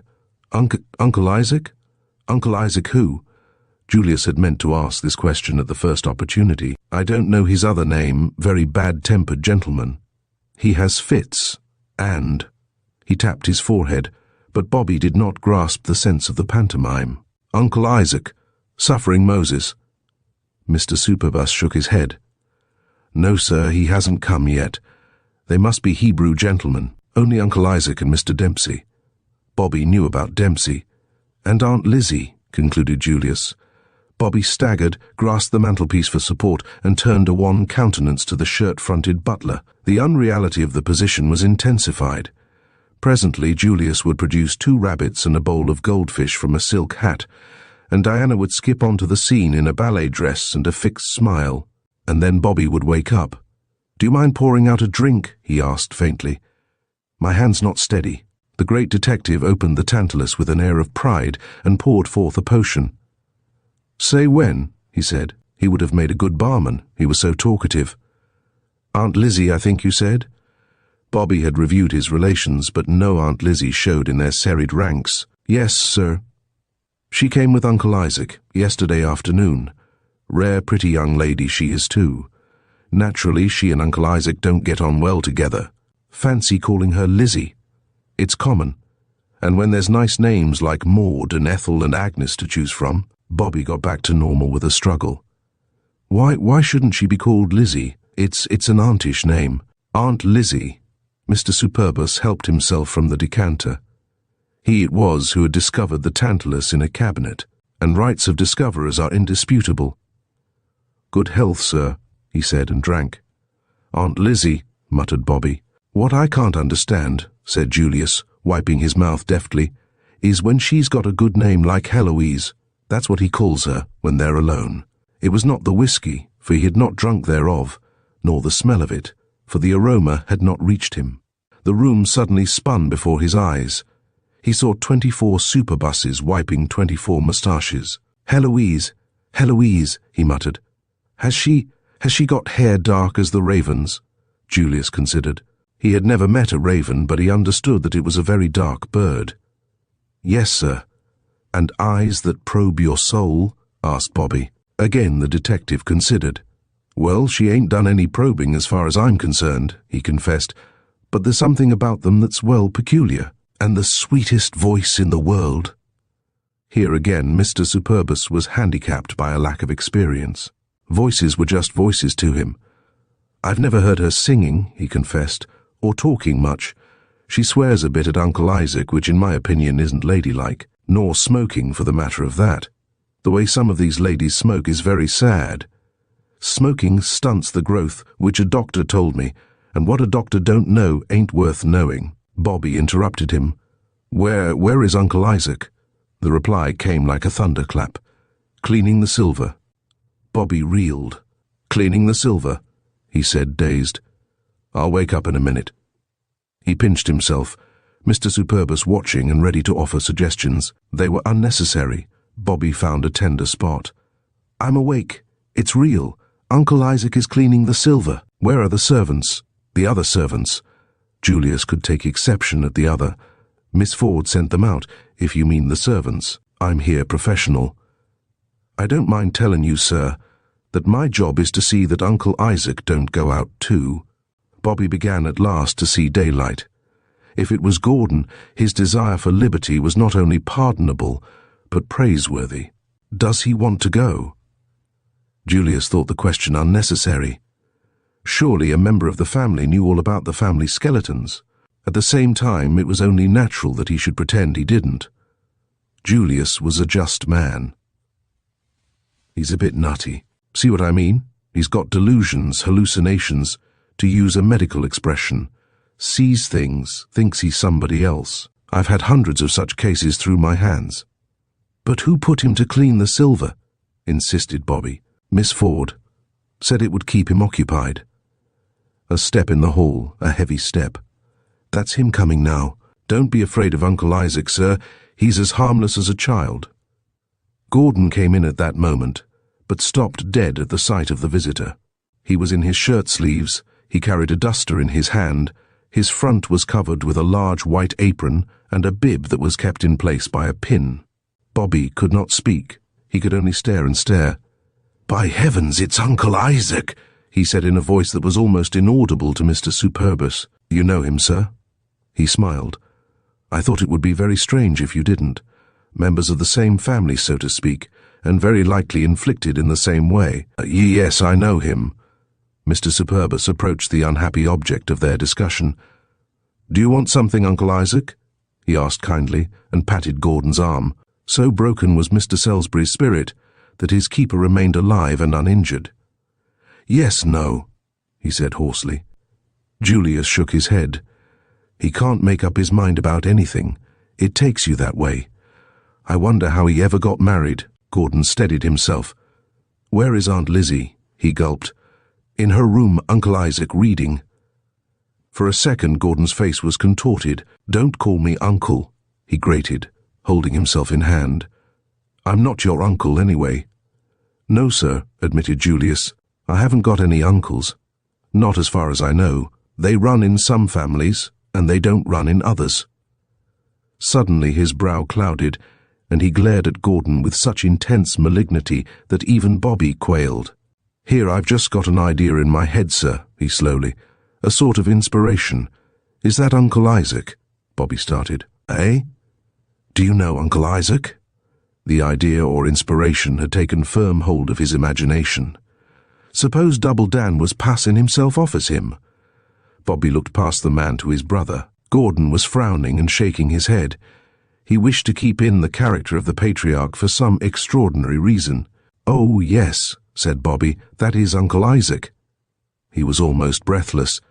Julius was not immediately convinced. Are you sure? Dubiously. Bobby became very confident. Oh, rather. That is Uncle Isaac, all right. How absurd. Of course it is Uncle Isaac. I knew him in a minute. No man readily sacrifices his inspirations. Julius was but human, though there were moments when this was hard to believe. Oh, he said disappointedly. Mind you, Double Dan's clever. Nonsense, said Bobby with loud scorn. He couldn't impersonate Uncle Isaac. I would know him anywhere. Oh, couldn't he? Sneered Superbus. You don't know Double Dan. Bobby had done some quick thinking. He must talk to Gordon alone, Mr. Superbus being impervious to the hints which followed. I want to have a little talk with my uncle, said Bobby, on family business. Do you mind leaving us alone for a minute? Julius was in two minds about the matter. Don't let him escape, he cautioned. He's as artful as a monkey. You ought to hear what he did to me last night. Certainly not. Bobby was ready to promise that he would bring his brother to execution. Still, Mr. Superbus lingered. Diana had gone out, leaving instructions which were to be carried out to the letter. Julius was a stickler for duty. And don't let him telephone. Even this Bobby promised, and Julius took a reluctant leave. I'll be on hand if he's troublesome, he said from the doorway. Now, no larks, Uncle. Uncle mutely promised. The portal closed. Bobby went softly and listened. For a few seconds he waited, and then jerked open the door. Julius was stooping to lace his shoes.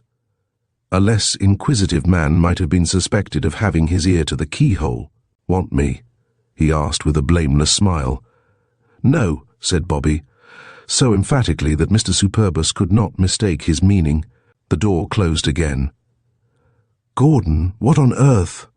Gordon threw out despairing arms. Bobby, I'm in a hell of a mess, he said, his tone one of anguish beyond remedy. What has happened? What does it mean? Asked the bewildered Bobby. Why didn't you get in touch with me before? Gordon's gesture cut short his questioning. I tried to telephone you, but I couldn't get on, and ever since that infernal jackass has been keeping guard over the instrument. Is it a crime to kill an amateur detective? I've forgotten. I know that in some circumstances murder is justifiable. What has happened? Asked Bobby again. For fully 3 minutes Gordon paced the room, so agitated that he could not steady his voice. His relief at Bobby's arrival had brought the inevitable reaction. Presently he grew calmer. When I got to the station to meet Heloise? Gordon winced. He didn't want to talk about Heloise. The very sound of her name gave him a little pain. I found her in a state of terrible fear. You can imagine how I felt when she told me that her husband was watching the barriers and thirsting for my blood. She wanted me to go on and await her, but of course I bolted back. Went to the hotel to change, and found that the valet who had my bag and had taken it to the station parcels office was away for the weekend. I came home, and she must have followed. Heloise? Gordon swallowed something. Say she or her, he begged. I feel better about her when she's a pronoun. She must have followed, repeated Bobby in horror. Then she is here. She isn't Aunt Lizzie by any chance? She is Aunt Lizzie. Aunt Lizzie. Oh, Bobby, isn't this the most awful thing that ever happened? What am I going to do? I can't leave the house. But why? Asked Bobby, thunderstruck. No man stood less in need of cross-examination at that moment than Gordon. He had hopes that Bobby, with his curious insight into human affairs, would accept the situation without demanding analysis. I can't understand, began Bobby. You've only to explain to Diana. Gordon's laugh was harsh. Bobby had heard him laugh once before like that, when he was recovering from gas after having a tooth out. I haven't told you the worst, said Gordon gloomily. Diana found me here and accused me of being Double Dan. I was struck dumb. The idea was so grotesque that I could not find words to answer her. Suppose somebody came to you in the street and accused you of murder. What would you say? Something amusing? I haven't the gift of persiflage. I could have got out of it even then, but that infernal woman made her appearance and hung round my neck. In a sense, she was justified. Diana threatened to shoot her. A woman doesn't like that. What was I to do? My dilemma was a terrible one. I had the alternative of admitting that I was Double Dan, impersonator and teller of plausible stories, or of telling the unbelievable truth, which means that she would have thought that I was engaged in a vulgar affair with Heloise. This argument seemed very sound to Bobby. Who called her Aunt Lizzie? He asked. He might have saved himself the trouble. Who do you think? Asked Gordon bitterly. Diana. Bobby, that girl is driving me mad. Why did she come from Australia to upset my life? And I'm a member of the British Empire League. Curse the Empire. Diana is terrible. She is carrying on with Dempsey under my eyes, the most shocking little cad, a bounder of bounders. And Bobby, she pretends to be a widow. I don't know whose widow. I sometimes think it is mine. If that is so, the things she says about me are enough to make me turn in my grave. Bobby was very grave and thoughtful. This was a situation so bizarre that it could not be tested by his own experience. I see, he said slowly. Deuced awkward old man. Gordon had expected some other comment. In all the conditions, deuced awkward seemed rather mild. You've got to help me get out of this, he said impatiently. And we've got to deal drastically with Dempsey. Why? He wanted to marry her this afternoon. Said he knew a place that specialized in Sunday afternoon marriages. The parson called twice.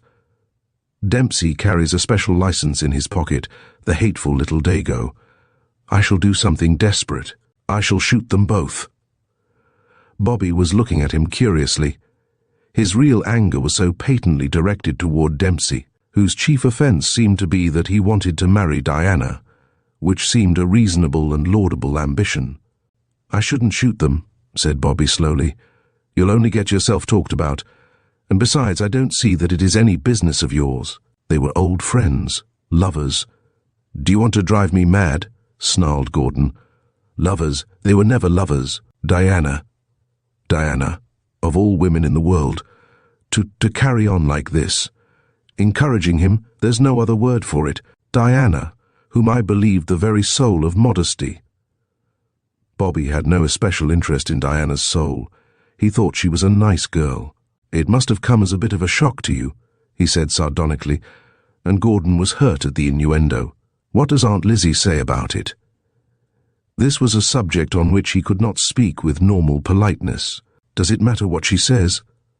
Bobby, do you know what Diana tried to do?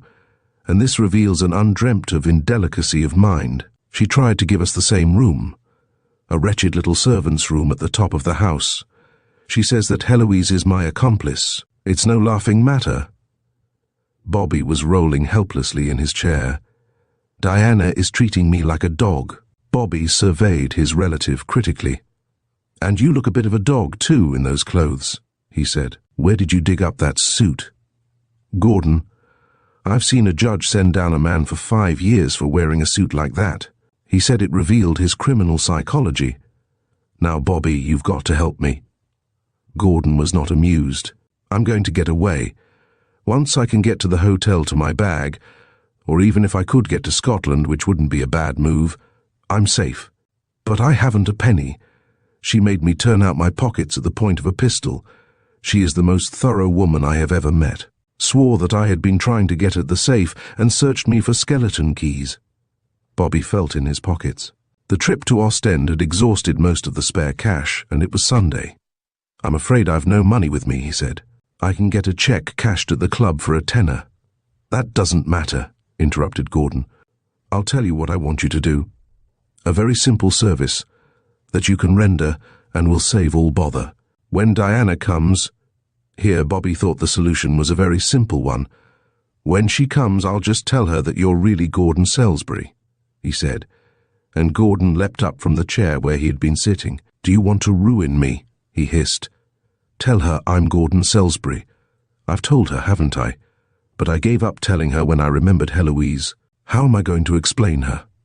The crux of the problem was now displayed. Bobby had no cut-and-dried solution. Such as presented were so knobbly and damp that he rejected them without examination. I'd forgotten about Aunt Lizzie, he said thoughtfully.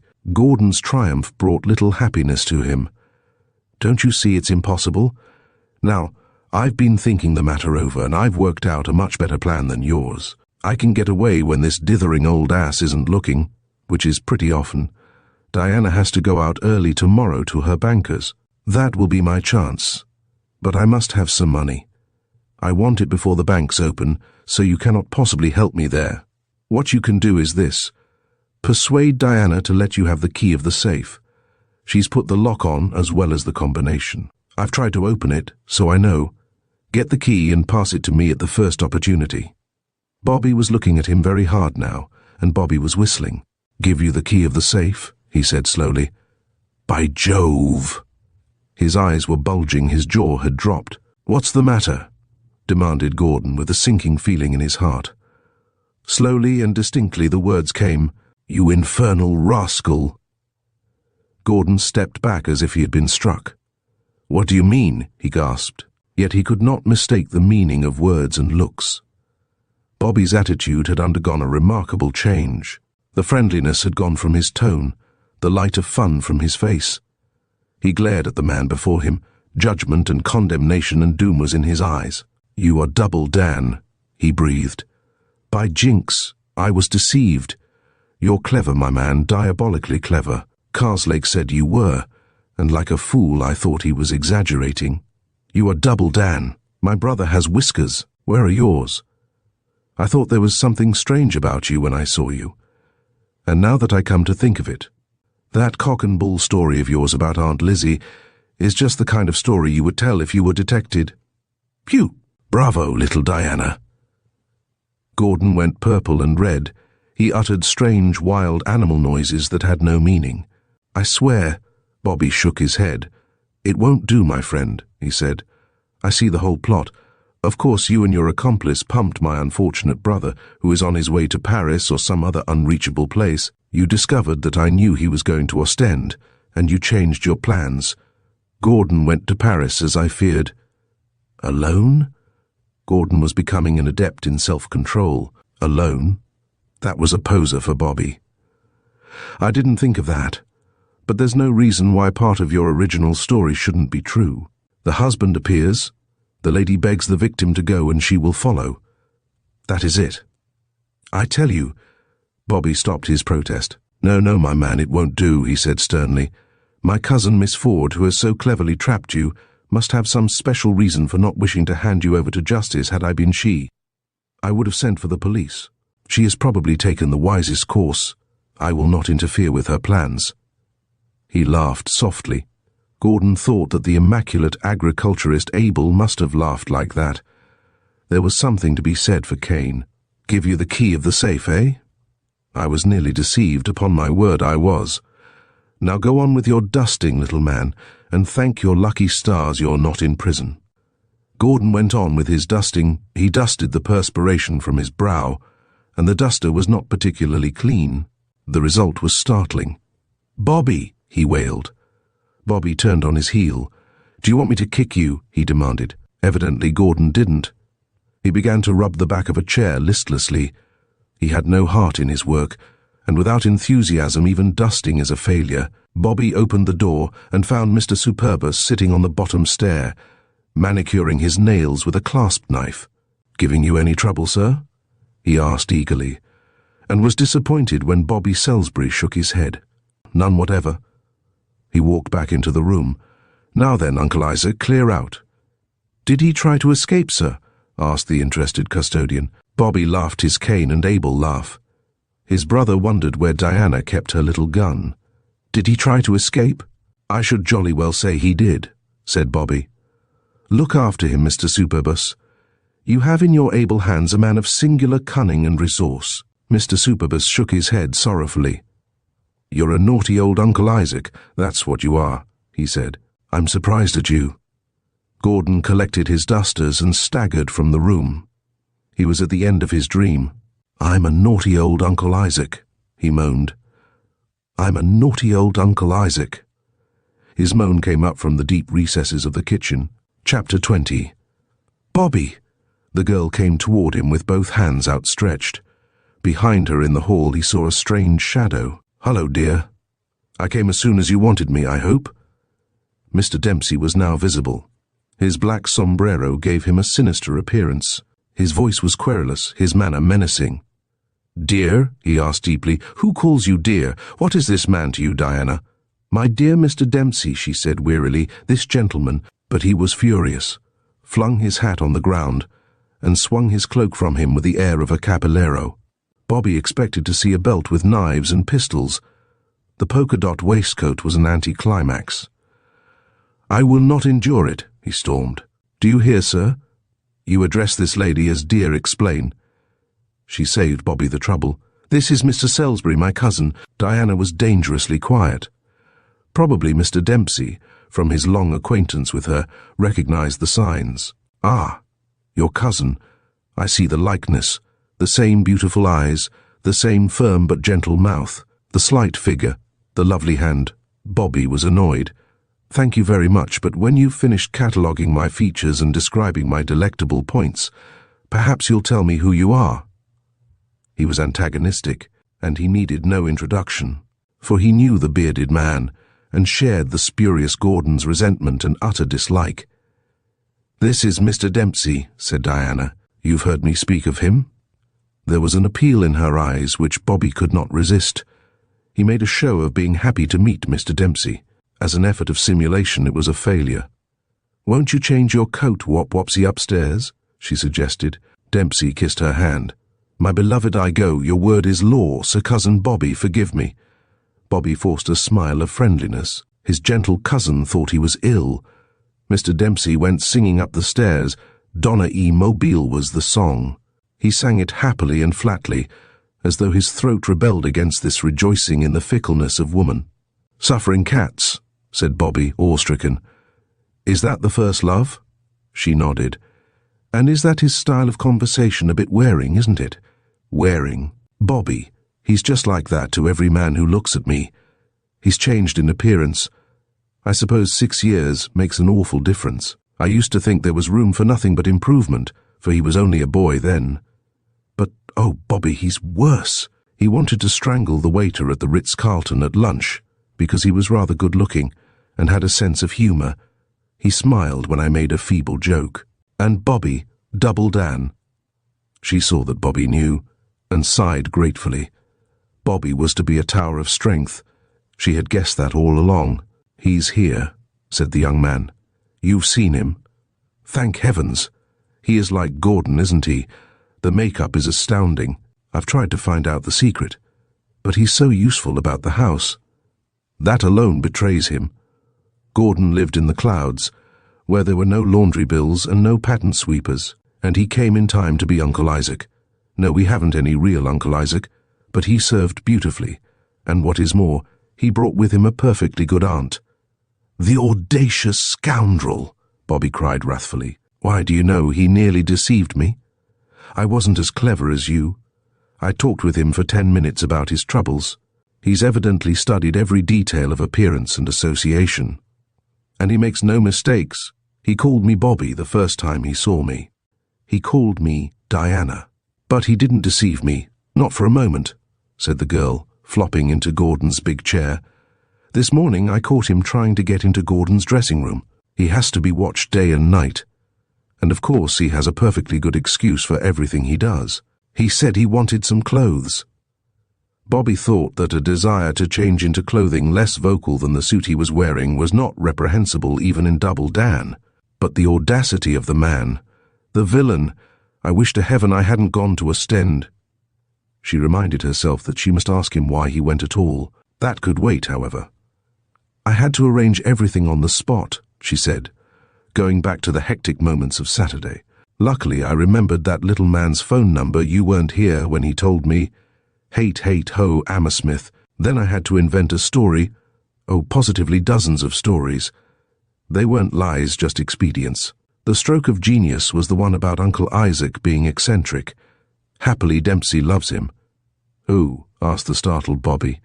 Not Uncle Isaac, surely. He gave me the impression that was in his role of Gordon, that he hated him. No, I mean Superbus. He took to him at once. It was the sort of thing he would do. He kept white mice when he was a boy and adored them. Dempsey thinks that he and Mr. Superbus must have both descended from Julius Caesar. He spent all the morning in the book room searching for Caesar's life. How does Double Dan accept your treatment of him and your discovery that he was a fake? That is the surprising thing, said Diana in wonder. He was meekness itself. I never saw a man so quickly accept a situation as he did. And the perfectly good aunt, Diana shrugged. She was difficult. That is natural, being a woman. But she is tame now. I called her Aunt Lizzie to save a scandal, but her voice sank. They're not married. Bobby tried hard to look surprised. Aren't they? Diana shook her head. There was some good Puritan blood in the Fords. Bobby never received evidence of its presence without a little shock of surprise. No. Isn't it terrible? They're not married. They are not even engaged. I could tell that by the way she orders him about. She does so with the air of a woman who has nothing to lose. But I'm determined on one thing. I thought it out before I went to bed. He shall marry her before he leaves this house. She has been hopelessly compromised. This adventure shall have one good result. Bobby was not enthusiastic. I shouldn't meddle if I were you, he said, but made no impression on her. Gordon Salisbury came into the room unnoticed. He carried a dustpan and a short-handled broom. He stood for a while, irresolutely, neither of the pair noticing him. Then, "Have you heard from Gordon?" Her face lit up. "I've had the loveliest wires from him. Really, he has been most thoughtful. The dear man has telegraphed from almost every station." Bobby coughed. "Somehow I thought he would," he said. She was searching her handbag and brought out a folded paper. "Here is the last, from Crewe. It didn't arrive until 10 o'clock this morning. Having a comfortable journey. Hope everything is going smoothly, Gordon." Bobby sat up. "Oh, I say, that's too bad," he protested warmly. Too warmly, he realized. "I mean, it's too bad that didn't arrive until today. Right to the post office." Gordon growled under his breath and took another step into the room. Diana saw him, but made no sign. He was one with the furniture. If he'd only stay away for another week, she sighed. It was the opportunity for which Bobby had hoped. "You know, old Gordon isn't such a bad chap," he said. "I know one's first impression is that he is a terrible prig, and his manner is bad, I admit, and he's a thought conceited. These intellectuals are, though why I've never understood." She shook her head. Evidently she had already found excuses for Gordon, and there was no need for his championship. Conceited. But most men are, don't you think? I wouldn't call it conceit. He's a little self-important, that's all. The hand that wielded the broom trembled. The dustpan wobbled. "Yes, I suppose that's what he is," said Bobby thoughtfully. "Gordon was rather spoilt as a kid, and that makes a man a little self-important." "And pharisaical, don't you think?" suggested Diana, considering. "I ought not to say anything unkind. Really, I'm not. He isn't any worse for our frankness." Mr. Gordon Salisbury half rose from his knees, his mouth working, his face pale with fury. "I'm inclined to agree with you," said Bobby regretfully. "And poor old Gordon has faults." "The faults of age," said Diana. He's the sort of man who has been 45 ever since he was born, but thank God, he's not flighty," she added piously. The sweeper nodded in agreement, but his faint smile was to vanish. "Don't put any man on a pedestal, my dear," said Bobby in the paternal manner. "Sneak," said Gordon fiercely but inaudibly. "The best of men make mistakes," the traitor brother continued. "His very innocence is a disadvantage. I could well imagine that a woman with the right line of talk could twist him round her little finger." She dissented. Diana had her own views, and they were mainly unbendable. "If I were his wife, I should trust Gordon, Bobby," she said seriously. "He's the very soul of honor." "Whatever you say of Gordon, you've got to admit he's that. He wouldn't do anything undignified or vulgar. I could imagine many things, but I could not imagine Gordon going to Ostend, even in a mood of theosophical ecstasy, without a chaperone." Bobby shifted uneasily. He was by nature honest, in spite of his being a tea broker. There were certain fundamentals in his code with which he could not dispense, even to shield Gordon. "No, perhaps not," he said. She smiled scornfully. "Perhaps you know he wouldn't, Bobby. I can't think of his doing a thing like that. Why, Gordon is the very antithesis of vulgarity. Could you imagine him engaged in a clandestine friendship with a woman like Aunt Lizzie? It is absurd. Can you imagine him walking into this house with a strange female and pretending that he doesn't know her when he is detected? I should imagine not." Still, Bobby had a duty to perform.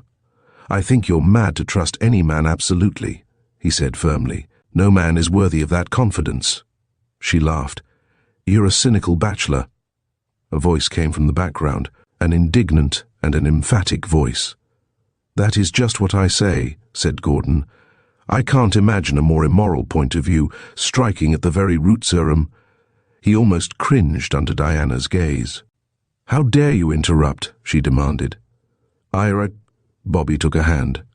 "Now see here, my friend, you take my advice and drop this pretense," he said gravely. "You will deceive nobody, though I can understand why you have not given up hope, and you may get yourself into very serious trouble. If I had my way, you would be in that position at this moment. But my cousin, for an excellent reason, has refrained from handing you over to the police. That generosity ought to be appreciated by you." Gordon set his teeth, cast broom and brush to the devil, and leapt up. "I don't care. I will tell the truth," he said doggedly.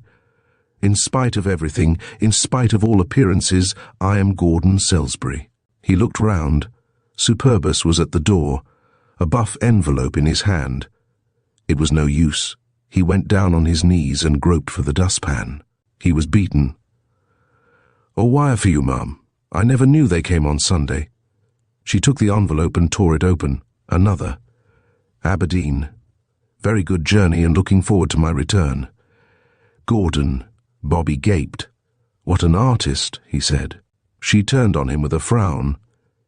"I say, what a nasty journey," corrected Bobby. She nodded slowly, thoughtfully. "Do you know, I'm beginning to feel quite different toward Gordon," she said. The sweeper sat up on his heels expectantly.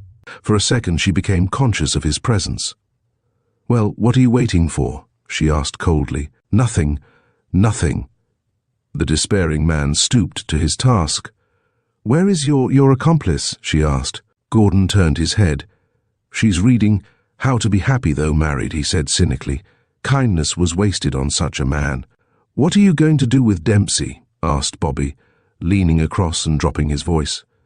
She made a little face. "I'm in despair, Bobby.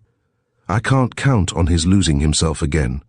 The only thing he shows any signs of losing is his head, and I never knew him when he had one worth losing." "Well?" It was Superbus again. She wished he wouldn't put his hand on his heart before he bowed. "That parson gentleman's called again," he said in a hoarse whisper. "He's the vicar of Banhurst." Superbus was country-bred and was schooled in the values of ecclesiastical rank. The vicar of Banhurst was a person of eminence. To Diana he was part of the marriage trap, the steel grill that would cut her off from freedom. She was panic-stricken by his very presence in the house. "Tell him I'm ill," she said frantically. "Tell him I'm very ill. Ask him to come tomorrow.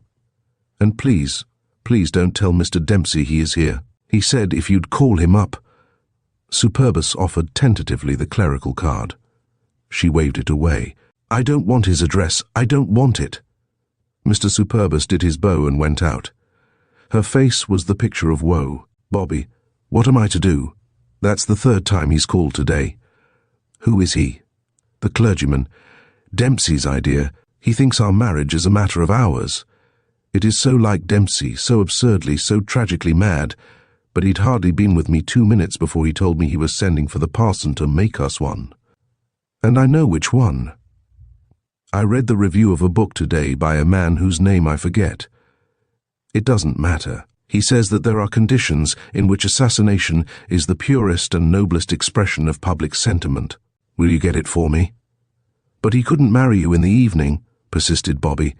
"It is against the law." She was darkly amused. Against the law? What is a little thing like that to Dempsey? He is the law. It seems a simple matter to get him away. Bobby searched his mind for a solution. "Have you any plan?" Had she any plan? Was there a moment of consciousness in the day that she did not form a new scheme to rid herself of her electric incubus? "I've 100, and they're all futile and foolish. I thought of running away. That seems about the only sane idea I have had. Running away? To where?" he asked. "To Scotland. To join Gordon." Bobby jumped up, a very perturbed young man. "You mustn't do that," he cried. "Whatever you do, don't do that, Diana. In the first place, none of us knows where he is. In the second place, well, I shouldn't do it." Her eyebrows rose. "Why not?" "I could tell Gordon the whole truth, and I'm sure he would be nice and sympathetic. I feel very sure of Gordon in a great crisis like this. It is a very dear feeling to have." She smiled a little pathetically. "Suppose Dempsey followed you, and he certainly would," urged Bobby. "Suppose he found that you'd deceived him, and came upon you on the moors with Gordon." The smile deepened. Into her eyes came a faraway look. "That's an idea. Gordon would have his gun on the moors," she said. "Hush! Here he comes." Bobby had agreed readily to stay the night, for the great Superbus was tired being human, as he explained, and having only one pair of eyes that needed rest. There was a slight scene at dinner. Heloise cooked this, and Diana's respect for her increased. Dempsey, in his most extravagant mood, called for wine. He wanted wine, red wine, to drink the health of his bride. He demanded that it be red and rosy, that it bubbled with the laughter of sunny vineyards, that its hue be as of the warm, rich blood of youth, palpitating, pulsing, seething with love. This he said in so many words. Bobby said something terse and offensive, and offered him a whiskey and soda. Mr. Dempsey looked black, and Diana hastily intervened, but she might as well have attempted to stay the tide of time.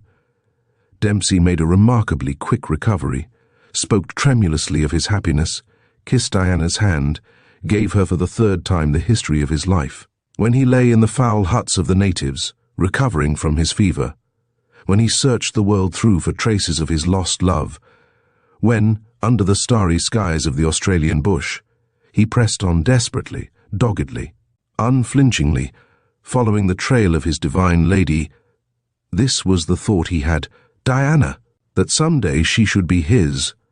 The past sad years should be blotted out and forgotten. All the misery of life would vanish as in a cloud. "Rot," said Bobby. Mr. Dempsey dissolved into tears.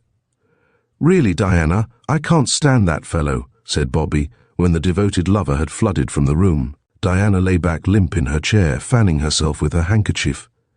"Bobby, he's terrible," she moaned. "Bobby, there must be some other solution than murder." Mr. Dempsey, in his temperamental way, recovered his equilibrium before he had crossed the hall. Julius Superbus was making up the study fire. As he came in, Dempsey went straight to him, laid his hand on his shoulder, too overcome for speech. "Ah, my friend," he murmured. Julius, at a loss for a suitable response, played for safety. "Good evening, sir," he said, and patted his fellow Roman on the head. "The one friend I have in this house, the one understanding soul, the one honest creature that is faithful to my memory." Mr. Dempsey invariably spoke of himself as though he had recently returned from a brief holiday in heaven. "I wouldn't say that, sir," said Julius generously. "There are others." "I do say it. I Giuseppe Dempsey. Who denies my right?" he demanded fiercely. Julius backed off. "Not me, sir, I'm sure," he said hastily. "It's the last thing in the world I dream of doing." Giuseppe grew gentle again. "The moment I saw you, I said, 'Here is a man with vision, a big man, a man of sensibility. Superbus has a heart feeling, a man of affairs, a keen-eyed officer of the law.'" Mr. Superbus moved uneasily. He had all an amateur detective's fear of misrepresentation. He coughed. "Not exactly an officer of the law, sir. In a sense I am, and in a sense I'm not, though I used to be when I was a bailiff in the county court." Dempsey smiled. "But now you are a detective, a disciple of the immortal Holmes. What a man, what ingenuity. You are this, you told me?" Julius hastened to correct a wrong impression. "Private, sir, private. As I explained to you, sir, I was brought in. Dempsey never allowed anybody else to talk." "To watch for a despicable scoundrel," said Dempsey hotly. "That such should be at liberty. Double Dan. Even his name is deplorable." "Ah, you are surprised that I have heard of this violator of sanctuaries? You clever detective. You are astounded and flabbergasted that I also know of this pestiferous brigand. Superbus, I ask a favor. When you have discovered him, send for me." There was a significant glitter in his eyes. His half-closed hands already dripped with the blood of his victim. Mr. Superbus was spellbound. "Send for me," repeated Dempsey deliberately. "I haven't killed a man for years. But I will not speak of that. I am too sorry for his wife and family. I have a tender heart." He gazed at Julius in admiration. "So you are a detective, one of that great and silent army of watchers everlastingly on duty, standing between peaceable citizens like Giuseppe Dempsey and the vultures who prey upon society." Dempsey held out his hand. Mr. Superbus, his eyes modestly lowered, took it. He felt for once that he was being taken at a proper valuation. Dempsey was a man of the world, a Sir Hubert, whose praise was praise indeed. Julius made a mental note of the words for future exhibition. At any moment, Dempsey might switch off to an unimportant subject. "Yes, it is a bit of a job," agreed Julius. "The public don't understand." "They wouldn't," said Mr. Dempsey scornfully. "We take some risks," Mr. Superbus went on. "You can't get about town without taking risks. I was nearly run over by a bus yesterday." Dempsey was impressed. "No," Julius nodded. "I was in the execution of me duty," he said. "I saw a suspicious-looking man. He looked like a fellow that had been owing me money for years, and crossed the road to have a look at him. His gesture suggested a swerving motor bus. 'As near as that,' he said simply but impressively." Dempsey shuddered appropriately. "Ah, it is fine work. Have you brought many men to justice?" "I see you have, but it is too painful to talk about. I understand your fine feelings. You are worthy." "Well, I brought them to the county court," said Julius. "That's not exactly to justice. People who can't pay their bills and owe tradesmen money." The other regarded him in awe. "I wonder you can sleep at night," he said in a hushed voice. Julius smiled callously. He suggested thereby that the ruin of small litigants meant less to him than the indubitable fact that flies have corns and suffer from asthma. "They never get on my mind," he said. "And as for sleeping, I'm a pretty good sleeper. Nothing disturbs me." He hoped, at any rate, that nothing would disturb him that night, for he was sleeping on a made-up bed in the study. It was Diana's idea, and he viewed all Diana's ideas with a suspicion which was, it must be confessed, justifiable. "Ah, a good conscience," said Dempsey. "What a beautiful thing."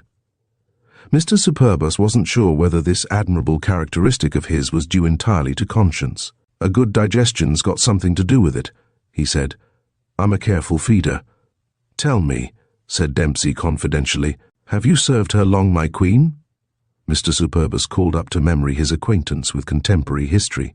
"I thought you had a king in Italy?" he said. Dempsey laughed. "No, no, you mistake me, my sweet lady, my Diana," he asked softly. "I am jealous of your privilege in serving her." "Oh, you mean ma'am?" No, I've only just got to know her. Dempsey changed the subject abruptly. I will go to bed. Tonight there is no lock upon my door. If Double Dan comes, you will let me know. He need not ask that question. Given consciousness and the ability to scream, all the house would know from Julius that the monster had arrived. Why, certainly, but I can manage him. Dempsey bit his lower lip, viewing his friend thoughtfully. Yes, I shall know the moment the firing starts. At the first bang, I will be by your side. Julius turned white. In moments of great excitement, all great Romans go white. Caesar Borgia had that failing, and for the matter of that, so had Nero, the celebrated firebug. Firing? He asked faintly. Dempsey nodded. He is armed, certain to be. But remember this, and let it be in your mind all the time. The thought may comfort you. When you fall, I shall be ready to take your place. Julius stretched his neck forward. When I fall, he said unsteadily, I'm not likely to fall if I keep to the carpets. It's the parquet that does me in. You will look up and see me. Dempsey obviously relished the picture he drew, perhaps the last thing you will ever see on earth, standing over your prostrate body, pierced, my poor superbus, by a dozen bullets. I shall be there, face to face with your murderer. Julius closed his eyes and his lips moved, yet he was not at his devotional exercises. Before his horrified vision spread a veritable panorama of tragedy, with one notable figure in the foreground somewhat inanimate. Chapter 21. But you shall not die unavenged, my superbus. Dempsey's affectionate hand was on his arm. Julius moved away from the fire. He had gone suddenly hot. You're sure he carries firearms? Dempsey nodded. Loaded? That's against the law, sir. A man could be pinched for that. Mr. Dempsey treated the matter light-heartedly. Julius could not but feel that his indifference was almost criminal. Certain, he said carelessly. I've never met a desperado yet, and I've met a few that didn't carry a loaded gun, generally throwing a hollow-nosed bullet. And they're pretty good shots. He appeared to take a pride in their marksmanship. Julius leered at him. There is no other description for the grimace. Yes, I suppose so, he said huskily. Of course, my good lady. Dempsey did not let him finish. He became suddenly serious, as though the gravity of the situation had forced itself upon him. Your wife? Have no fear, Superbus, he said quickly. She shall never want. I will make it my business to see that she is provided for. And your deed shall be commemorated, I promise you that. I myself have suffered from a thoughtless failure to immortalize my name. I have in my mind a great tablet of black marble, chaste of design. Simple yet grand. Plain, yet in a sense decorative. And an inscription in letters of gold, to the memory of Julius Superbus, a hero, a gentleman, and a Roman. His voice trembled as he spoke. Already he stood before the monument in tears. Julius wiped the perspiration from his pale face. Yes, very pretty, he said, and now his hoarseness was chronic. As I was saying, my good lady will be pleased. She always had a good opinion of me, though she's never mentioned it, but at the same time, though I'm very much obliged to you, and nobody could be kinder about it. Can't you see her standing reading the inscription? Asked Dempsey in a hushed voice. Can't you imagine her looking up to the slab fixed in a respectable church, perhaps under a stained glass window with proud, shining eyes, her children by her side? I haven't got any children, said Julius loudly. Dempsey spread out his expressive hands. She may marry again, he said considerately. She is probably in the prime of life. There may still be happiness for her. Mr. Superbus sat down limply. You ain't half putting the wind up me, he said fretfully. Dempsey bent over him, speaking softly. Tonight I sleep in sound of your voice. Have no hesitation in calling me. Perhaps I may arrive in time to save you. I pray that this may be. I like you. We are, who knows, kinsmen. He who strikes you strikes me, Giuseppe Dempsey. Mr. Superbus got up. His knees were without strength. His tongue was parched. Well, if you're sleeping here, and Mr. Bobby is sleeping here, there doesn't seem any call for me to stay, does there? Not that it worries me, far from it. Danger is always welcome to a Superbus. It's my good lady I'm thinking of. I was going to sleep in this room. Seems silly. "I shall be on hand," said Mr. Dempsey, and examined the short-barreled revolver he had taken from his hip pocket. Julius almost swooned. "I'm a match for any man of my own weight," he said, his voice trembling as he thought of the terrible risk which any burglar of his own weight would run. "If he'll only give me a chance." "But they don't give you a chance. They're on you before you know where you are. Is that fair?" Dempsey did not answer. Aunt Lizzie had chosen that moment to wander into the room.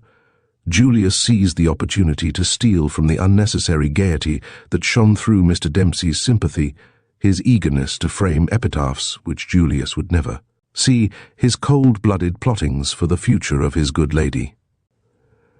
Chapter 22. The atmosphere of a kitchen, however clean and well-ordered it may be, is calculated to pall on any man of intellect and genius. It needs the gross mind of a materialist. A man like the husband of Heloise Gordon's expression was one of distaste as he thought of that man, to appreciate the lingering fragrance of long-baked and long-consumed pies, the everlasting aroma which the spluttering hot oven has sent forth from time to time through the years, to permeate the homely furniture, and through that medium to retain its delicate nidus for the joy of those lovers of good food to whom such smells were appetizing. Gordon had read everything that was readable.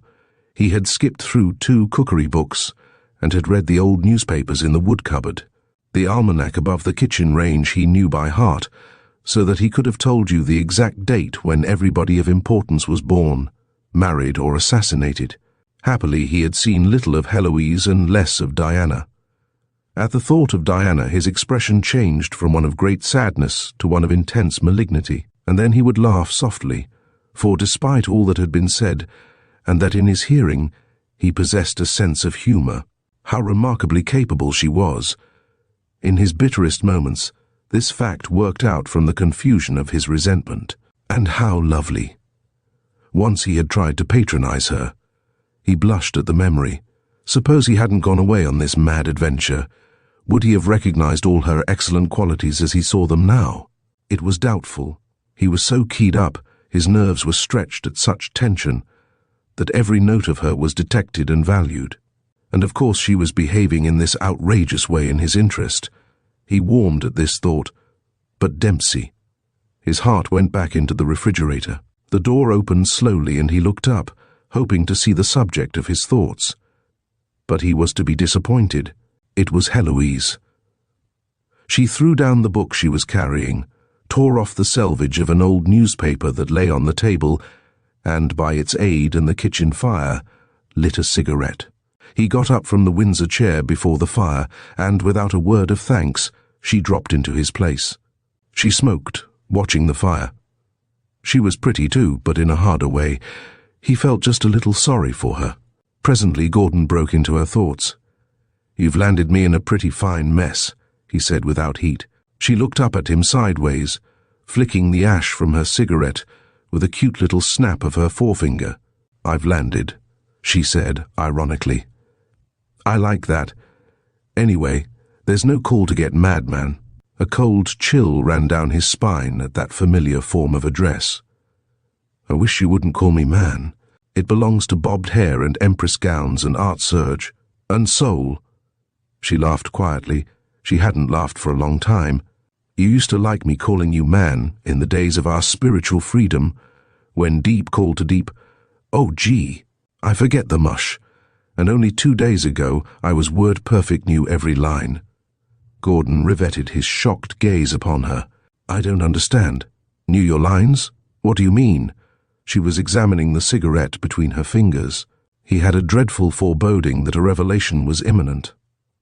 "I mean all that stuff we used to talk, the O-man, stuff and the O-woman, stuff, and about our being on planes and affinities of souls. But I had a bad time trying not to go to sleep. You're different now. I kinda like you this way. I'm strong for common sense and nature. Man, I've been the making of you." "The breaking of me, you mean?" he snapped. The old grievance revived. "If you hadn't come here, I could have explained everything to Diana Miss Ford." "I like Diana better," she said. "That young dame is surely no miss. She's either been married or she's studied first-hand. If I hadn't come..." She jerked up her head derisively. "Why did you?" he asked. Even now he half believed the story she had told. Illusions die hard, but she was mercifully sudden. "Because my man double-crossed me," she said coolly. Gordon could not believe the evidence of his ears. "Your man? Your husband, you mean?" She flung away the cigarette, stood up and stretched her hands about her head. "My husband is the straightest thing that ever happened," she answered. "I'm talking of Dan Double Dan, you call him." The tick-tick of the kitchen clock filled the interval. "You're working with Double Dan?" he breathed. Even now he could not believe her. She smiled pityingly. "Surely," she nodded. "Why do you think I allowed myself to be made love to by you? Be honest with yourself and tell me what there is in your equipment that a woman could rave about." He stammered a wrathful denial. "I didn't make love to you," said Gordon hotly. "We talked about things. And you. And me about our tastes. If you had as much experience as I have," said Heloise, "you'd know that that was being made love to." She nodded wisely. "Maybe you didn't know you know now." Gordon's anger was rising. "We talked on a higher plane," he said sharply. "We talked of imponderable things.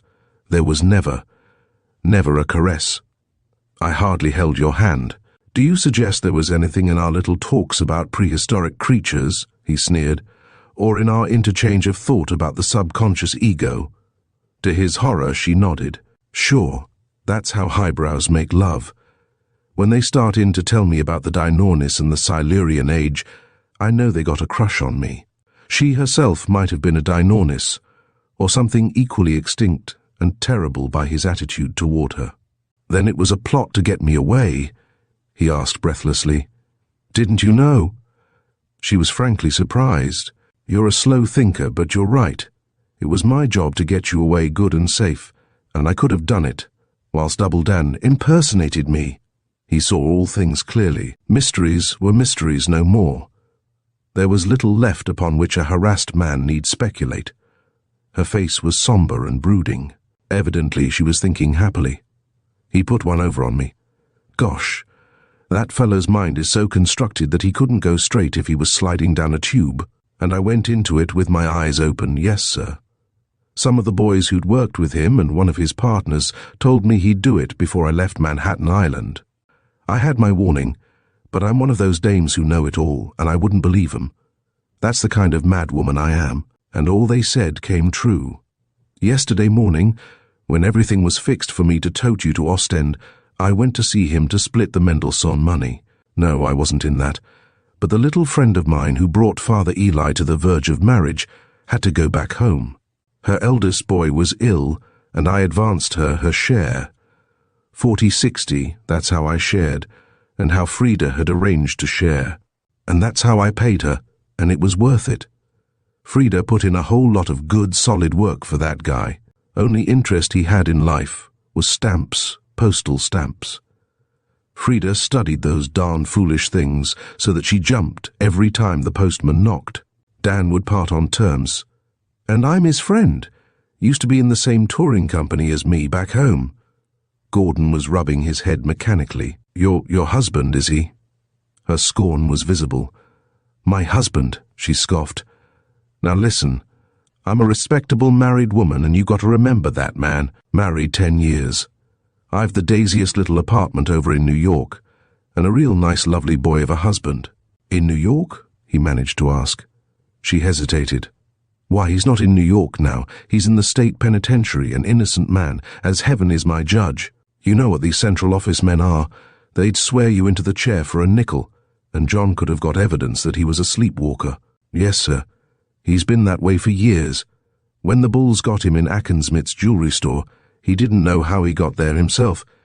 He's one of the best singers in the Sing Sing Glee party, is John. But he's due home in a month, and naturally I'm going home to meet him." "But is he a thief?" he blurted. A pink and angry flush spread on the classic face of Heloise. "Say, where did you get all that personal stuff?" "Thief? John's no thief.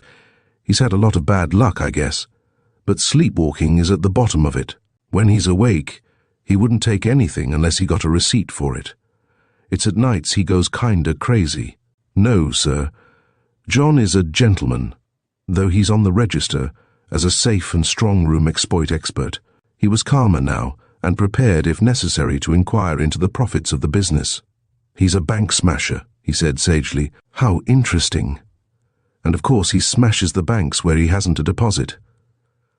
The futility of his remark was palpable even to himself. "Sure thing. That's what John is. I used to work with him, but it got him rattled when I was around, so I fixed to work with Dan, who's a snake but a workman. I'll say that for him, he's all for business. Dan always treats his partner as a lady. When I've said that I come right to the end of Dan's attractions, she spoke as an actress might speak about a fellow member of the cast without anger, fairly.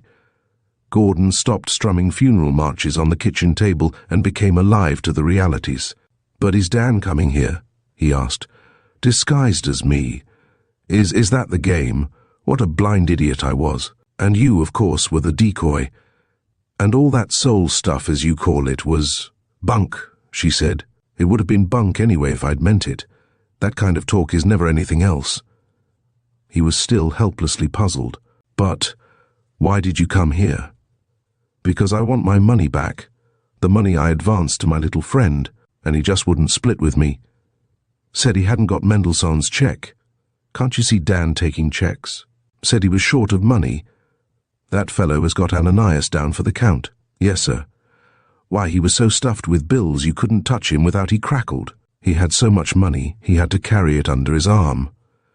When I told him I wouldn't go on till he'd settled the old account, he told me to go to Blue Blazes, or some place.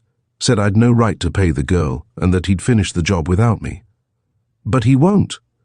Gordon glowered down on her. "Why do you tell me this?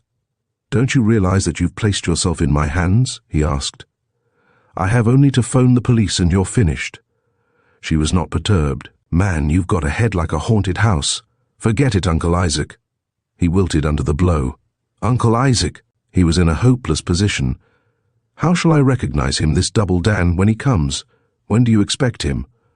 Whatever happened, Double Dan's scheme should be brought to failure, he decided. "Why, Dan sort of happens naturally," she said lazily. "I lift my tile to him every time. He is certainly the most artistic guy in the business. I can't let my feelings prejudice me. He a great artist. The Lord didn't give him any ideas about simple division, but we're not all born mathematicians. You'll not know him when he comes. He doesn't always pretend to be the sucker he's robbing. Sometimes he's a butler." Gordon started. Superbus. Yet it seemed impossible that a man could sink so low that he would impersonate the Roman. "You mean our stout friend the detective?" "Well, I've known him before to make up like a detective who's watching for him, and what's more, get away with it.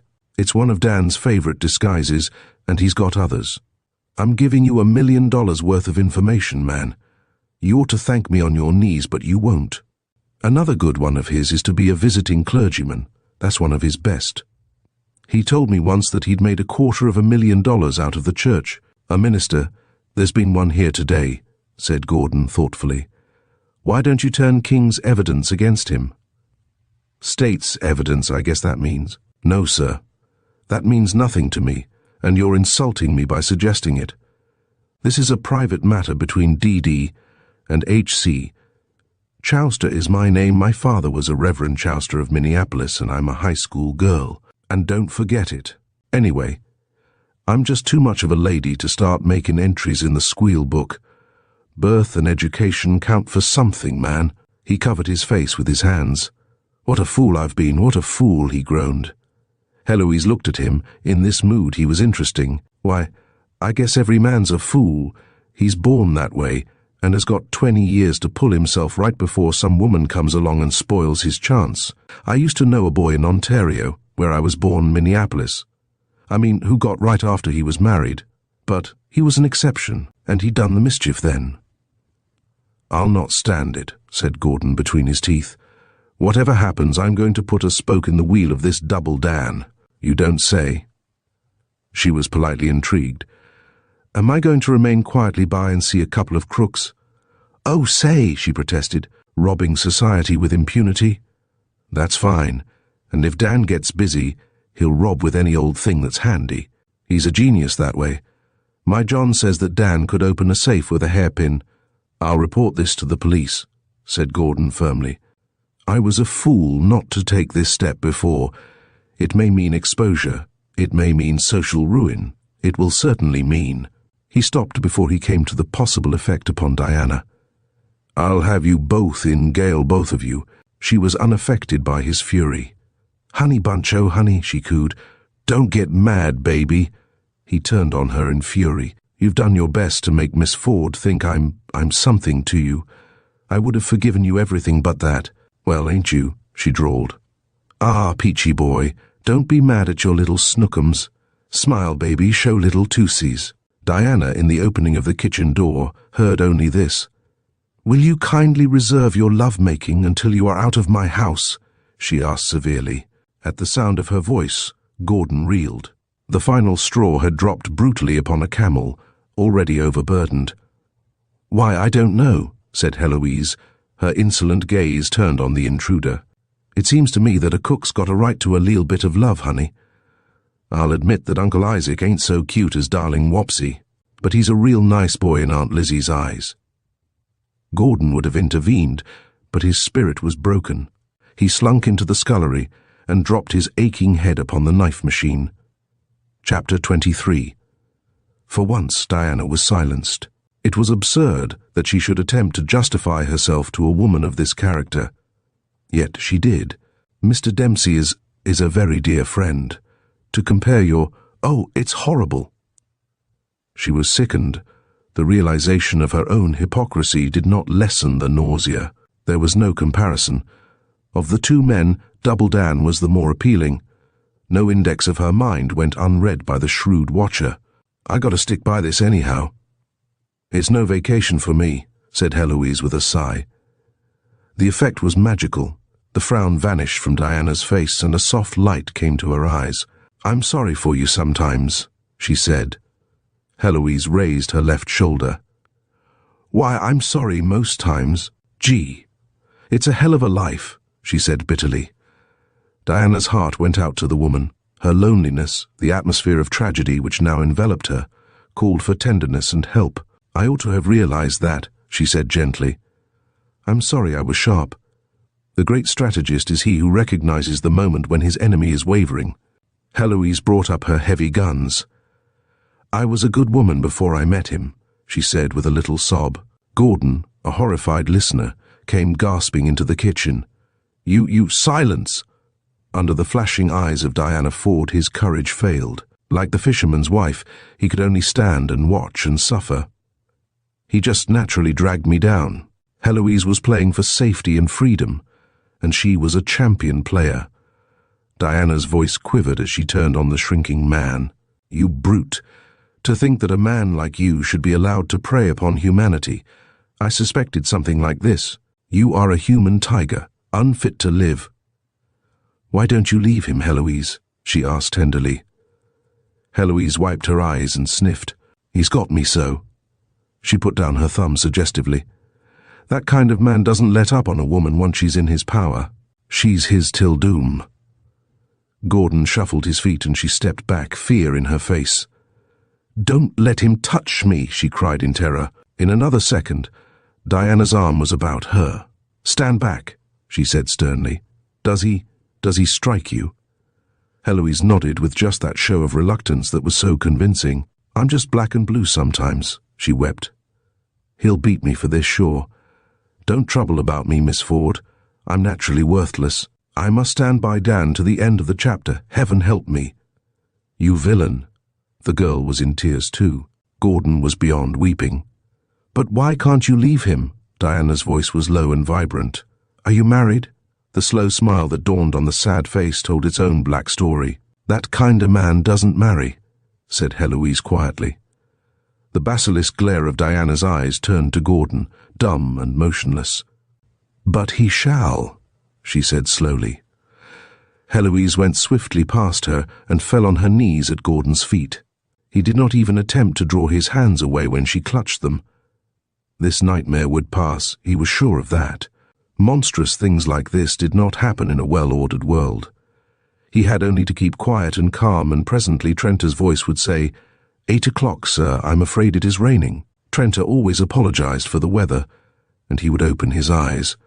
Through the haze of his dream came the moaning sound of Heloise pleading, "Dan, you heard what the good young lady said. Marry me, Dan, won't you marry me?" Gordon smiled foolishly.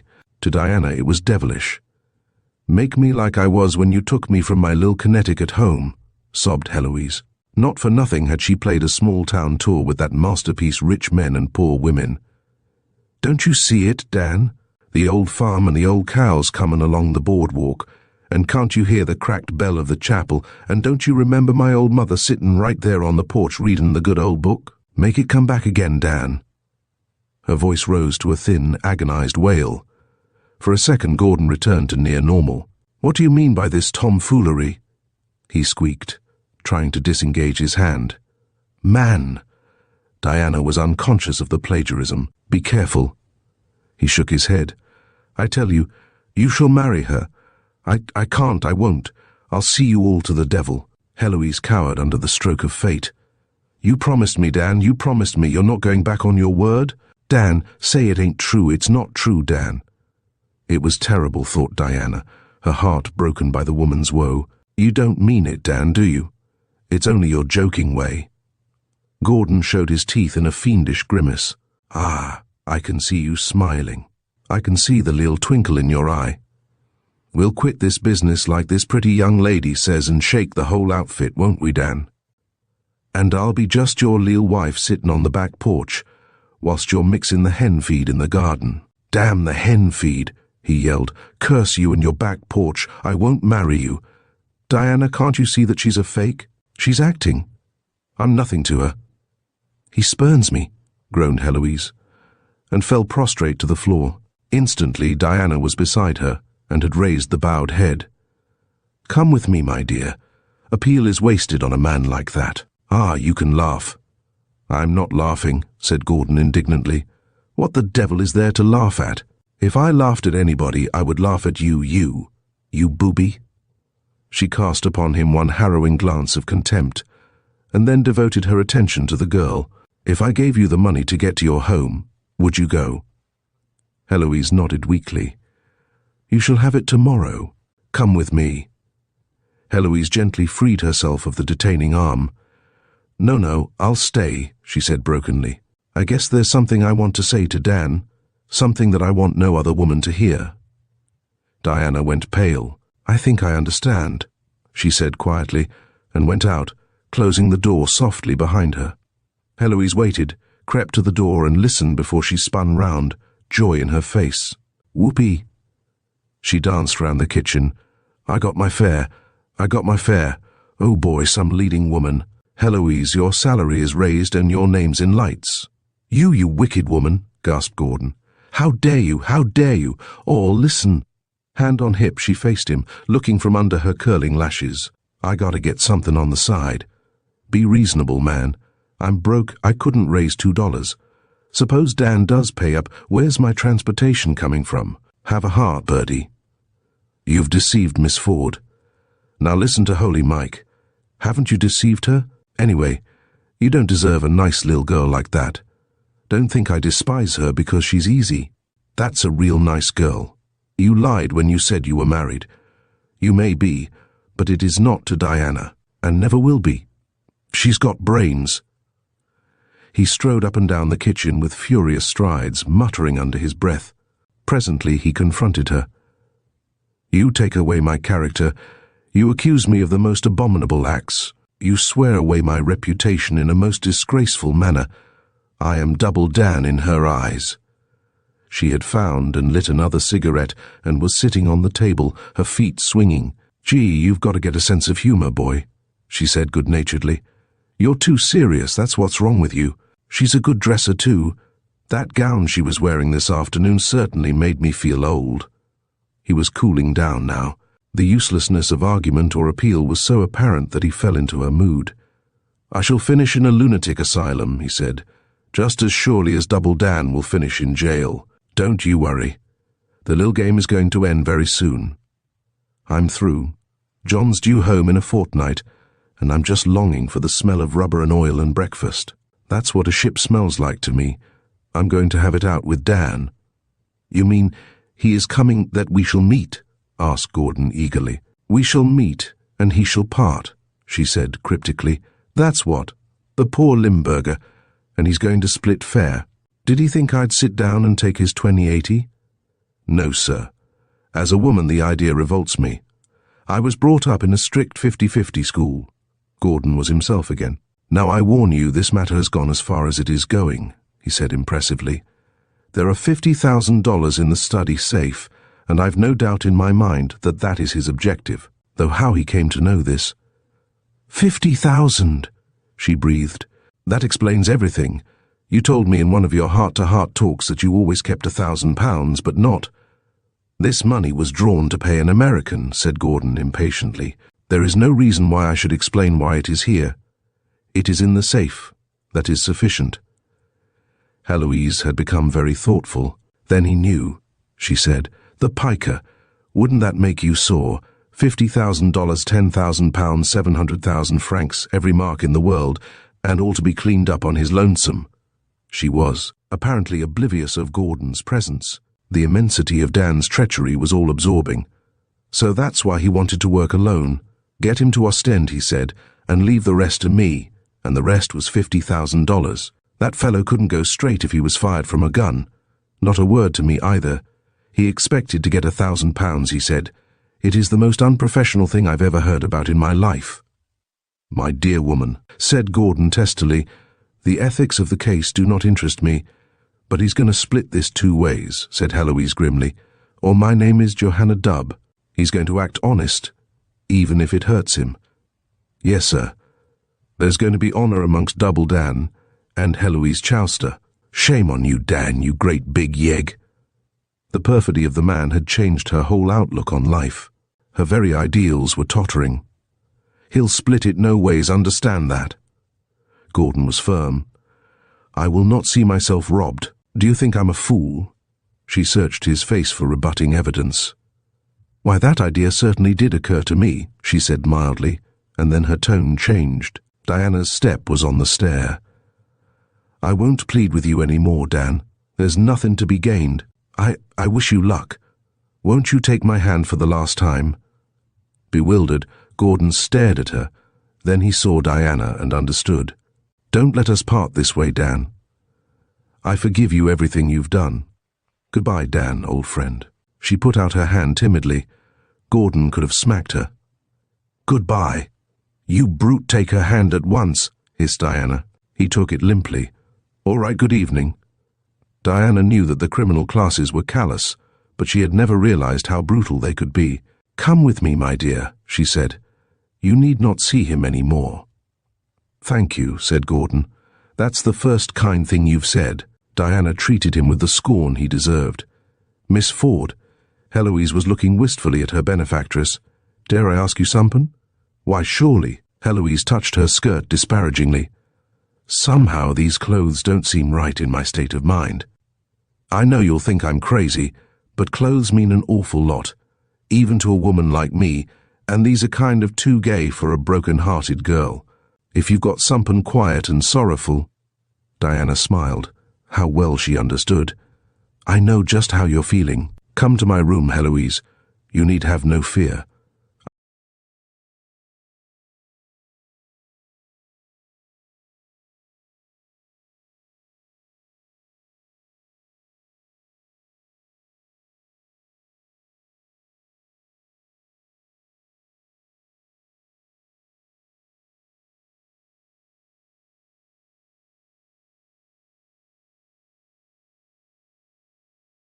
I will send Superbus to look after this man. Gordon thrust out a warning finger. Diana, I beg of you not to help this wretched female, and for heaven's sake don't give her any of your new clothes. If you do, she'll impersonate you. Diana's glance would have withered a water lily. You despicable brute. Go to your bed and sleep if you can. Chapter 24. It was Monday morning. A church clock striking one reminded Gordon of this interesting fact. An hour had passed since Bobby's good night had come to him through the closed door of his room. Good night, said Gordon. I wasn't speaking to you, snapped Bobby. He had been out all the evening interviewing Inspector Carslake, and the excursion had not been altogether profitable. Bobby's door closed. He heard the click of Diana's lock being fastened. Dempsey passed after rhapsodizing at the closed portals of Diana's bower. From somewhere below came the snores of Julius Superbus. Every exit from the house was closed, save one, the little casement in the big windows of the study. Gordon had made a careful examination, for there was a possibility that Diana had taken the precaution of screwing it tight, but this she had neglected, satisfied probably with the presence in the study of Mr. Superbus. Twice Gordon had tiptoed to the door of his room and turned the handle. It was unlocked tonight. With Bobby in the house, Diana had relaxed her vigilance. 1:30 chimed. Gordon got off the bed, put on his soiled collar and his coat and gathered up his shoes. He was penniless, but the servants at the hotel knew him, and he would be able to write a check on the hotel note paper and get all the cash he wanted. And then he would return and deal with Mr. Dempsey. He had not yet decided as to the method of Dempsey's death, but it would be painful. As for Heloise, he hoped that she would be gone. Extinguishing the light, he opened the door and listened. There was no sound, and, creeping down the stairs, he passed silently into the study. Mr. Superbus was breathing regularly. The window rattled a little, the floor vibrated, but no other ill effects followed.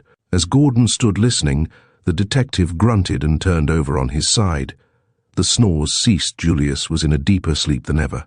Now was his chance, yet he had not taken a step before he halted. A circle of light had appeared at the window.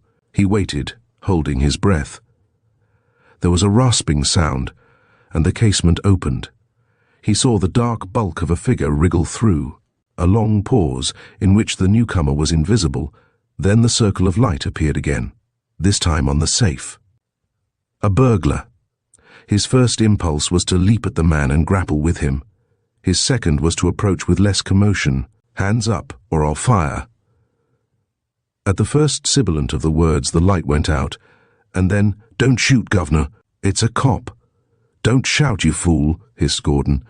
"There's a man sleeping in the room. Where's your gun?" "Don't carry a gun. What are you doing here?" The unknown burglar's impatient click of lips was certainly called for. "Don't ask silly questions. I said it was a cop, didn't I?"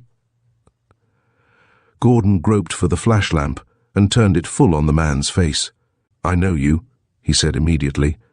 The thin lips parted in a grin. "You have the advantage of me," he said with mordant humor. "You are the man who was cleaning the windows yesterday morning." The burglar nodded. "Got me first time. Stark's my name.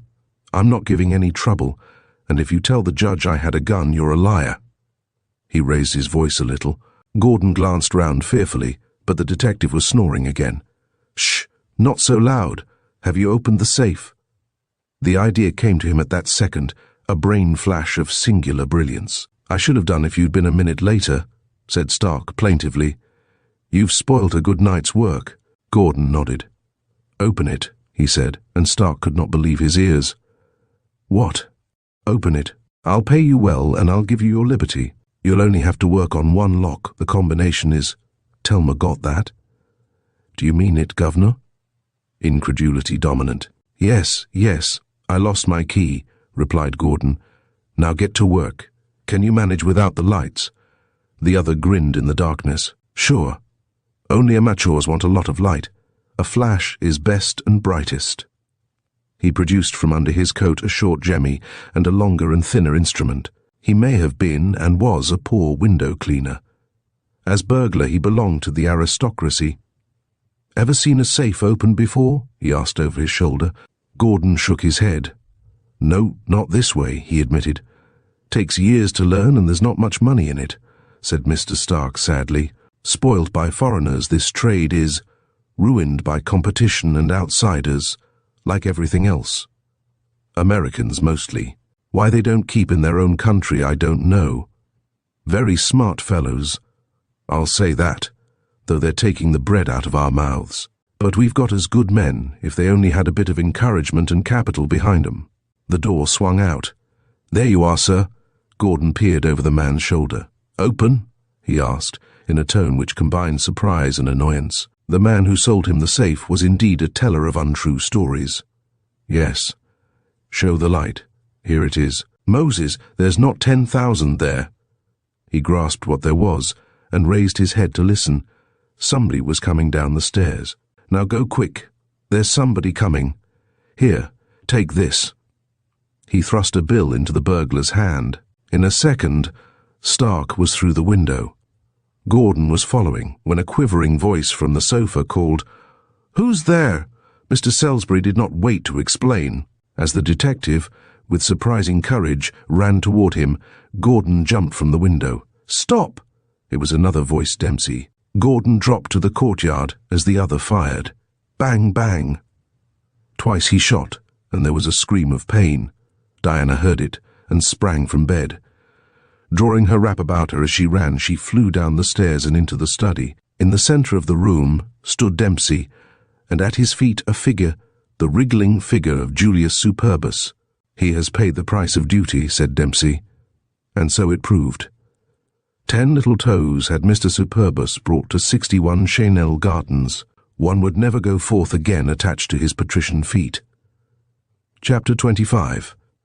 Summing up the matter, as she did in a night made busy with the comings and goings of doctors, and vocal with the low-voiced agony of Mr. Superbus, Diana was glad that the man had escaped.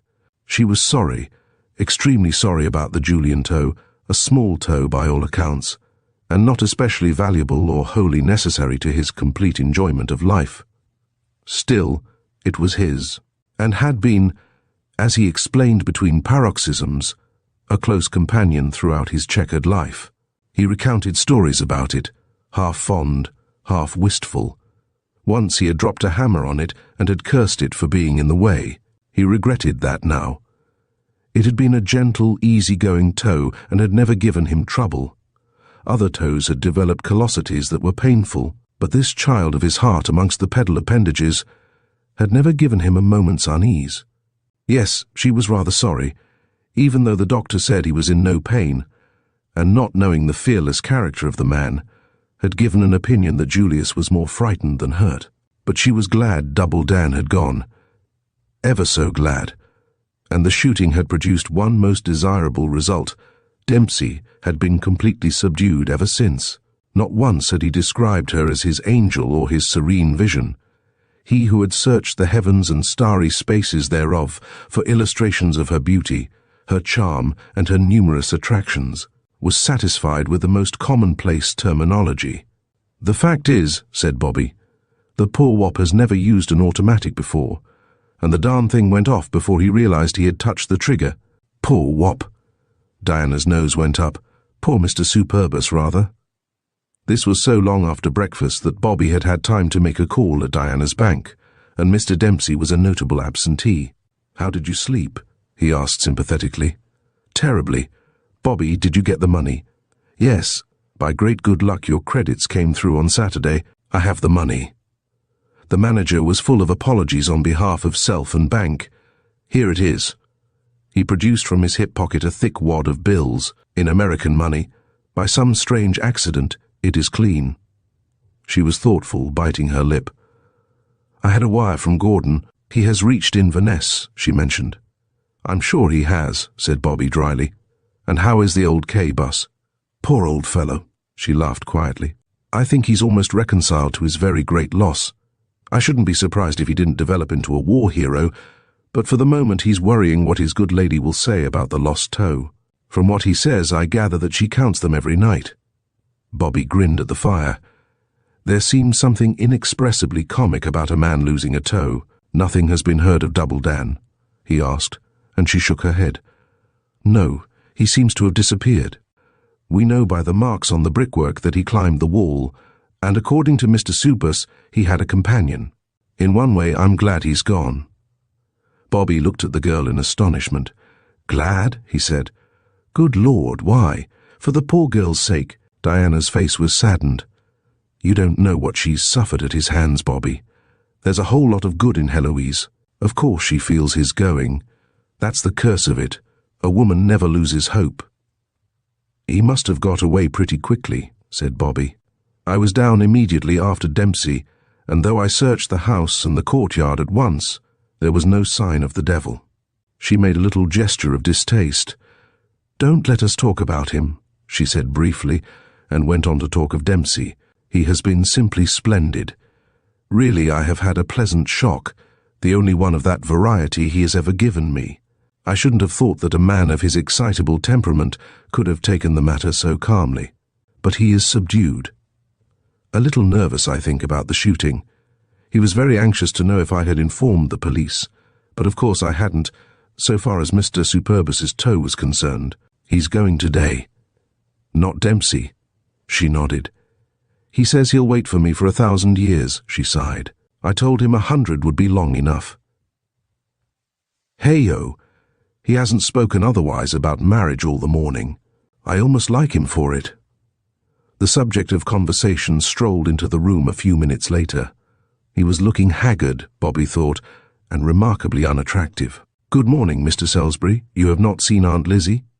I wished to condole with her. It is terrible when lovers are parted, but how terrible for you. Double Dan, you say? It makes my flesh creep. Yet his admiring eyes beamed upon his hostess. Yet our little Diana did not fear. Ah, that was most wonderful. But tell me, who is Aunt Lizzie? "A friend of mine," said Diana shortly. Dempsey shook his head in sorrow. "I shall never forgive myself for shooting Superbus in the toe," he said in a tone of bitter regret. Bobby laughed. "You sound as though you'd like to have shot him through the head," he said, and Mr. Dempsey recoiled before the bloodthirsty suggestion. "I? Heaven forbid. I admire Superbus. He is to me most admirable." "He shouldn't have slept," said Diana. "He promised me that if he did fall off, he would have one eye open." Those were his words.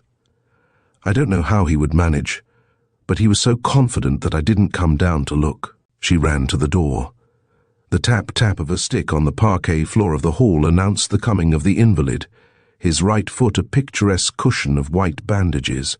There was a crutch under one arm, and he heaved himself forward in jerks. To Diana he accorded a wan smile. Bobby took one arm, Mr. Dempsey the other. They reached the sofa to the accompaniment of many grunts and "Ughs." "You are feeling better, Mr. Superbus?" He shook his head, being unwilling at this early stage to dispense with the anxiety, the care, and the apprehension that was his due. "Middling, ma'am, middling." "Naturally, I'm a little bit shook up. I always get that way when I figure in a shooting affray, if I may use the term, and I've been in a few in my time. I'll tell you about them one day, miss. But this, in a way, is the worst, and I admit I don't feel up to the mark. What my good lady will say when she finds I've lost a toe—" He shook his head mournfully. Diana tried to cheer him. "I'm sure she won't make a fuss, Mr. Superbus. Women are very brave in such moments of trial, and a toe more or less isn't essential to married happiness." Mr. Superbus wasn't so sure, being at that moment in his most sentimental mood. His eyes were moist. "It's a dreadful thing to think, ma'am," he said, his lip a-tremble, "that only yesterday that little toe of mine was alive and well. Today, where is it?" Mr. Dempsey covered his eyes with his long, thin hand. "And I did it," he said, his bosom heaving. "Don't take on so. Sir Julius had the air of a Christian martyr excusing the lions. Why, it might have happened to any gentleman. I wish you'd shot him or her." Diana's eyes narrowed. "Or her," she repeated. "What makes you say that? Was the other person a woman? It might have been. Julius was not prepared to be more explicit. In truth, he wasn't particularly sure himself, but being gifted by nature with the mystery novelist's successful trick of passing on suspicion to the most unlikely quarters, he suggested a woman accomplice, if only to be the only person in the room who knew the truth, which was that the second person was a man and used expressions that no lady could possibly employ. Whether it is one or the other, I am unable to make a statement at present," he said somberly. "That will come out at the trial. What really happened?" Bobby put the question.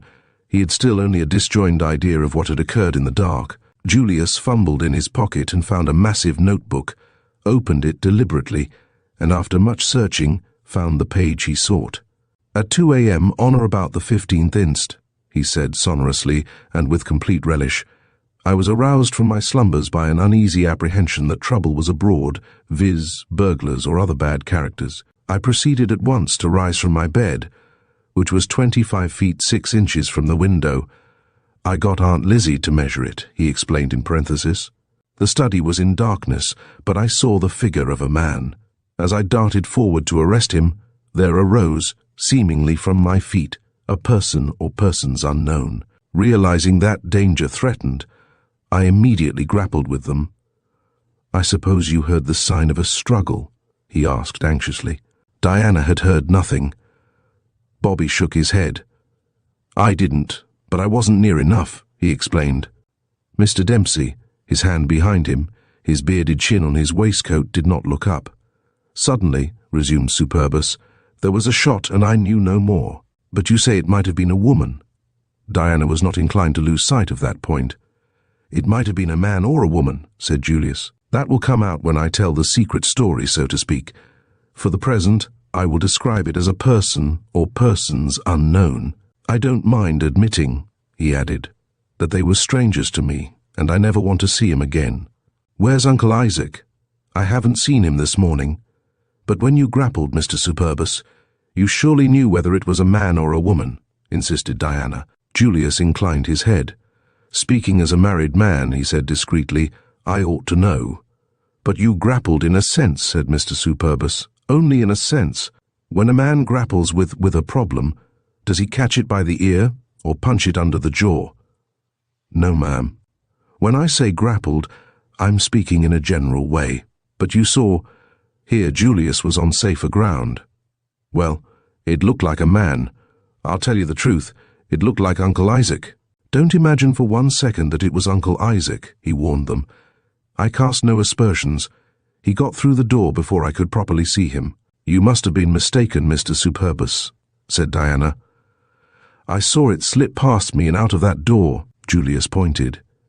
You were mistaken, said Diana. The man went out of the window and from the window into the courtyard, and then over the wall. The window was found open. But Julius was really not interested in the escaping criminal. On the other hand, he was very much interested in his own emotions. For once he felt that the eyes of the world were on him. As I lay there, he said, the whole of my life flitted before me. I saw my old school and the schoolmaster waiting for me at the door with his cane behind his back. I saw the public house, what I used to use as a young man, and where I met my good lady, owing to taking her father home one night and helping the family to put him to bed. Yes, yes, interrupted Bobby a little unkindly. It must have been a dreadful experience. Now tell us how you came to be asleep whilst these people were breaking open the safe. Mr. Superbus raised his eyebrows and shut his eyes. Drugs, he said. The coffee must have been drugged last night. I'm a light sleeper, the slightest noise and I'm awake. Bobby nodded. Oh, you did hear the pistol then, he said. Diana thought his remark somewhat offensive. Chapter 26. With the remark that he had to go to his good lady or his good lady would have to come to him, Julius had taken his departure in a motor ambulance. He could as well have gone by taxi, but he expressed a preference for an ambulance. One with a red cross, he suggested. Diana had phoned a garage, and Julius Superbus made his exit dramatically, covered with blankets, flat on a stretcher, and smiling the smile of one who was not long for this world but wasn't afraid to go.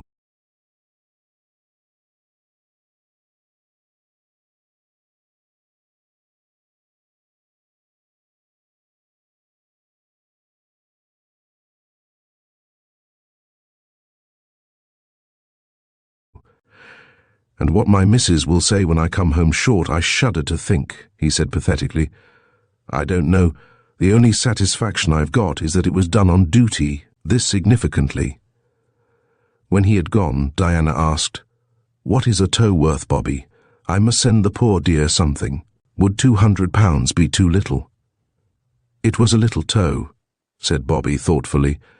A big tow would have cost you more. Try him with 200. Diana wrote at once. She felt in excellent humour despite the empty safe with its hanging door, despite the shadow of tragedy which had impinged upon the house. Eleanor and the cook had made an early return. She had told them to stay away until Tuesday. They had argued, so they said, as to whether she had said Monday or Tuesday, and to be on the safe side, had returned on the earlier day. Cook's triumph, she had supported the Tuesday view, was tempered by the chagrin of a lost 24 hours of well-paid idleness. Heloise, from an upper window, saw the detective take his ceremonious departure. She had reason to be glad that Dempsey's shots had done no greater mischief. She had been noticeably nervous all that morning, starting at every sound. Once Diana had found her hiding, there was no other word for it, in the little book-room, and detected. She had been so frightened and confused that Diana for a second was puzzled, till she remembered that the abrupt departure of Double Dan must have shocked the poor girl beyond understanding. Diana had finished her letter when Heloise came aimlessly into the room and looked round. Dempsey was sitting on the sofa, his face in his hands, looking moodily into the fire. Bobby was in his own room, engaged in some mysterious business of his own. He was writing frantic telegrams to Gordon, imploring him to return. These he addressed to every hotel in Paris where he was likely to be found. Diana looked up with a smile, blotted the envelope, and fixed a stamp. "You must talk with Aunt with Heloise and amuse her," she said. "Huh?" Dempsey broke off his meditations with a start. "You have met Heloise?" So many unlikely things had happened in the past 48 hours that it was quite possible she had omitted an introduction. She would not have been surprised if Dempsey denied having ever met Aunt Lizzie. "Oh yes, we have met," he said awkwardly. "Did the shot waken you? I owe you 10,000 apologies if it did." She shook her head sadly. No, my mind was too full of something else, something that I cannot explain. Uncle Isaac has really gone?" Diana nodded. "Gone, out of my life. It doesn't seem possible." Dempsey was vaguely interested, fixing her with a blank look. He also was thinking of something else. "Dear lady, you seem very sad," he said mildly.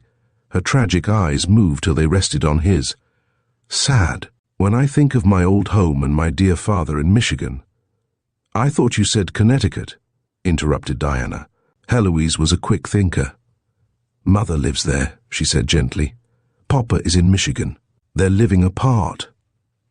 "I see," said Diana helpfully. "Happily separated. Most of one's friends are. It is so convenient for everybody. It simply means if you keep on good terms with both, that you double the number of your friends. You must feel rather nice about returning to America, having two homes that will welcome you." Heloise looked hard at the girl. She was never quite sure whether she was being very serious or very sarcastic. Other people disliked Diana for the same reason. "So, you're going home?" Dempsey roused himself to take a benevolent interest in Aunt Lizzie. "Yes, I'm going back to a new life, thanks to Miss Ford," she said quietly. "Someday this life will seem like a bad dream. I shall forget everything, except those who have robbed me of that which was dearer than life itself." The embarrassed Diana made her escape. "You go to America?" "Yes. It is a beautiful country, a wonderful country," mused Dempsey. The click of the door as Diana disappeared brought him to his feet, and his expression had undergone a remarkable change. He looked down at Heloise keenly as he rasped, "Now where is that money?" Heloise glanced at the door, looked over her shoulder. The room was empty. "You know where it is, Sally," he said harshly. "Now come across." She was not sad any more. On the contrary, she was on the verge of fury, hands on hips. She faced him. "Say, Dan, you're the cleverest thing in male impersonators I know," she said shrilly. "I guess I wouldn't be surprised to see you come into this room disguised as a performing flea, but the innocent child is outside your repertoire. You wouldn't last 3 bars as Little Eva. Who took the money?" "You cheapskate, you're not going to put that over on me." "You took the money. You took it, and helped that poor fool make a getaway at the same time. I guess you were working on the safe when he came in. You lie." He was beside himself with wrath. "I came in after you'd got it out. I didn't mean to shoot. I guess that was the maddest thing I ever did. But I saw this guy getting through the window and I guessed what happened. He gave you the money to let him escape." She showed her white teeth in a grimace of fury. "You mean I've got it right now? In my pocket?" "Sure I mean that," he said doggedly. She heaved up a long, impatient sigh. "You're going to hear from my husband's lawyers, that's what. And right here and now I'm telling you somepin', you four flushin' dog, you took the money and shot that poor boob when he came in to see who it was breaking the tin. What were you doing in the room all dressed up ready to jump the first train out of London and leave me flat? You sneak. Haven't I worked hard for you? Haven't I sat for hours making an exhibition of my darned ego for that soul lizard? Didn't I get out of him the story of Diana and give you the script and band parts and light cues? Didn't I pump him till there was nothing left but the squeak and the handle?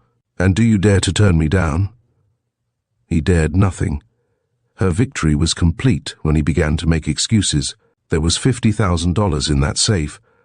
All I've got is a crossed check that's as useful as confetti at a funeral. It will take 2 days to clear. Salisbury will be back tonight.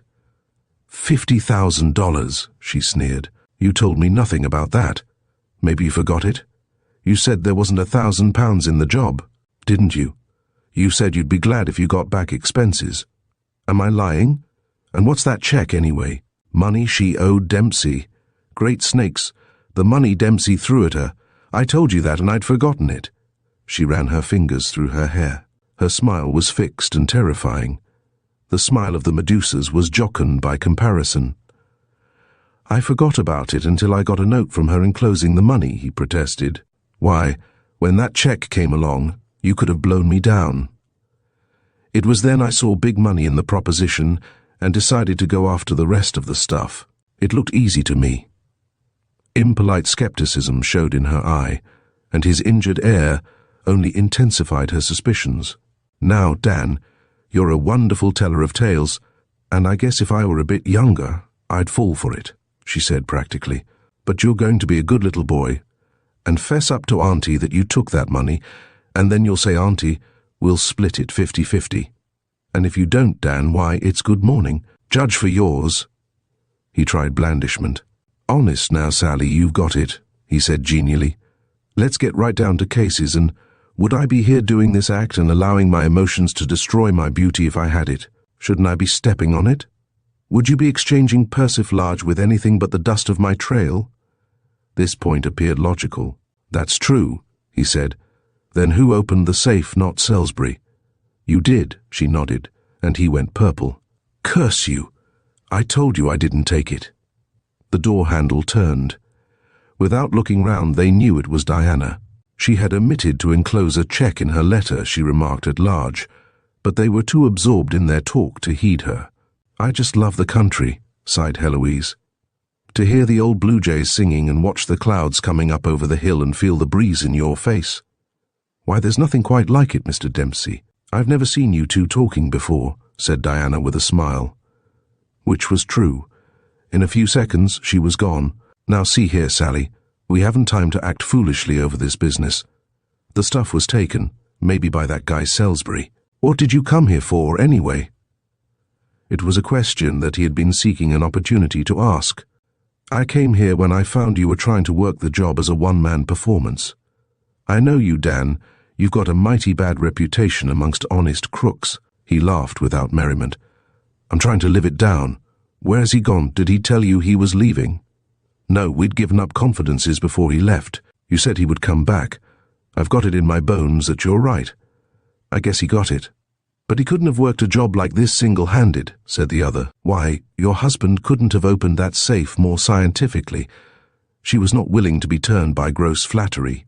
Cut out the small talk and get right down to the grand facts of life, she said briskly. Did I find Salisbury and affinitize him, or did I not? Did I?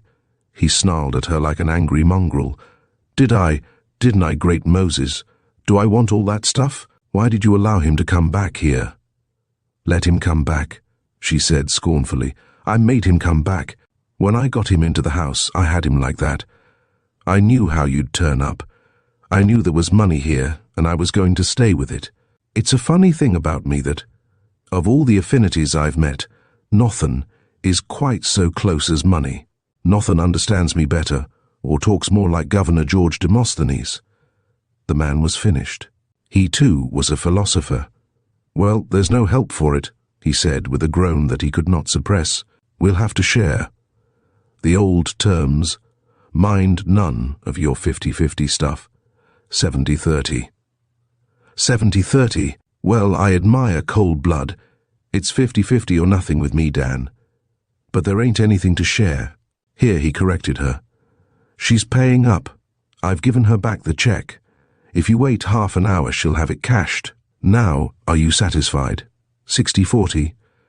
50-50, said Heloise firmly. You'd never forgive yourself if you gave me less. They wrangled for 10 minutes.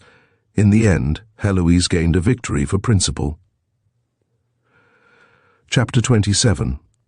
Eleanor came furtively in search of her mistress and found her in Gordon's room, valiantly overhauling his wardrobe. "The clergyman, miss," she said, with an air of mystery that was natural. The well-trained servant has an air appropriate to the calling of every visitor. Dread and a funereal solemnity for doctors, a primness for elderly ladies, a suppressed blitheness to announce the young, mystery for the clergy. Only a lawyer baffles interpretation. The secret dispositions of lawyers have never been probed. "The clergyman." Diana's heart fell.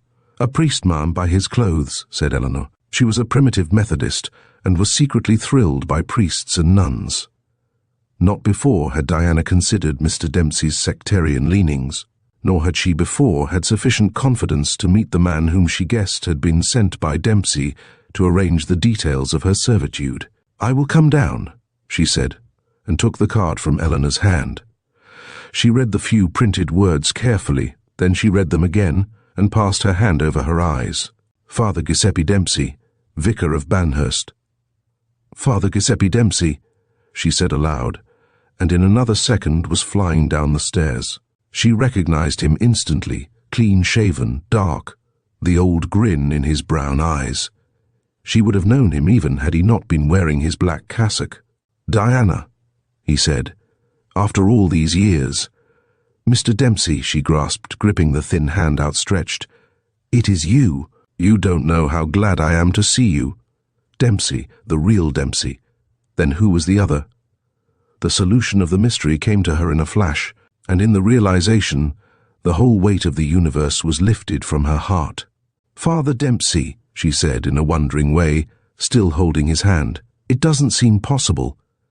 "I was rather a fool, wasn't I?" he said without any trace of embarrassment. "Yes, I went into the church, but I should have let you know." "The money," she said suddenly.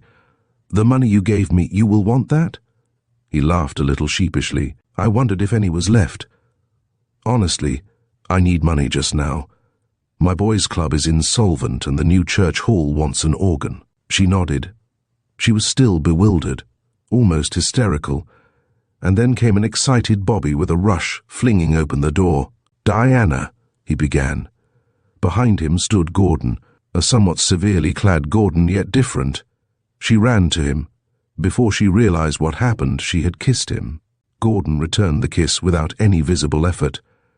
"Gordon, do you know the Reverend Giuseppe Dempsey? You've heard me talk about Mr. Dempsey." Gordon stared at the priest open-mouthed. "The Reverend Giuseppe Dempsey?" he said. "I thought He grasped the hand of the smiling clergyman. "I knew it couldn't be that little. How do you do?" "Diana and I are very old acquaintances, old friends, I ought to say," said Dempsey, beaming from one to the other. "Old lovers, I nearly said. But the love was a little one-sided." He chuckled. "Extraordinary." Gordon could say no more. "But Gordon, how is it you're back? I had a wire this morning from Inverness. You couldn't have got back." "By aeroplane," said Gordon without a blush. "I had a feeling that all was not well with you." "Gordon, did you really?" Her colour came and went. "You are psychic, aren't you? And Gordon, dear, you've had your whiskers shaved." He nodded gravely. "I meant to tell you I intended doing that. You once said that you did not like them. No more than that was necessary." They vanished in the twinkling of an eye. It was Gordon's moment. He was colossal. Eleanor opened the front door to a gentleman who was difficult to place. "Miss Ford at home?"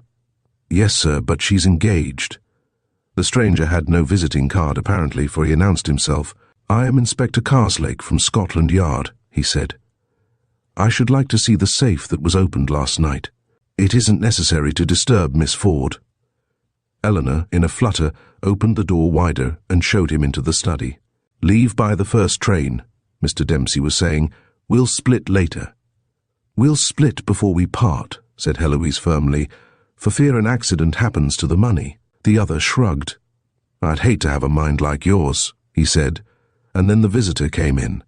Heloise recognized him before he saw her face. There was a newspaper within reach, and she snatched it up, disappeared behind the printed page, and reading, walked slowly from the study into the little library. "Don't go," said Dempsey. Then he too saw the detective, and here the recognition was mutual. "The cobwebs on your chin are strangers to me," said Karslake, "but that noble brow and those sparkling eyes belong to an old friend of mine, Dan Throgood. I clept Double Dan." "I'm afraid you've made a mistake," said Dempsey with some hauteur. "What you're afraid of is that I haven't," said Karslake, and glanced at the broken door of the safe. "Your work?" "No, that's not my line. You've nothing on me, Karslake. I've been staying here as a guest of Mr. Salisbury, and now you're going to be a guest of the king," said Karslake, slipping a pair of handcuffs from his pocket. "I must say, Dan, that you see life." It was later in the day, and from information received, that the inspector called at 61 Shinel Gardens to arrest and detain one Sarah Chowster, British subject alias Heloise Van Ooyen, but Heloise had gone. None knew whither. "Can I see Miss Ford?" he asked, "or Mr. Salisbury?" Eleanor asked him to wait, and passing into the study, listened intently at the door. "I really was going back to Australia, Gordon." "I'll follow you, and if necessary lose myself in the bush," said Gordon's voice. There was a long silence. Eleanor opened the door an inch and looked. Then she went back to the detective. "Mr. Salisbury and Miss Ford are engaged," she said. "Thank you for joining us on this adventure through Diana of Cara by Edgar Wallace. We hope you enjoyed the story and the fascinating characters that brought it to life. If you liked what you heard, be sure to subscribe for more classic tales that stir the imagination. Until next time, let your love for timeless stories continue to grow.